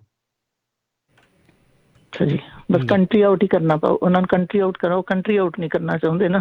ਨਹੀਂ, ਕੰਟਰੀ ਆਊਟ ਜਿਹੜਾ ਕੱਚਾ ਬੰਦਾ ਆਇਆ ਉਹਨੂੰ ਕੰਟਰੀ ਆਊਟ ਕਰਨਾ ਪੈਣਾ ਅਨਲੈਸ ਹੁਣ ਇਹ ਕੇਸ ਦੇ ਵਿੱਚ ਇੱਕੋ ਚੀਜ਼ ਹੋ ਸਕਦੀ ਹੈ ਕਿ ਜੇ 2001 ਤੋਂ ਪਹਿਲਾਂ ਉਹਨਾਂ ਦੇ ਲਈ ਹਸਬੈਂਡ ਨੇ ਜਾਂ ਕਿਸੇ ਨੇ ਪਟੀਸ਼ਨ ਫਾਈਲ ਕੀਤੀ ਸੀ, ਉਹ ਲੋਕਾਂ ਨੂੰ ਕੰਟਰੀ ਆਊਟ ਨਹੀਂ ਕਰਨਾ ਪੈਂਦਾ, ਬਾਕੀ ਸਾਰਿਆਂ ਨੂੰ ਕੰਟਰੀ ਆਊਟ ਕਰਨਾ ਪੈਂਦਾ। ਜੀ ਜੀ ਬਿਲਕੁਲ। ਸੋ ਮਰਜ਼ੀ ਨਹੀਂ ਹੈ ਨਾ ਚੱਲਦੀ ਭਾਈ। ਮੈਂ ਕਹਾਂ ਵੀ ਮੈਨੂੰ ਘਰੇ ਆ ਕੇ ਨੈਚੁਰਲਾਈਜੇਸ਼ਨ ਦਾ ਸਰਟੀਫਿਕੇਟ ਫੜਾ ਜਾਣ, ਐਂ ਕਰਦੇ ਨਹੀਂ ਭਾਈ, ਸਹੁੰ ਚੁੱਕਣ ਜਾਣਾ ਹੀ ਪੈਂਦਾ ਹੁੰਦਾ ਆ। ਕੰਟਰੀ ਆਊਟ ਜੇ ਪ੍ਰੋਸੈਸ ਹੈਗਾ ਆ ਤੇ ਉਹ ਪ੍ਰੋਸੈਸ ਫੋਲੋ ਕਰਨਾ ਹੀ ਜਿਹੜਾ ਪੈਣਾ ਹੈ। ਜੇ ਮਨ ਮਰਜ਼ੀ ਕਰਨੀ ਹੈ ਫਿਰ ਤਾਂ ਤੁਸੀਂ ਰਹੀ ਜਾਓ, ਫਿਰ ਤਾਂ ਦੈਟਸ ਫਾਈਨ, ਉਹ ਤਾਂ ਕੰਮ ਚੱਲੀ। ਹਾਂਜੀ, ਸਾਲਮ ਜੇ ਲੱਗਾ ਤੁਹਾਡਾ, ਤੁਸੀਂ ਉਧਰਲੇ ਬੰਨਿਓ ਜਾਣਾ, ਡਿਪੋਰਟੇਸ਼ਨ ਪ੍ਰੋਸੈਸ ਦੇ ਥਰੂ ਜਾਣਾ, ਤੁਸੀਂ ਉਹਦੇ ਪ੍ਰੋਸੈਸ ਦੇ ਥਰੂ ਚੱਲ ਜਾਓ। ਪਰ ਇਹ ਹੈ ਕਿ ਜਿਹੜੇ ਵੀ ਹੁਣ ਜਿਹਨਾਂ ਦੇ ਲੱਗੇ ਆ ਨਾ, ਜੇ ਤੁਸੀਂ ਪੰਗਾ ਲੈਣਾ ਤੇ ਸਰਕਾਰ ਹੁਣ ਲੀਨੀਅੰਟ ਆ। ਹੁਣ ਜਿਹੜਾ ਅਗਲੇ 4 ਸਾਲ 3 ਸਾਲ ਜਿਹੜੇ ਬਚੇ ਆ ਉਹਦੇ ਵਿੱਚ ਤੁਸੀਂ ਪੰਗਾ ਲਓ। ਤੁਸੀਂ ਏਦਾਂ ਨਾ ਹੋਵੇ ਕਿ ਬਾਅਦ 'ਚ ਫੇਰ ਦੁਬਾਰਾ ਮਾੜੀ ਸਰਕਾਰ ਆ ਗਈ ਤੇ ਤੁਸੀਂ ਕਹੋ ਕਿ ਹੁਣ ਮੈਂ ਟਰਾਈ ਕਰਦਾ। ਤੇ ਹੁਣ ਇਹ ਹੈ ਕਿ ਕਾਫੀ ਕੇਸ ਲਿਬਰਲੀ ਅਪਰੂਵ ਵੀ ਹੋ ਰਹੇ ਨੇ, ਵੇਵਰ ਵਗੈਰਾ ਵੀ ਅਪਰੂਵ ਹੋ ਰਹੇ ਨੇ। ਸੋ ਤੁਸੀਂ ਆਪਣੀ ਜਿਹੜੀ ਅਸਾਲਮ ਦਾ ਜਿਹੜਾ ਰਿਮੂਵਲ ਪ੍ਰੋਸੀਡਿੰਗਸ ਵਗੈਰਾ ਹੈਗੀਆਂ ਉਹਨੂੰ ਐਡਮਿਨਿਸਟ੍ਰੇਟਿਵ ਕਲੋਜ਼ਰ ਕਰਾ ਕੇ, ਵੇਵਰ ਵਗੈਰਾ ਘੱਟੋ ਘੱਟ ਅਪਰੂਵ ਕਰਾ ਕੇ ਰੱਖੋ। ਫਿਰ ਤੁਸੀਂ ਜੇ ਬਾਅਦ 'ਚ ਆਪਣੀਆਂ ਪ੍ਰੋਸੀਡਿੰਗਸ ਓਪਨ ਕਰਾਉਣੀਆਂ ਤੁਸੀਂ ਓਪਨ ਕਰਾ ਲਿਓ, ਪਰ ਤੁਸੀਂ ਵੇਵਰ ਵਗੈਰਾ ਜਿਹੜੇ ਆ ਹੁਣੇ ਉਹ ਇਹ ਸਰਕਾਰ ਦੇ ਥੱਲੇ ਲੈ ਲਓ। ਜੀ ਹੁਣ ਚਾਂਸ ਜਿਹੜਾ ਆ ਉਹ ਥੋੜ੍ਹਾ ਜਿਹਾ ਬੈਟਰ ਹੈਗਾ ਜੀ ਪਹਿਲੋਂ ਦੇ ਮੁਕਾਬਲੇ। 559 ਏਰੀਆ ਕੋਡ ਜੀ। ਹਾਂਜੀ, ਸਤਿ ਸ਼੍ਰੀ ਅਕਾਲ ਜੀ। ਹੈਲੋ, ਸਤਿ ਸ਼੍ਰੀ ਅਕਾਲ ਜੀ। ਜੀ ਜੀ ਸਾਡਾ ਕੁਐਸਚਨ ਹੈਗਾ ਨਾ, ਅਸੀਂ ਪੁੱਛਣਾ ਮੰਗਦੇ ਸੀਗੇ ਤੇ ਜਿਹੜੇ ਇੱਥੇ ਸਿਟੀਜ਼ਨ ਸਪਾਊਸ ਲਈ ਅਪਲਾਈ ਕਰਦੇ, ਵਿਆਹ ਕਰਕੇ ਆਏ ਆ, ਤੇ ਉਹਨਾਂ ਦਾ ਕਿਹੜਾ ਮੰਥ ਚੱਲ ਰਿਹਾ ਉੱਥੇ ਹੁਣ? ਜਿਹੜੇ ਸਿਟੀਜ਼ਨ ਆ ਉਹਨਾਂ ਦੇ ਤਾਂ ਜੀ ਹਮੇਸ਼ਾ ਕਰੰਟ ਹੀ ਹੁੰਦਾ, ਉਹਨਾਂ ਦਾ ਕੋਈ ਐਸਾ ਮੰਥ ਜਾਂ ਟਾਈਮਲਾਈਨ ਨਹੀਂ ਹੁੰਦਾ, ਉਹਨਾਂ ਦਾ ਸਿੱਧਾ ਹੀ ਸਟ੍ਰੇਟ ਫਾਰਵਰਡ ਹੁੰਦਾ। ਐਕਚੁਅਲ ਦੇ ਵਿੱਚ ਉਹ ਕਿਹੜੇ ਮਹੀਨੇ ਤੇ ਚੱਲ ਰਹੇ ਨੇ, ਕੋਈ ਇਨਫੋਰਮੇਸ਼ਨ ਸਾਡੇ ਕੋਲ ਨਹੀਂ ਹੈਗੀ ਜੀ। ਓਕੇ, ਥੈਂਕ ਯੂ ਜੀ। ਠੀਕ ਹੈ ਜੀ। ਰਣਜੀਤ ਕੌਰ, ਸਤਿ ਸ਼੍ਰੀ ਅਕਾਲ ਜੀ। ਜੀ ਜੀ। ਹਾਂਜੀ, ਮੈਂ ਵਕੀਲ ਸਾਹਿਬ ਨਾਲ ਯੂ ਵੀਜ਼ੇ ਬਾਰੇ ਗੱਲ ਕਰਨੀ ਸੀ ਜੀ। ਮੈਂ ਪੁੱਛਣਾ ਸੀ, ਜੇ ਹੁਣ ਲਾਈਕ 25 ਸਾਲ ਪਹਿਲਾਂ ਹੈਪਨ ਹੋਇਆ ਹੋਵੇ ਇਦਾਂ ਦਾ, ਹਨਾ ਜੀ, ਤੇ ਆਪਾਂ ਉਹਦੀ ਰਿਪੋਰਟ ਕਢਾ ਸਕਦੇ ਆ? ਹਾਂਜੀ ਬਿਲਕੁਲ, ਤੁਸੀਂ ਰਿਪੋਰਟ ਜੇ ਪੁਲਿਸ ਕੋ ਐਗਜ਼ਿਸਟ ਕਰਦੀ ਹੈ ਤੁਸੀਂ ਕਢਾ ਸਕਦੇ ਹੋ। ਹੁਣ ਉਹਨਾਂ ਦਾ ਲੋਕਲ ਪ੍ਰੋਸੀਜਰ ਪਤਾ ਨਹੀਂ ਕਿ ਪੁਲਿਸ ਵਾਲੇ ਐਡੀ ਦੇਰ depending on crime Ki report ਸਾਂਭ ਕੇ ਰੱਖਦੇ ਆ ਕਿ ਨਹੀਂ ਰੱਖਦੇ ਆ। ਸੋ ਤੁਹਾਡਾ ਪਹਿਲਾ ਸਟੈਪ ਇਹ ਹੈ ਕਿ ਜਿਹੜੇ ਵੀ ਪੁਲਿਸ ਸੀਗਾ ਜੀ, ਨਹੀਂ ਡਜ਼ਨਟ ਮੈਟਰ ਜੀ ਕ੍ਰਾਈਮ ਕਿੱਦਾਂ ਦਾ ਸੀ। ਇਹ ਨਾ ਜਿੱਦਾਂ ਹੁਣ ਤੁਸੀਂ ਜਿੱਦਾਂ ਇਹਨਾਂ ਨੇ ਦੱਸਿਆ ਵੀ ਜਿਹੜੇ ਥਾਂ ਦੇ ਉੱਤੇ ਵਾਪਰਿਆ, ਜਿਹੜਾ ਉੱਥੇ ਤੁਹਾਨੂੰ ਥਾਣਾ ਪੈਂਦਾ ਆ ਬੇਸਿਕਲੀ, ਜਿਹਨੂੰ ਕਹਿ ਲਓ ਵੀ ਪੰਜਾਬੀ 'ਚ ਹੈ ਨਾ ਵੀ ਥਾਣਾ ਪੈਂਦਾ, ਉੱਥੇ ਜਾ ਕੇ ਉਹਨਾਂ ਨੂੰ ਕਹੋ ਵੀ ਇੱਦਾਂ ਆਹ ਵਰੇ ਦੇ ਵਿੱਚ ਹੋਇਆ ਸੀਗਾ, ਤੁਹਾਡੇ ਕੋਲ ਇਨਫੋਰਮੇਸ਼ਨ ਹੈ, ਜਿੱਥੇ FIR ਜਿਹਨੂੰ ਕਹਿੰਦੇ ਆ ਵੀ ਕਿਹੜੀ ਰਿਪੋਰਟ ਜਿਹੜੀ ਉਹ ਦਰਜ ਕੀਤੀ, ਤੁਸੀਂ ਲਿਖਵਾਈ ਸੀ, ਮਦਦ ਕੀਤੀ ਸੀ, ਉਹ ਜੇ ਸਾਰਾ ਕੁਛ ਕੀਤਾ ਆ ਫਿਰ ਡੈਫੀਨੇਟਲੀ ਜਿਹੜਾ ਕੋਈ ਨਾ ਕੋਈ ਰਾਹ ਬਣ ਸਕਦਾ ਹੈ। ਹਾਂਜੀ, ਸੋ ਤੁਸੀਂ ਪਹਿਲਾਂ ਕੀ ਕਰਨਾ ਹੈ ਕਿ ਪਹਿਲਾਂ ਤੁਸੀਂ ਪੁਲਿਸ ਦੇ ਕੋਲ ਜਾਣਾ, ਪੁਲਿਸ ਰਿਪੋਰਟ ਕਢਾਉਣੀ ਹੈ। ਜਦੋਂ ਪੁਲਿਸ ਰਿਪੋਰਟ ਤੁਹਾਡੀ ਨਿਕਲ ਆਈ, ਪੁਲਿਸ ਰਿਪੋਰਟ ਦੇ ਬੇਸ ਤੇ ਫਿਰ ਵਕੀਲ ਦੇਖੂਗਾ ਕਿ ਤੁਹਾਡਾ ਪਹਿਲਾਂ ਯੂਵੀਜ਼ਾ ਦਾ ਕੇਸ ਬਣਦਾ ਕਿ ਨਹੀਂ ਬਣਦਾ। ਸੋ ਪਹਿਲਾ ਸਟੈਪ ਹੁੰਦਾ, ਜਿੱਦਾਂ ਮੈਂ ਤੁਹਾਨੂੰ ਦੱਸਿਆ, ਜਿਹੜੀ ਲਾਅ ਐਨਫੋਰਸਮੈਂਟ ਤੋਂ ਸਰਟੀਫਿਕੇਸ਼ਨ ਲੈਣੀ ਹੈ। ਸੋ ਆਪਾਂ ਪਹਿਲਾਂ ਸਰਟੀਫਿਕੇਸ਼ਨ ਲਈ ਅਪਲਾਈ ਕਰਾਂਗੇ। ਉਹ ਹੁਣ ਤੁਹਾਡਾ ਗੈਂਬਲ ਆ। ਸਰਟੀਫਿਕੇਸ਼ਨ ਜੇ ਤੁਹਾਨੂੰ ਮਿਲ ਗਈ ਫਿਰ ਤੁਸੀਂ ਯੂਵੀਜ਼ਾ ਅੱਗੇ ਫਾਈਲ ਕਰ ਸਕਦੇ ਹੋ। ਜੇ ਤੁਹਾਨੂੰ ਸਰਟੀਫਿਕੇਸ਼ਨ ਨਹੀਂ ਮਿਲੀ ਫਿਰ ਤੁਹਾਡਾ ਜਿਹੜਾ ਯੂਵੀਜ਼ਾ ਉਹ ਕੇਸ ਅੱਗੇ ਨਹੀਂ ਚੱਲੂਗਾ। ਜੀ। ਤੇ ਨਾਲੇ ਜਿੱਦਾਂ ਰਾਜਕਰਨ ਹੁਣਾਂ ਨੇ ਦੱਸਿਆ ਕਿ ਸਿਰਫ ਇਹ ਨਹੀਂ ਕਿ ਕ੍ਰਾਈਮ ਸੀਗਾ, ਮਤਲਬ ਉਹਦੇ ਵਿੱਚ ਉਹ ਵੀ ਹੈ ਕਿ ਤੁਸੀਂ ਮਦਦ ਕੀ ਕੀਤੀ ਸੀਗੀ, ਉਹ ਵੀ ਮੇਨ ਪੁਆਇੰਟ ਉਹ ਵੀ ਹੈਗਾ ਕਿ ਤੁਸੀਂ ਮਦਦ ਕੀਤੀ ਸੀ ਕਿ ਨਹੀਂ ਕੀਤੀ ਸੀਗੀ। ਜੇ ਮਦਦ ਨਾ ਕੀਤੀ ਹੋਈ ਫਿਰ ਕੰਮ ਖਰਾਬ ਆ ਜੀ, ਉਹ ਜ਼ਰੂਰੀ ਆ ਉਸ ਚੀਜ਼ ਪੂਰੇ ਮਾਮਲੇ ਦੇ ਵਿੱਚ। ਅਗਲੇ ਏਰੀਆ ਕੋਡ 707। ਸਤਿ ਸ਼੍ਰੀ ਅਕਾਲ ਜੀ। ਸਤਿ ਸ਼੍ਰੀ ਅਕਾਲ ਜੀ। ਜੀ ਮੈਂ ਆਪਣਾ ਪੁੱਛਣਾ ਸੀ, ਵੈਸਟਰਨ ਵੀਜ਼ਾ ਵਾਲੇ ਆਉਂਦੇ ਜੀ ਇੰਡੀਆ ਤੋਂ ਜੀ? ਵੈਸਟਰਨ ਵੀਜ਼ਾ ਸਿੱਧੇ ਜੀ ਡਾਇਰੈਕਟਲੀ ਤਾਂ ਨਹੀਂ ਆ ਰਹੇ, ਜਿਹਨਾਂ ਨੂੰ ਕੋਈ ਐਕਸੈਪਸ਼ਨਲ ਸਰਕਮਸਟੈਂਸਸ ਆ ਉਹੀ ਆ ਸਕਦੇ ਨੇ। ਇਸ ਵੇਲੇ ਤਾਂ ਰੋਕ ਲੱਗੀ ਹੋਈ ਹੈ ਜੀ, ਬਹੁਤੇ ਜਿਹੜੇ ਕੰਟਰੀਜ਼ ਨੂੰ ਜਿਹੜੀ ਉਹ ਰੋਕ ਲੱਗੀ ਹੋਈ ਆ। ਆਈ ਥਿੰਕ 14 ਦਿਨ ਜੇ ਉਹ ਮੁਲਕਾਂ ਦੇ ਵਿੱਚ ਨਹੀਂ ਹੈਗੇ ਫਿਰ ਤੁਸੀਂ ਜਿਹੜਾ ਉਹ ਆ ਸਕਦੇ ਹੈਗੇ। ਸੋ ਇੰਡੀਆ ਦਾ ਹਾਲ ਦੀ ਘੜੀ ਉਹਦੇ ਵਿੱਚ ਹੈਗਾ ਆ, ਸੋ ਉਹਨਾਂ ਨੂੰ ਅਜੇ ਕੋਈ ਛੋਟ ਨਹੀਂ ਹੈਗੀ ਜੀ। ਜੀ ਬਿਲਕੁਲ। ਆਪਣੇ ਅਗਲੇ ਕਾਲਰ ਨੇ ਜੀ 916 ਏਰੀਆ ਕੋਡ 'ਚੋਂ। ਹਾਂਜੀ, 916 ਏਰੀਆ ਕੋਡ ਜੀ। ਜੀ ਸਤਿ ਸ਼੍ਰੀ ਅਕਾਲ ਜੀ। ਸਤਿ ਸ਼੍ਰੀ ਅਕਾਲ ਜੀ। ਭਾਜੀ ਮੇਰਾ ਇਸੇ ਰਿਗਾਰਡਿੰਗ ਯੂਵੀਜ਼ੇ ਵਾਲੀ ਗੱਲ ਦੇ ਰਿਗਾਰਡਿੰਗ ਕਿ ਮੈਂ 2016 ਦੇ ਵਿੱਚ ਪੁਲਿਸ ਨੂੰ ਕਾਲ ਕੀਤੀ ਸੀ। ਸਟੋਰ ਤੇ ਮੈਂ ਕੰਮ ਕਰਦਾ ਸੀਗਾ ਜੀ। ਕੋਈ ਵਿਕਟਮ ਕੋਈ ਕ੍ਰਿਮੀਨਲ ਸੀਗਾ, ਕਿਸੇ ਨੂੰ ਹਿੱਟ ਕਰਕੇ ਬਾਹਰੋਂ ਸਟੋਰ 'ਚ ਆ ਗਿਆ ਸੀ ਭੱਜ ਕੇ ਮੇਰੇ ਕੋਲ ਜੀ। ਪਰ ਬਾਈ ਨੇਮ ਮੈਂ ਕਾਲ ਕੀਤੀ ਸੀ, ਯਾਨੀ ਕਿ ਮੇਰੇ ਨਾਮ ਤੋਂ ਪੁਲਿਸ ਆਈ ਵੀ ਸੀ, ਮੇਰੇ ਸਾਹਮਣੇ ਉਹਨੂੰ ਫੜਿਆ ਵੀ, ਉਹਨਾਂ ਨੇ ਪਹਿਚਾਣ ਕਰਾਈ ਮੇਰੇ ਕੋਲੋਂ ਵੀ ਇਹ ਬੰਦਾ ਸੀਗਾ ਜੀ। ਉਹਦਾ ਕੀ ਹੱਲ ਹੋ ਸਕਦਾ? ਕਿ ਮੈਂ ਉਸ ਤੋਂ ਬਾਅਦ ਕੁਝ ਨਹੀਂ ਕੀਤਾ। ਮੇਰਾ ਕੁਐਸਚਨ ਹੀ ਹੈ ਇਹਦੇ ਰਿਗਾਰਡਿੰਗ ਜੀ। ਤੁਸੀਂ ਭਾਜੀ ਇਹਦੇ ਵਿੱਚ ਜਿੱਦਾਂ ਆਪਾਂ ਪਹਿਲਾਂ ਦੱਸਿਆ ਕਿ ਤੁਹਾਡਾ ਛੋਟਾ ਜਿਹਾ ਫਾਈਨੈਂਸ਼ੀਅਲ ਗੈਂਬਲ ਹੈ। ਪਹਿਲਾਂ ਆਪਣੀ ਰਿਪੋਰਟ ਲੈ ਕੇ ਆਓ ਪੁਲਿਸ ਦੇ ਕੋਲੋਂ ਦੀ। ਰਿਪੋਰਟ ਤੋਂ ਬਾਅਦ ਤੁਸੀਂ ਵਕੀਲ ਨੂੰ ਕੰਟੈਕਟ ਕਰੋ ਤੇ ਜਿਹੜੀ ਸਰਟੀਫਿਕੇਸ਼ਨ ਹੈ ਯੂਵੀਜ਼ੇ ਦੀ, ਉਹਦੀ ਪਹਿਲਾਂ ਕੋਸ਼ਿਸ਼ ਕਰਨੀ ਹੈ ਪੁਲਿਸ ਤੋਂ। ਪੁਲਿਸ 90 ਦਿਨ ਲਾਉਂਦੀ ਹੈ ਉਹਨੂੰ। ਸੋ ਤੁਹਾਨੂੰ ਉਹਦੇ ਵਿੱਚ ਪਤਾ ਲੱਗ ਜਾਊਗਾ ਕਿ ਪੁਲਿਸ ਨੇ ਦੇਣੀ ਹੈ ਕਿ ਨਹੀਂ ਦੇਣੀ ਹੈ। ਸੋ ਇਹਨੂੰ ਤੁਸੀਂ ਟਰਾਈ ਜ਼ਰੂਰ ਕਰ ਲਓ। ਜੇ ਤਾਂ ਪੁਲਿਸ ਦੇ ਦਿੰਦੀ ਹੈ ਤੇ ਰਿਪੋਰਟ ਦੇ ਵਿੱਚ ਡਿਪੈਂਡ ਕਰਦਾ ਕਿ ਕੀ ਲਿਖਿਆ ਹੈ ਨਾ। ਸੋ ਫਿਰ ਅੱਗੇ ਉਹੀ ਕਿ ਡਾਕਟਰ ਵਗੈਰਾ ਇਨਵੋਲਵ ਕਰਕੇ ਦੇਖਣਾ ਪੈਣਾ ਹੈ ਕਿ ਵਾਕਈ ਤੁਹਾਨੂੰ ਕੋਈ ਹਾਰਮ ਸੀਗਾ ਨਹੀਂ ਸੀਗਾ। ਸੋ ਜੇ ਸਾਰੀਆਂ ਜਿੰਨੀਆਂ ਵੀ ਅੱਜ ਆਪਾਂ ਚੀਜ਼ਾਂ ਦੱਸੀਆਂ ਰਿਕੁਆਇਰਮੈਂਟ, ਜੇ ਸਾਰੀਆਂ ਪੂਰੀਆਂ ਹੋ ਜਾਂਦੀਆਂ ਸੋ ਉਹ ਵੀ ਫਿਰ ਤੁਸੀਂ ਯੂਵੀਜ਼ਾ ਫਾਈਲ ਕਰ ਸਕਦੇ ਹੋ। ਫਿਰ ਅੱਗੇ ਇਮੀਗ੍ਰੇਸ਼ਨ ਕੋਲ ਪੈਂਡਿੰਗ ਰਹੂਗਾ। ਫਿਰ ਉਹਨਾਂ ਤੇ ਡਿਪੈਂਡ ਕਰਦਾ ਕਿ ਉਹ ਇਹਨੂੰ ਕਿਸ ਤਰ੍ਹਾਂ ਦੇਖਦੇ ਆ, ਕਿ ਕੀ ਉਹਨੂੰ ਦੇਖਦੇ ਆ ਕਿ ਵਾਕਈ ਕ੍ਰਾਈਮ ਹੋਇਆ ਸੀਗਾ, ਵਾਕਈ ਇਹਨੂੰ ਨੁਕਸਾਨ ਹੋਇਆ। ਕਈ ਵਾਰੀ ਉਹ ਸਿੱਧੇ ਵੀ ਅਪਰੂਵ ਕਰ ਸਕਦੇ ਨੇ, ਕਈ ਵਾਰੀ ਉਹ ਹੋਰ ਕੁਐਸਚਨਿੰਗ ਵੀ ਪੁੱਛ ਲੈਂਦੇ ਨੇ। ਸੋ ਤੁਹਾਡਾ ਜਿਹੜਾ ਯੂਵੀਜ਼ਾ ਕੇਸ ਹੈ ਉਹ ਬਿਲਕੁਲ ਬਾਰਡਰਲਾਈਨ ਕੇਸ ਹੈ। ਉਹ ਡਿਪੈਂਡਿੰਗ ਰਿਪੋਰਟ ਕਿੱਦਾਂ ਆਉਂਦੀ ਹੈ, ਡਾਕਟਰ ਕੀ ਕਹਿੰਦਾ, ਉਹਦੇ ਹਿਸਾਬ ਨਾਲ ਪਤਾ ਲੱਗੂਗਾ ਕਿ ਅੱਗੇ ਜਾ ਸਕਦਾ ਕਿ ਨਹੀਂ ਜਾ ਸਕਦਾ। ਜੀ ਬਿਲਕੁਲ। ਅਗਲੇ ਏਰੀਆ ਕੋਡ 609। ਹਾਂਜੀ, ਸਤਿ ਸ਼੍ਰੀ ਅਕਾਲ ਭਾਜੀ। ਸਤਿ ਸ਼੍ਰੀ ਅਕਾਲ ਜੀ। ਭਾਜੀ ਮੈਂ ਪੁੱਛਣਾ ਸੀ, ਮੇਰੇ ਨਾਲ ਹੈਪਨ ਹੋਇਆ ਸੀ 2012 ਦੇ ਵਿੱਚ ਜੀ। ਸਟੋਰ ਤੇ ਕੰਮ ਕਰ ਰਿਹਾ ਸੀ ਤੇ ਮੇਰੇ ਨਾਲ ਚੋਰੀ ਨਾਲ ਹੈਪਨ ਹੋਇਆ ਸੀ ਜੀ। ਮੇਰੀ ਹੋਈ ਸੀ ਤੇ ਮੈਂ ਖੜਿਆ ਹੋਇਆ ਸੀ ਤੇ ਦੂਜੇ ਮੁੰਡੇ ਕੰਮ ਕਰ ਰਹੇ ਸੀ ਤੇ ਗੋਰਾ ਇਹਨੇ ਸ਼ਰਾਬ ਪੀਤੀ ਹੋਈ ਸੀ ਤੇ ਉਹ ਕਾਊਂਟਰ ਨੂੰ ਜਾ ਰਿਹਾ ਸੀ ਅੰਦਰ ਨੂੰ ਜਾ ਰਿਹਾ ਸੀ, ਪਰ ਉਹਨੇ ਮੇਰੇ ਨਾਲ ਹੈਪਨ ਕੀਤਾ, ਮੈਨੂੰ ਰੋਕਿਆ ਵੀ ਅੰਦਰ ਨਾ ਜਾ, ਉਹਨੇ ਮੈਨੂੰ ਪੰਚ ਕੀਤਾ ਫੇਸ ਤੇ ਜੀ। ਉਸ ਤੋਂ ਬਾਅਦ ਉਹ ਬਹਿ ਗਿਆ ਉੱਧਰ ਬਾਹਰ ਜਾ ਕੇ, ਅਸੀਂ ਪੁਲਿਸ ਨੂੰ ਕਾਲ ਕਰਤੀ, ਪੁਲਿਸ ਆ ਗਈ, ਸਟੇਟ ਪੁਲਿਸ ਆ ਗਈ, ਉਹਨਾਂ ਨੇ ਮੌਕੇ ਤੇ ਦੇਖ ਲਿਆ ਸਾਰਾ ਕੁਛ। ਉਸ ਤੋਂ ਬਾਅਦ ਉਹਨਾਂ ਨੇ ਕਿਹਾ ਵੀ ਕੋਰਟ ਡੇਟ ਤਾਰੀਖ ਹੋਊਗੀ, ਫਿਰ ਮੈਂ ਕੋਰਟ 'ਚ ਵੀ ਗਿਆ ਸੀ, ਕੋਰਟ ਦੇ ਵਿੱਚ ਮੈਂ ਸਾਈਨ ਕਰਤੇ, ਮੈਂ ਇਹਨੂੰ ਸਜ਼ਾ ਨਹੀਂ ਦੇਣੀ ਹੈਗੀ, ਰੋਜ਼ ਕੰਮ ਇੱਥੇ ਕਰੀਦਾ, ਦੁਸ਼ਮਣੀ ਨਹੀਂ ਲੈਣੀ ਹੈਗੀ। ਉਸ ਤੋਂ ਬਾਅਦ ਫਿਰ ਮੈਂ ਕੁਛ ਕੀਤਾ ਨਹੀਂ। ਅੱਛਾ, ਤੁਸੀਂ ਭਾਜੀ ਜਿੱਦਾਂ ਨਾ ਫੜਨ ਦੇ ਵਿੱਚ, ਸਜ਼ਾ ਕਰਾਉਣ ਦੇ ਵਿੱਚ ਮਦਦ ਨਹੀਂ ਕੀਤੀ ਕੋਰਟ ਦੀ, ਸੋ ਇਮੀਗ੍ਰੇਸ਼ਨ ਨੇ ਉਹ ਜਿਹੜਾ ਤੁਸੀਂ ਜੇ ਉੱਥੇ ਸਟੈਂਸ ਲੈ ਜਾਂਦੇ ਕਿ ਦੁਸ਼ਮਣੀ ਪਾਣੀ ਹੈ ਨਾ, ਤੇ ਫਿਰ ਤੁਹਾਨੂੰ ਯੂ ਵੀਜ਼ਾ ਜਿਹੜਾ ਸੀਗਾ ਉਹ ਮਿਲਣਾ ਸੀਗਾ। ਪਰ ਇਹ ਹੈ ਕਿ ਤੁਹਾਨੂੰ ਯੂ ਵੀਜ਼ਾ ਦਾ ਜਿੱਦਾਂ ਮੈਂ ਦੱਸਿਆ ਕੋਈ ਨੁਕਸਾਨ ਨਹੀਂ, ਜੇ ਕਰੂਗਾ ਤਾਂ ਫਾਇਦਾ ਹੀ ਕਰੂਗਾ, ਬਾਕੀ ਤੁਹਾਡੀ ਇਮੀਗ੍ਰੇਸ਼ਨ ਨੂੰ ਡਿਸਟਰਬ ਨਹੀਂ ਕਰੂਗਾ, ਕਿਉਂਕਿ ਤੁਸੀਂ ਕੋਰਟ ਗਏ ਸੀਗੇ, ਤੁਸੀਂ ਪੁਲਿਸ ਦੀ ਪਹਿਲਾਂ ਪਛਾਣ ਕਰਾਉਣ 'ਚ ਮਦਦ ਕੀਤੀ ਘੱਟੋ ਘੱਟ। ਸੋ ਇਹ ਹੈ ਕਿ ਜੇ ਸਾਨੂੰ ਪੁਲਿਸ ਵਾਲੀ ਜਿਹੜਾ ਵੀ ਥਾਣਾ ਜੇ ਉਹ ਸਾਨੂੰ ਸਰਟੀਫਿਕੇਸ਼ਨ ਗ੍ਰਾਂਟ ਕਰ ਦਿੰਦਾ, ਉਹਦੇ ਬੇਸ ਤੇ ਆਪਾਂ ਯੂ ਵੀਜ਼ਾ ਫਾਈਲ ਕਰ ਸਕਦੇ ਹਾਂ। ਇਹਦੇ ਵਿੱਚ ਫਿਰ ਇਹ ਵੀ ਦੇਖਣਾ ਪੈਣਾ ਕਿ ਕ੍ਰਾਈਮ ਕੇਸ ਲੈਵਲ ਦਾ ਸੀਗਾ, ਕਿ ਸਿੰਪਲ ਹਮਲਾ ਸੀਗਾ, ਕਿ ਉਹਨੂੰ ਉਹ ਐਗਰਾਵੇਟਡ ਕਰਦੇ ਨੇ ਜਾਂ ਰੋਬਰੀ ਦੇ ਵਿੱਚ ਕਾਊਂਟ ਕਰਦੇ ਨੇ, ਉਹ ਚੀਜ਼ਾਂ ਵੀ ਦੇਖਣੀਆਂ ਪੈਣੀਆਂ। ਸੋ ਜਿਹੜਾਂ ਦੇ ਵੀ ਅੱਜ ਇਦਾਂ ਦੇ ਸਵਾਲ ਆ ਕਿ ਮੇਰੇ ਨਾਲ ਕੋਈ ਕ੍ਰਾਈਮ ਹੋਇਆ ਸੀਗਾ, ਉਹਨਾਂ ਨੂੰ ਸਾਰਿਆਂ ਨੂੰ ਇੱਕੋ ਜਵਾਬ ਆ, ਆਪਣੀ ਪਹਿਲਾਂ ਪੁਲਿਸ ਦੀ ਰਿਪੋਰਟ ਕਢਾਓ, ਉਹ ਰਿਪੋਰਟ ਕਢਾ ਕੇ ਸਾਨੂੰ ਭੇਜੋ, ਤੁਹਾਨੂੰ ਆਪਾਂ ਉਹ ਦੇਖ ਕੇ ਦੱਸ ਸਕਦੇ ਹਾਂ ਕਿ ਤੁਹਾਡਾ ਯੂ ਵੀਜ਼ਾ ਹੋ ਸਕਦਾ ਕਿ ਨਹੀਂ ਹੋ ਸਕਦਾ। ਜੇ ਤਾਂ ਤੁਹਾਡਾ ਕੁਆਲੀਫਾਈਂਗ ਕ੍ਰਾਈਮ ਸੀਗਾ, ਹਥਿਆਰ ਵਗੈਰਾ ਸੀਗਾ, ਕੋਈ ਧਮਕੀ ਤੁਹਾਨੂੰ ਉਹਨੇ ਦਿੱਤੀ ਜਾਂ ਤੁਹਾਨੂੰ ਇੱਕ ਜਗ੍ਹਾ ਰੋਕ ਕੇ ਰੱਖਿਆ, ਫਾਲਸ ਇੰਪ੍ਰਿਜ਼ਨਮੈਂਟ ਜਾਂ ਅਨਲੌਫੁਲ ਕ੍ਰਿਮੀਨਲ ਰਿਸਟ੍ਰੇਂਟ ਕੀਤਾ, ਉਹਦੇ ਬੇਸ ਤੇ ਫਿਰ ਆਪਾਂ ਅੱਗੇ ਸੋਚ ਸਕਦੇ ਹਾਂ ਕਿ ਯੂ ਵੀਜ਼ੇ ਵਾਸਤੇ ਜਾਣਾ ਕਿ ਨਹੀਂ ਜਾਣਾ। ਤੇ ਇਹ ਹੈ ਕਿ ਸਾਰੇ ਜਣੇ ਟਰਾਈ ਜ਼ਰੂਰ ਕਰੋ, ਰਿਪੋਰਟ ਕਢਾਓ, ਫਿਰ ਆਪਾਂ ਦੇਖਦੇ ਅੱਗੇ ਕਿੱਦਾਂ। ਜੀ ਬਿਲਕੁਲ, ਸਰਟੀਫਿਕੇਸ਼ਨ ਉਹਨਾਂ ਦੇ ਹੱਥ ਦੇ ਵਿੱਚ ਆ, ਪਰ ਜੇ ਹੁਣ ਤੁਸੀਂ ਪੁਲਿਸ ਦੇ ਪੱਖ ਤੋਂ ਜੇ ਤੁਸੀਂ ਦੇਖੋ ਇਹ ਚੀਜ਼, ਉਹਨਾਂ ਦੇ ਕਹਿ ਲਓ ਵੀ ਸ਼ੂਜ਼ 'ਚ ਖੜ੍ਹ ਕੇ ਦੇਖੋ, ਤੁਸੀਂ ਉਹ ਬੰਦੇ ਨੂੰ ਫੜਾ ਤਾਂ ਦਿੱਤਾ ਪਰ ਉਹਨੂੰ ਸਜ਼ਾ ਦਿਵਾਉਣ 'ਚ ਮਦਦ ਨਹੀਂ ਕੀਤੀ। ਆਈ ਡੋਂਟ ਨੋ ਸਰਟੀਫਿਕੇਸ਼ਨ ਦੇਣਾ ਚਾਹੁਣਗੇ ਜਾਂ ਨਹੀਂ, ਜਿਹੜਾ ਉਹ ਦੇਣਾ ਚਾਹੁਣਗੇ ਉਹ ਉਹਨਾਂ ਦੇ ਜਿਹੜੇ ਓਬਵੀਅਸਲੀ ਉਹਨਾਂ ਦੇ ਉੱਤੇ ਜਿਹੜਾ ਉਹ ਹੈਗਾ। ਤੁਸੀਂ ਆਪਣਾ ਅੱਧਾ ਕੁ ਕੰਮ ਕਰਤਾ, ਜੇ ਪੂਰਾ ਕਰ ਦਿੰਦੇ ਤਾਂ ਫਿਰ ਜਿਹੜਾ ਕੰਮ ਆ ਗਾਂ ਜਿਹੜਾ ਸੋਹਣਾ ਜਿਹੜਾ ਅੱਗੇ ਵੱਧ ਸਕਦਾ ਸੀਗਾ। ਕਈ ਵਾਰੀ ਪੁਲਿਸ ਸਿੱਧੇ ਕਹਿ ਦਿੰਦੀ ਕਿ ਜਿਹੜਾ ਕ੍ਰਾਈਮ ਸੀਗਾ ਉਹ ਸਿੰਪਲ ਮੁੱਕਾ ਮਾਰਿਆ ਉਹਨਾਂ ਨੇ, ਆਪਾਂ ਇਸ ਚੀਜ਼ ਦੇ ਉੱਤੇ ਯੂ ਵੀਜ਼ਾ ਸਰਟੀਫਿਕੇਸ਼ਨ ਨਹੀਂ ਦੇਣੀ। ਸੋ ਇਹ ਹੈ ਕਿ ਕੇਸ ਬਾਏ ਕੇਸ ਬੜਾ, ਕਈ ਥਾਣੇ ਵਾਲੇ ਚੰਗੇ ਹੁੰਦੇ ਨੇ, ਤੁਸੀਂ ਜਿੱਦਾਂ ਵਕੀਲ ਲਿਖਦਾ ਵਿੱਚ ਕਿ ਆਹ 3 ਤਰ੍ਹਾਂ ਦੇ ਕ੍ਰਾਈਮ ਹੋਇਆ, ਪੁਲਿਸ ਸਾਈਨ ਕਰ ਦਿੰਦੀ ਆ। ਕਈ ਵਾਰੀ ਪੁਲਿਸ ਕਹਿੰਦੀ ਹੈ ਕਿ ਨਹੀਂ, ਆਪਾਂ ਸਿਰਫ ਇਹੀ ਮੰਨਦੇ ਹਾਂ ਕਿ ਆਹ ਇੱਕੋ ਹੀ ਤਰ੍ਹਾਂ ਦਾ ਕ੍ਰਾਈਮ ਹੋਇਆ ਜਿਹੜਾ ਯੂ ਵੀਜ਼ਾ ਦਾ ਕ੍ਰਾਈਮ ਨਹੀਂ ਹੈਗਾ। ਸੋ ਇਹ ਤੁਹਾਨੂੰ ਹਿੱਟ ਐਂਡ ਮਿਸ ਹੀ ਕਰਨਾ ਪੈਂਦਾ, ਤੁਸੀਂ ਇਹਨੂੰ ਟਰਾਈ ਜ਼ਰੂਰ ਕਰੋ, ਫਿਰ ਦੇਖੋ ਅੱਗੇ ਕਿੱਦਾਂ ਗੱਲ ਬਣਦੀ ਹੈ। ਜੀ 425 ਏਰੀਆ ਕੋਡ। ਸਤਿ ਸ਼੍ਰੀ ਅਕਾਲ ਜੀ। ਸਤਿ ਸ਼੍ਰੀ ਅਕਾਲ ਜੀ।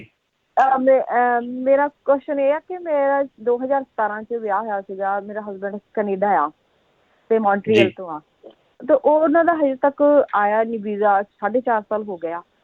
ਤੇ ਉੱਥੇ ਮੌਂਟਰੀਅਲ ਦੇ ਕੇਸ ਚੱਲਦੇ ਆ ਜਾਂ ਕਿੱਦਾਂ, ਕੀ ਆ? ਬਿਲਕੁਲ ਚੱਲਦੇ ਆ। ਤੁਸੀਂ ਸਿਟੀਜ਼ਨ? ਮੈਂ ਹੁਣ ਸਿਟੀਜ਼ਨ ਹੋਈ ਸੀਗੀ ਤੇ ਮੈਂ ਅਪਲਾਈ ਕੀਤਾ ਆ, ਸਬਮਿਟ ਕੀਤਾ ਆਪਣਾ ਜਿਹੜਾ ਪੇਪਰ। ਹਾਂਜੀ ਨਹੀਂ, ਇਹ ਤੁਹਾਡਾ ਤਾਂ ਬਹੁਤ ਜ਼ਿਆਦਾ ਅਨਰੀਜ਼ਨੇਬਲੀ ਜ਼ਿਆਦਾ ਟਾਈਮ ਲੈ ਲਿਆ ਉਹਨਾਂ ਨੇ। ਤੁਸੀਂ ਆਪਣਾ ਉਹਨਾਂ ਨੂੰ ਮੌਂਟਰੀਅਲ ਕੌਂਸੂਲੇਟ ਨੂੰ ਕੰਟੈਕਟ ਕਰੋ, ਫੋਲੋ ਅਪ ਕਰੋ, ਤੁਹਾਨੂੰ ਜਵਾਬ ਦੇ ਦੇਣਗੇ ਇਹਦਾ। ਉਹ ਦੇ ਦਿੰਦੇ ਨੇ ਜਵਾਬ, ਜਿੱਦਾਂ ਜਦੋਂ ਵੀ ਮੌਂਟਰੀਅਲ ਕੌਂਸੂਲੇਟ ਹਫ਼ਤੇ ਦੇ ਵਿੱਚ ਜ਼ਰੂਰ ਜਵਾਬ ਦਿੰਦਾ, ਤੁਸੀਂ ਉਹਨਾਂ ਨੂੰ ਕੰਟੈਕਟ ਕਰੋ। ਜ਼ਰੂਰ ਕਰੋ ਜੀ। ਜੀ ਥੈਂਕ ਯੂ ਜੀ। 510 ਏਰੀਆ ਕੋਡ 510। ਹਾਂਜੀ 510 ਏਰੀਆ ਕੋਡ ਜੀ। ਹਾਂਜੀ ਸਤਿ ਸ਼੍ਰੀ ਅਕਾਲ ਜੀ। ਸਤਿ ਸ਼੍ਰੀ ਅਕਾਲ ਜੀ। ਜੀ ਹਾਂਜੀ ਸਤਿ ਸ਼੍ਰੀ ਅਕਾਲ ਭਾਈ। ਐਕਚੁਅਲੀ ਮੇਰਾ ਕੁਐਸਚਨ ਹੈਗਾ ਵਰਕ ਪਰਮਿਟ ਦੇ ਰਿਗਾਰਡਿੰਗ, ਤੇ ਮੈਂ first time work permit apply ਕੀਤਾ ਸੀਗਾ ਤੇ ਮੇਰੀ ਰਿਸੀਵਿੰਗ ਲੈਟਰ ਆਇਆ ਸੀ 15 ਅਪ੍ਰੈਲ ਦਾ, ਤੇ ਹੁਣ ਤੱਕ ਮੇਰਾ ਯਾਨੀ ਕਿ ਵਰਕ ਪਰਮਿਟ ਨਹੀਂ ਆਇਆ। ਤੇ ਉਸ ਤੋਂ ਵਰਕ ਪਰਮਿਟ ਤੋਂ 1 ਮਹੀਨੇ ਬਾਅਦ ਮੈਂ ASAP ਦੀ ਮੈਂਬਰਸ਼ਿਪ ਲਈ ਸੀ। ਸੋ ਮੇਰਾ ਕੁਐਸਚਨ ਇਹ ਹੈ ਵੀ ਮੈਂ ਦੁਬਾਰਾ ਵਰਕ ਪਰਮਿਟ ਅਪਲਾਈ ਕਰ ਸਕਦਾ ਮੈਂਬਰਸ਼ਿਪ ਲਾ ਕੇ ਕਿ ਮੈਂ ਵੇਟ ਕਰਾਂ ਉਹਦੀ? ਹੈ ਨਹੀਂ, ਤੁਸੀਂ ਮੈਂਬਰਸ਼ਿਪ ਲਾ ਕੇ ਕਰ ਦਿਓ ਫਾਈਲ, ਤੇ ਜਿੱਦਾਂ ਦੱਸਿਆ ਕਿ ਫਾਈਲਿੰਗ ਫੀ 410 ਵੀ ਤੁਹਾਡੀ ਵਾਪਸ ਮੋੜ ਦਿੰਦੇ ਨੇ, ਤੇ ASAP ਦੇ ਥੱਲੇ ਤੁਹਾਡੀ ਜਿਹੜੀ ਪਹਿਲਾ ਵਰਕ ਪਰਮਿਟ ਆ ਉਹ ਛੇਤੀ ਦੇ ਦਿੰਦੇ ਨੇ। ਸੋ ਤੁਸੀਂ ਬਿਲਕੁਲ ਦੁਬਾਰਾ ਟਰਾਈ ਕਰੋ, ਤੁਹਾਡਾ ਜਿਹੜਾ ਹੋ ਸਕਦਾ ਕਿ ਜੇ ਪਹਿਲਾਂ ਵਾਲਾ ਤੁਸੀਂ 1 ਸਾਲ ਦੀ ਰਿਕੁਆਇਰਮੈਂਟ ਨਹੀਂ ਮੀਟ ਕੀਤੀ, ਉਹ ਡਿਨਾਈ ਵੀ ਕਰ ਸਕਦੇ ਆ। ਸੋ ASAP ਦੀ ਮੈਂਬਰਸ਼ਿਪ ਦੇ ਨਾਲ ਤੁਸੀਂ ਰੀਫਾਈਲ ਜ਼ਰੂਰ ਕਰੋ ਜੀ, ਛੱਡੋ ਨਾ ਮੌਕਾ। ਠੀਕ ਹੈ, ਕੋਈ ਉਹਦਾ ਹਾਂਜੀ ਕੋਈ ਰਿਸੀਵਿੰਗ ਦਾ ਕੋਈ ਚੱਕਰ ਨਹੀਂ ਨਾ, ਕਿਉਂਕਿ ਰਿਸੀਵਿੰਗ ਇੱਕ ਵਾਰੀ ਆਲਰੇਡੀ ਆ ਚੁੱਕੀ ਆ, ਦੁਬਾਰਾ ਅਪਲਾਈ ਕਰ ਉਹਦਾ ਕੋਈ ਚੱਕਰ ਨਹੀਂ ਜੀ, ਉਹਦਾ ਕੋਈ ਚੱਕਰ ਨਹੀਂ। ਥੈਂਕ ਯੂ ਜੀ। ਠੀਕ ਹੈ ਭਾਜੀ, ਮਿਹਰਬਾਨੀ ਭਾਈ। ਓਕੇ ਜੀ। ਓਕੇ ਜੀ। 562 ਏਰੀਆ ਕੋਡ 562।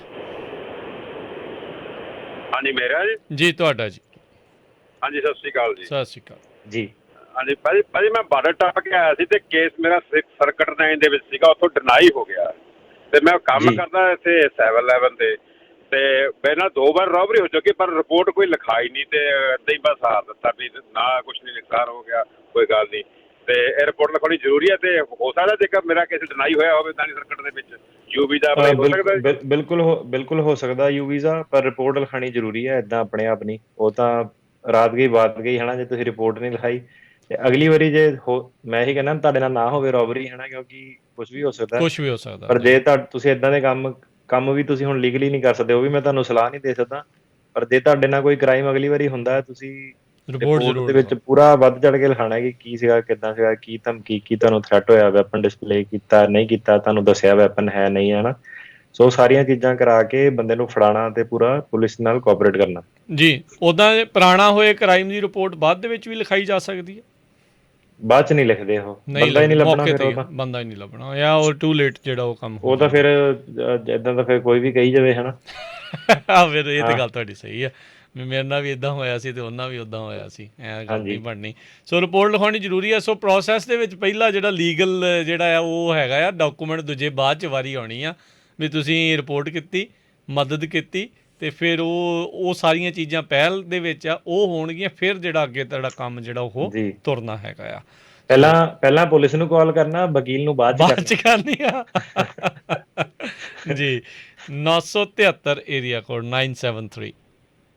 ਸਤਿ ਸ੍ਰੀ ਅਕਾਲ ਭਾਜੀ। ਰਾਜ ਭਾਈ ਸਤਿ ਸ੍ਰੀ ਅਕਾਲ, ਟਿਕਾਣਾ ਤੋਂ ਸਤਿ ਸ੍ਰੀ ਅਕਾਲ ਜੀ। ਮੈਂ ਇੰਦਰਜੀਤ ਬੋਲਦਾ ਜੀ ਤੇ ਮੈਂ ਪਿਛਲੇ ਵੀਕ ਵੀ ਤੁਹਾਨੂੰ ਕਾਲ ਕੀਤੀ ਸੀ ਤੇ ਮੈਂ ਆਪਣੇ ਭਰਾ ਬਾਰੇ ਪੁੱਛਣਾ ਸੀਗਾ। ਮੈਂ 2007 ਚ ਅਪਲਾਈ ਕੀਤਾ ਸੀਗਾ, ਮੈਂ ਸਿਟੀਜ਼ਨ ਆ ਉਹਦੀ ਅਪਰੂਵਲ ਹੈਗੀ ਆ 2007 ਫਰਵਰੀ ਦੀ ਆ। ਕਿੰਨਾ ਟਾਈਮ ਲੱਗ ਜੂਗਾ? 2005 ਚੱਲਦਾ ਜੀ। ਸੋ 2 2.5 3 ਸਾਲ ਲਾ ਲਓ ਤੁਸੀਂ ਖੁੱਲੇ ਡੁੱਲੇ ਜਿਹੜੇ ਲਾ ਕੇ ਜੇ ਚੱਲੋ ਤਾਂ 3 ਸਾਲ ਜਿਹੜਾ ਹੋਰ ਇੰਤਜ਼ਾਰ ਹੈਗਾ ਜੀ ਤੁਹਾਡੇ ਲਈ ਘੱਟੋ ਘੱਟ। ਬਿਲਕੁਲ। ਅਗਲੇ ਕਾਲਰ 559 ਏਰੀਆ ਕੋਡ। ਸਤਿ ਸ਼੍ਰੀ ਅਕਾਲ ਦੋਨਾਂ ਭਰਾਵਾਂ ਨੂੰ। ਸਤਿ ਸ਼੍ਰੀ ਅਕਾਲ ਜੀ। ਕਰਕਣ ਸਾਹਿਬ ਮੇਰਾ 2 ਸਵਾਲ ਨੇ। ਪਹਿਲਾਂ ਤਾਂ ਇੱਕ ਮੇਰੀ ਸਿਸਟਰ ਨੂੰ 1.5 ਸਾਲ ਹੋ ਗਿਆ, ਕਰੋਨਾ ਕਰਕੇ ਇੰਡੀਆ ਗਈ ਹੋਈ ਸੀ, ਉੱਥੋਂ ਵਾਪਸ ਨਹੀਂ ਆਈ ਤੇ ਉਹਦਾ ਮਤਲਬ ਗ੍ਰੀਨ ਕਾਰਡ ਦਾ ਤਾਂ ਨਹੀਂ ਕੋਈ ਚੱਕਰ ਪਊਗਾ ਜਾਂ ਵਾਪਸੀ ਤੇ ਕੋਈ? ਨਹੀਂ, ਉਹਨਾਂ ਦਾ ਗ੍ਰੀਨ ਕਾਰਡ ਦਾ ਬਿਲਕੁਲ ਚੱਕਰ ਪਊਗਾ। ਤੁਸੀਂ ਹੁਣੇ ਹੀ ਜਿਹੜਾ ਹੈਗਾ ਉਹ ਰਿਟਰਨਿੰਗ ਰੈਜ਼ੀਡੈਂਟ ਵੀਜ਼ਾ ਫਾਈਲ ਕਰੋ, ਦੇਰ ਨਾ ਕਰੋ।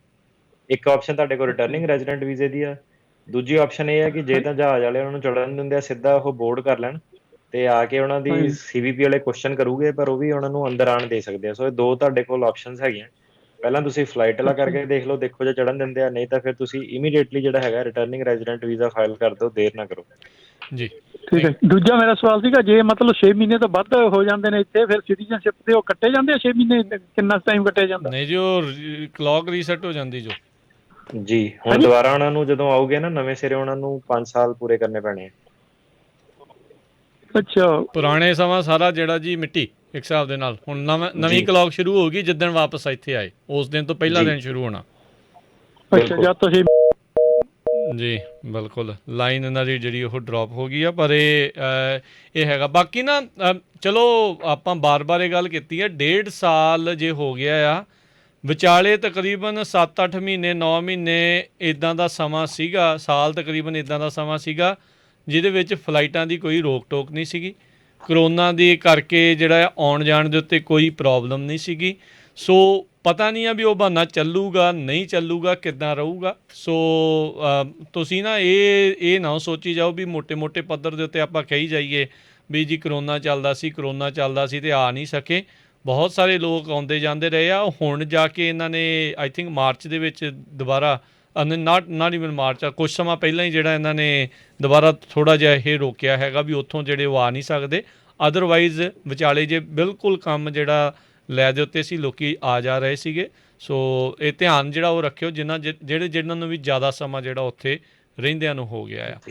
ਰਾਜਕਰਨ ਜੀ, ਇੱਕ ਗੱਲ ਦੱਸ ਦਈਏ ਸਾਰਿਆਂ ਨੂੰ ਕਿ ਜਿਹੜੇ ਗ੍ਰੀਨ ਕਾਰਡ ਹੋਲਡਰ ਵਾਲਾ ਉਹਨਾਂ ਤੇ ਕੋਈ ਰੋਕ ਨਹੀਂ ਹੈਗੀ। ਉਹ ਪਹਿਲਾਂ ਵੀ ਆ ਸਕਦੇ ਸੀ, ਉਹ ਹੁਣ ਵੀ ਆ ਸਕਦੇ ਆ। ਜਿਹੜੇ ਹੁਣ ਲੇਟੈਸਟ ਬੈਨ ਵੀ ਆ ਗ੍ਰੀਨ ਕਾਰਡ ਹੋਲਡਰ ਤੁਹਾਡੇ ਕੋਲ ਜਿਹੜੇ ਹੁਣ ਉੱਥੇ ਗ੍ਰੀਨ ਕਾਰਡ ਉਹਨਾਂ ਦੇ ਕੋਲ ਕੋਈ ਵੀ ਬਹਾਨਾ ਨਹੀਂ ਹੈਗਾ, ਕਰੋਨਾ ਵਾਲਾ ਵੀ ਨਹੀਂ ਹੈਗਾ, ਫਲਾਈਟਾਂ ਵਾਲਾ ਵੀ ਨਹੀਂ ਹੈਗਾ, ਕਿਉਂਕਿ ਉਹ ਐਨੀ ਟਾਈਮ ਆ ਸਕਦੇ ਆ। ਐਨੀ ਟਾਈਮ ਆ ਸਕਦੇ ਆ। ਨੈਗੇਟਿਵ ਟੈਸਟ ਕਰਾਓ, ਜਾਂ ਜੇ ਤੁਹਾਡੀ ਵੈਕਸੀਨੇਸ਼ਨ ਲੱਗੀ ਹੈਗੀ ਇੰਟਰਨੈਸ਼ਨਲ ਦੇ ਲਈ ਤਾਂ ਉਹਨਾਂ ਨੂੰ ਵੈਕਸੀਨੇਸ਼ਨ ਜਿਹੜੀ ਉਹ ਇੰਟਰਨੈਸ਼ਨਲ ਦੇ ਲਈ, ਗ੍ਰੀਨ ਕਾਰਡ ਲਈ ਤਾਂ ਉਹ ਵੀ ਨਹੀਂ ਹੈਗੀ ਆ। ਤੁਸੀਂ ਆਪਣਾ ਜਿਹੜਾ ਨੈਗੇਟਿਵ ਟੈਸਟ ਜਿਹੜਾ ਕਰਾ ਕੇ ਜਿਹੜਾ ਉਹ ਆ ਸਕਦੇ ਆ। ਸੋ ਇਹ ਬਹਾਨਾ ਬਹੁਤਾ ਚਿਰ ਜਿਹੜਾ ਉਹ ਚੱਲਣਾ ਨਹੀਂ ਆ। ਬਾਅਦ 'ਚ ਆਪਣੇ ਗ੍ਰੀਨ ਕਾਰਡ ਤੁਹਾਨੂੰ ਸਰੈਂਡਰ ਕਰਨੇ ਪੈਣਗੇ, ਬਾਅਦ 'ਚ ਐਵੇਂ ਹੋਰ ਵਾਧੂ ਚੱਕਰਾਂ 'ਚ ਪੈਣਗੇ। ਅਤੇ ਇਹ ਇੱਕ ਵਾਰੀ ਫੇਰ ਆਪਾਂ ਦੱਸਦੇ ਜਾਈਏ ਵੀ ਉਹ ਤੁਹਾਡੀ ਜਿਹੜੀ ਕਲੌਕ ਆ ਰੀਸੈਟ ਹੋ ਜਾਂਦੀ ਆ। ਸੋ ਜੇ 4 ਸਾਲਾਂ ਬਾਅਦ ਗਏ ਆ ਅਤੇ ਸਾਲ ਉੱਥੇ ਲਾਏ ਆ, ਅਤੇ ਸਮਝੋ ਤੁਹਾਡੇ 4 ਸਾਲ ਪੁਰਾਣੇ ਇੱਥੇ ਰਹੇ ਉਹ ਜ਼ੀਰੋ ਹੋ ਗਏ ਅਤੇ ਨਵੇਂ ਸਿਰ ਤੋਂ ਜਿਹੜੀ ਸ਼ੁਰੂ ਹੋਣੀ। ਕੋਈ ਉਸ ਅਜਿਹੇ ਮਾਮਲੇ 'ਚ ਮੈਂ ਪੁੱਛਣਾ ਚਾਹੁੰਦਾ, ਕੋਈ ਐਗਜ਼ੈਪਸ਼ਨ ਮਿਲ ਜਾਂਦੀ ਹੁੰਦੀ ਆ ਜਿਹਨਾਂ ਨੂੰ ਜ਼ਿਆਦਾ ਟਾਈਮ ਹੋ ਗਿਆ? ਜਿਨ੍ਹਾਂ ਨੂੰ ਜ਼ਿਆਦਾ ਟਾਈਮ ਹੋ ਗਿਆ ਕਲੌਕ ਰੀਸੈਟ ਹੋਣ ਤੋਂ। ਸਿਟੀਜ਼ਨ ਦੀ ਕਹਿ ਰਹੇ ਨਾ ਤੁਸੀਂ? ਜੀ ਸਿਟੀਜ਼ਨ ਲਈ ਜੀ ਬਿਲਕੁਲ। ਤੁਸੀਂ ਟਰਾਈ ਕਰ ਸਕਦੇ ਆ। ਜਿੱਦਾਂ ਹੁਣ 6 ਮਹੀਨੇ ਤੋਂ ਥੋੜ੍ਹਾ ਜਿਹਾ ਉੱਤੇ ਹੋਇਆ ਉਹਨਾਂ ਦਾ ਤਾਂ ਠੀਕ ਆ। ਜਿਹੜੇ ਹੁਣ 1.5 ਸਾਲ ਵਾਲੇ ਆ ਉਹਨਾਂ ਟੂ ਮੱਚ ਟਾਈਮ ਆ, ਉਹਨੂੰ ਫਿਰ ਲੱਗਦਾ ਨਹੀਂ ਕਿ ਐਕਸੈਪਸ਼ਨ ਉਹਨਾਂ ਨੇ ਦੇਣੀ ਆ ਕਿਸੇ ਵੀ ਕਿਸਮ ਦੀ। ਜੀ ਜੇ ਕੋਈ ਤੁਹਾਡਾ ਜੈਨੂਇਨ ਰੀਜ਼ਨ ਆ, ਡਾਕਟਰ ਐਮਰਜੈਂਸੀ ਕੋਈ ਹੈਗਾ, ਡਾਕੂਮੈਂਟਸ ਵਗੈਰਾ ਤੁਹਾਡੇ ਕੋਲ ਸਾਰੇ ਹੈਗੇ ਨੇ, ਤਾਂ ਹਾਂਜੀ ਬਿਲਕੁਲ ਤੁਸੀਂ ਐਕਸੈਪਸ਼ਨ ਦੇ ਦਿੰਦੇ ਨੇ ਉਹ। ਜੀ ਠੀਕ ਹੈ ਜੀ। ਅਗਲੇ ਕਾਲਰ 916 ਏਰੀਆ ਕੋਡ। ਹੈਲੋ। ਹਾਂਜੀ ਹੈਲੋ ਜੀ। ਜੀ ਸਤਿ ਸ੍ਰੀ ਅਕਾਲ ਪੁੱਤ, ਮੈਂ ਸਿਟੀਜ਼ਨ ਆ ਤੇ ਮੇਰਾ ਭਰਾ ਇੰਡੀਆ ਬਿਮਾਰ ਹੈ, ਉਹਨਾਂ ਦੀ ਚਿੱਠੀ ਮੈਨੂੰ ਆ ਗਈ ਹੈ ਤੇ ਮੈਂ ਇੰਡੀਆ ਜਾ ਸਕਦੀ? ਤੁਹਾਡੇ ਕੋਲ ਵੀਜ਼ਾ ਹੈਗਾ ਇੰਡੀਆ ਦਾ? ਹਾਂਜੀ ਵੀਜ਼ਾ ਜੇ ਇੰਡੀਆ ਦਾ ਹੈਗਾ, ਜਾ ਸਕਦੇ ਹੋ। ਵੀਜ਼ਾ ਹੈ ਨਹੀਂ ਪੁੱਤ, ਜਾਂ ਜਿੱਦਾਂ ਐਮਰਜੈਂਸੀ ਵੀਜ਼ਾ ਜਿੱਦਾਂ ਕਹਿੰਦੇ ਵੀ ਮਿਲ ਸਕਦਾ? ਹਾਂਜੀ ਉਹ ਮਿਲ ਸਕਦਾ। ਉਹ ਅੰਬੈਸੀ, ਇੰਡੀਆ ਦੀ ਅੰਬੈਸੀ ਨੂੰ ਕੰਟੈਕਟ ਜਿਹੜਾ ਕਰੋ। ਉਹ ਇੱਕ ਈ ਮੈਡੀਕਲ ਵੀਜ਼ਾ ਕਰਕੇ ਵੀ ਜਿਹੜਾ ਉਹ ਹੁੰਦਾ ਆ, ਈ ਮੈਡੀਕਲ ਤੁਸੀਂ ਵਿਜ਼ਿਟ ਕਰਨ ਵਾਲਾ ਜਿਹੜਾ ਹੁੰਦਾ ਆ, ਅਤੇ ਉਹ ਤੁਹਾਨੂੰ ਜਿਹੜਾ ਉਹ ਮਿਲ ਸਕਦਾ ਆ, ਅਤੇ ਉਹਦੇ ਨਾਲ ਫਿਰ ਤੁਸੀਂ ਉੱਥੇ ਕੁਝ ਸਮੇਂ ਦੇ ਲਈ ਜਿਹੜਾ ਜ਼ਰੂਰ ਜਾ ਸਕਦੇ ਹੈਗੇ ਆ। ਸੋ ਉੱਦਾਂ ਰੈਗੂਲਰ ਵੀਜ਼ੇ ਤਾਂ ਜਿਹੜੇ ਟੂਰਿਸਟ ਵੀਜ਼ੇ ਅਜੇ ਵੀ ਉੱਥੇ ਚੱਲੇ ਨਹੀਂ ਹੈਗੇ, ਉਹ ਜਿਹੜੇ ਉਹ ਨਹੀਂ ਚੱਲ ਰਹੇ ਹੈਗੇ। ਜਿਨ੍ਹਾਂ ਦੇ ਪੁਰਾਣੇ ਵੀ ਲੱਗੇ ਆ, ਪਤਾ ਨਹੀਂ ਉਹ ਜਾਣ ਦੇ ਰਹੇ ਆ ਕਿ ਨਹੀਂ। ਜੇ ਕਿਸੇ ਕੋਈ ਇਨਫੋਰਮੇਸ਼ਨ ਹੋਵੇ ਉਹ ਦੱਸ ਵੀ ਜਿਹੜਾ ਉਹ ਦੱਸ ਸਕਦੇ ਆ। ਪਰ ਜਿਹੜੀ ਉਹਨਾਂ ਦੇ ਪੋਰਟਲ ਹੈਗਾ ਉਹਦੇ ਉੱਤੇ ਜਿਹੜਾ ਈ ਵੀਜ਼ਾ ਟੂਰਿਸਟ ਵਾਲਾ ਸੀਗਾ, ਲਾਸਟ ਟਾਈਮ ਜਦੋਂ ਮੈਂ ਚੈੱਕ ਕੀਤਾ ਸੀ ਉਦੋਂ ਜਿਹੜਾ ਉਹ ਨਹੀਂ ਚੱਲ ਰਿਹਾ ਹੈਗਾ ਸੀ। ਅਜੇ ਵੀ ਉਹ ਸਸਪੈਂਡਡ, ਟੈਂਪਰੇਰੀਲੀ ਜਿਹੜਾ ਸਸਪੈਂਡਡ ਆ ਉਹ ਦਿਖਾ ਰਿਹਾ ਸੀਗਾ। ਸੋ ਇਹ ਜਿਹੜਾ ਜ਼ਰੂਰ ਸਾਰੀਆਂ ਚੀਜ਼ਾਂ ਜਿਹੜੀਆਂ ਉਹ ਜ਼ਰੂਰ ਮਾੜਾ ਜਿਹਾ ਗੂਗਲ ਸਰਚ ਜਿਹੜੀ ਉਹ ਜ਼ਰੂਰ ਕਰਿਆ ਕਰੋ। ਅਤੇ ਥੈਂਕ ਯੂ ਜੀ, ਬਹੁਤ ਬਹੁਤ ਧੰਨਵਾਦ ਅਟਰਨੀ ਟੇਕਿਆਣਾ ਜੀ, ਤੁਸੀਂ ਸਾਡੇ ਨਾਲ ਜੁੜੇ, ਵੀਜ਼ੇ ਦੇ ਬਾਰੇ ਜਾਣਕਾਰੀਆਂ ਦਿੱਤੀਆਂ ਬਹੁਤ ਹੀ ਵਿਸਥਾਰ ਦੇ ਵਿੱਚ, ਅਤੇ ਸਰੋਤਿਆਂ ਦੇ ਸਵਾਲਾਂ ਦੇ ਜਵਾਬ ਦਿੱਤੇ। ਅਤੇ ਮਿਲਦੇ ਹਾਂ ਜੀ ਫਿਰ ਅਗਲੀ ਵਾਰ। ਧੰਨਵਾਦ, ਮਿਹਰਬਾਨੀ ਜੀ, ਸਤਿ ਸ਼੍ਰੀ ਅਕਾਲ ਜੀ।